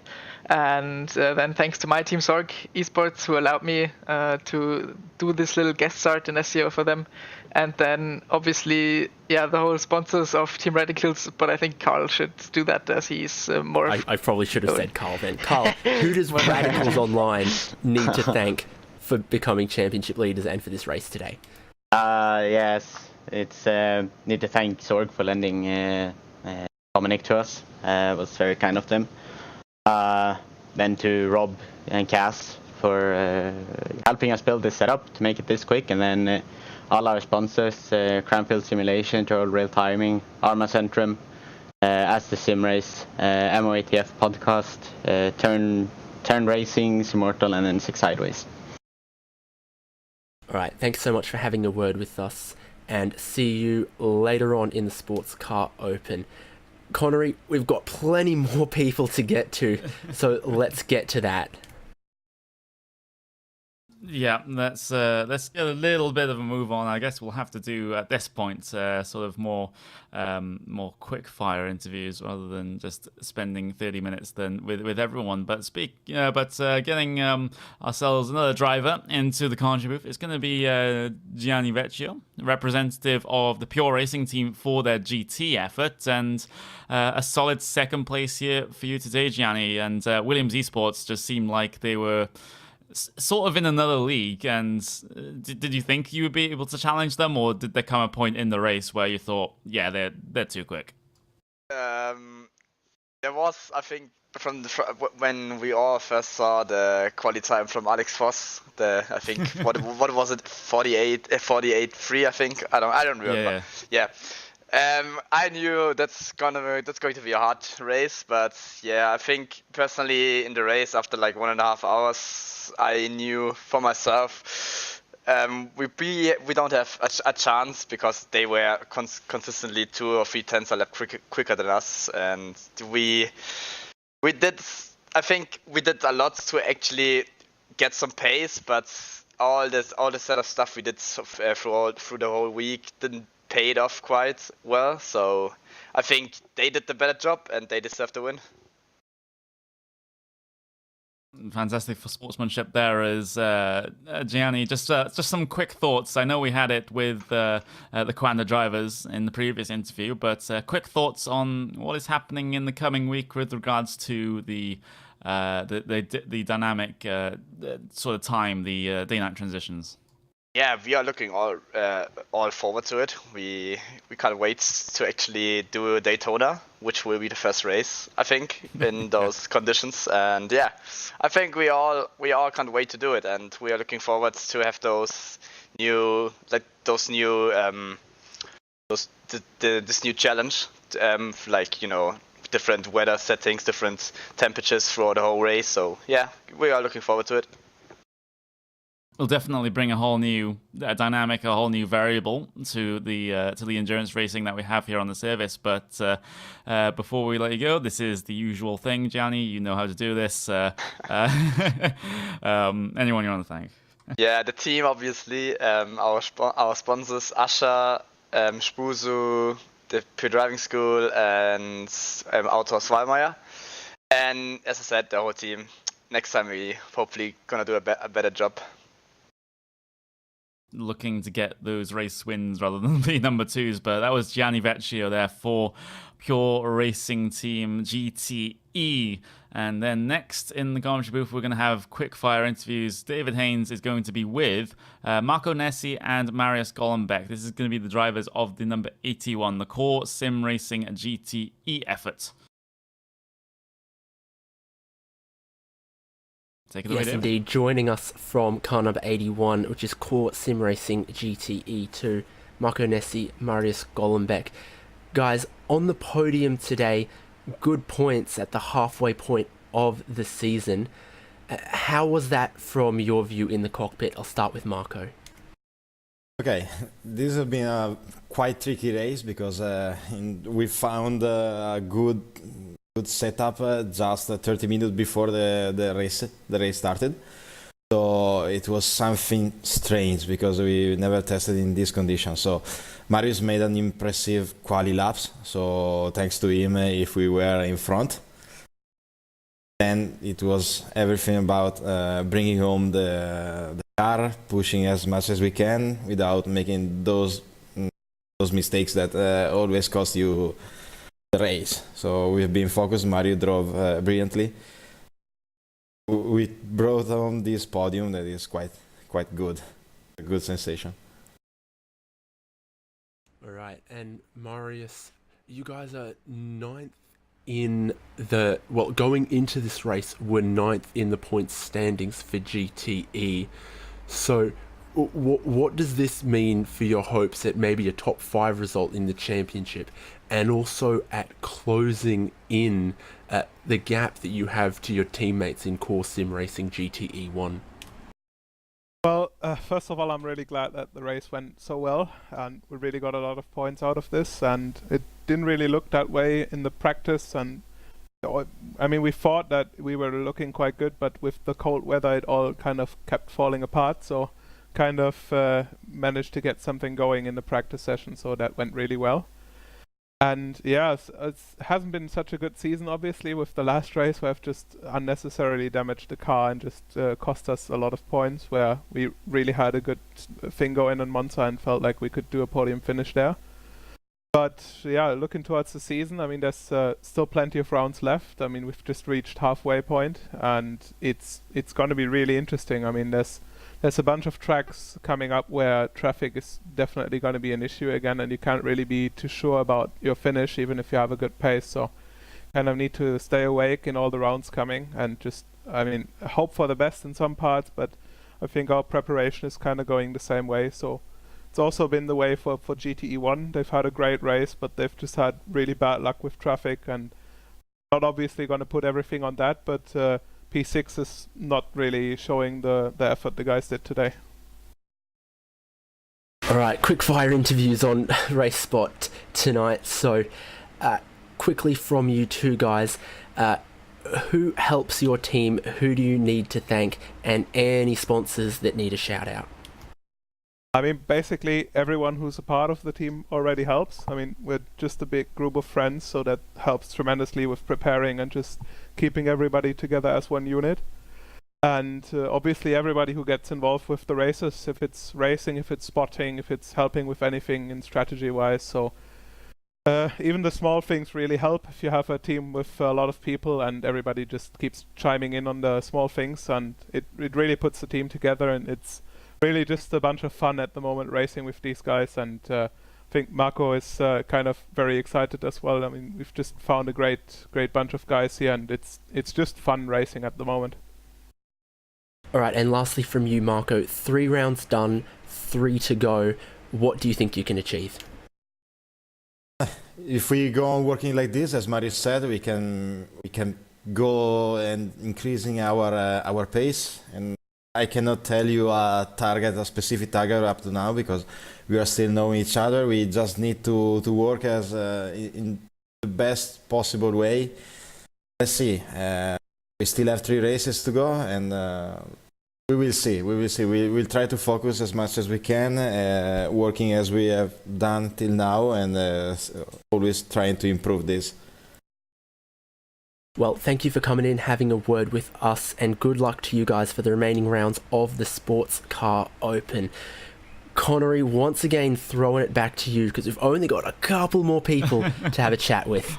We can do them both at the same time. But yeah, that was the number 81 team, Core Sim Racing GTE2, getting themselves a podium in GTEs. But we do have 2 more guests. It's going to be Patrick Wolf from the PRT Prototype and Sindri Setros from the Radicals Online GTE.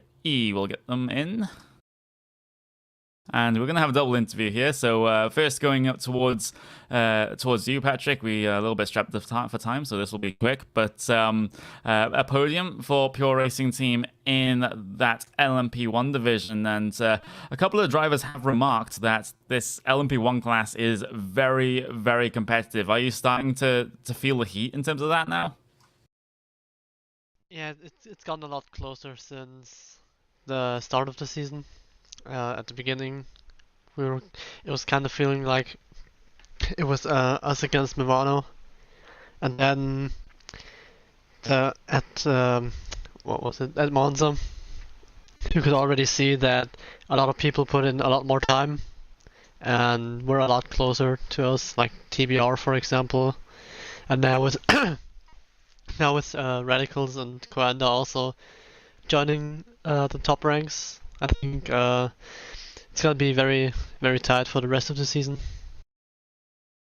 Very close indeed. It was close coming into this race with basically 2 points separating each position, P1, P2, P3, P4 pretty much. But we'll see how it turns out once we're done here. But the thing is, when we get in towards the next race now and just trying to get your preparations sorted for that particular track, as I am just currently just trying to find the schedule. There we go. There it is. It's going to be 4 hours of the Circuit of the Americas, and that's a track that can be quite tough in terms of the setup building, because you have such a variety of corners to have to consider. So are you going to start preparation early for that, or are you just going to go straight into it with a set that you've prepared even before this? Well, we've been struggling a lot actually for this race with the setup, and I think we're still on a bit of a deficit, and we have to do that better in the future. And I think that we need to get started earlier for next race. Even though I already have a solid base this time, I think that a bit more time is needed for the next race than this one. And very quickly, any shoutouts? Well, shoutouts to our sponsors, iRacing, Spusu, and Autohaus Wallmeyer, and the Pure Driving School, and of course shoutouts to the team for the support. Yeah, absolutely fantastic stuff. Final step on the podium for Pure Racing Team in the LMP1 division. And then we get our final interview of the day. It's going to be Sindri Setsos, the 89 Radicals online machine, which will be the GCE effort, finishing in P number 4. But it did seem like, Sindri, that you were kind of involved in everything in that GTE field. By no means a boring race. Yeah, that was so tense at the end. Having two forwards hunting you down in a Ferrari, it's not up to pace. We had to think like way outside of the box on the setup for this race, and paid off. I have to thank Jason and Rob for helping me out with. I want to thank Jesse as well for driving with me today. It couldn't have been possible without him. So that was really tense at the end, but managed to grab P4. That was good.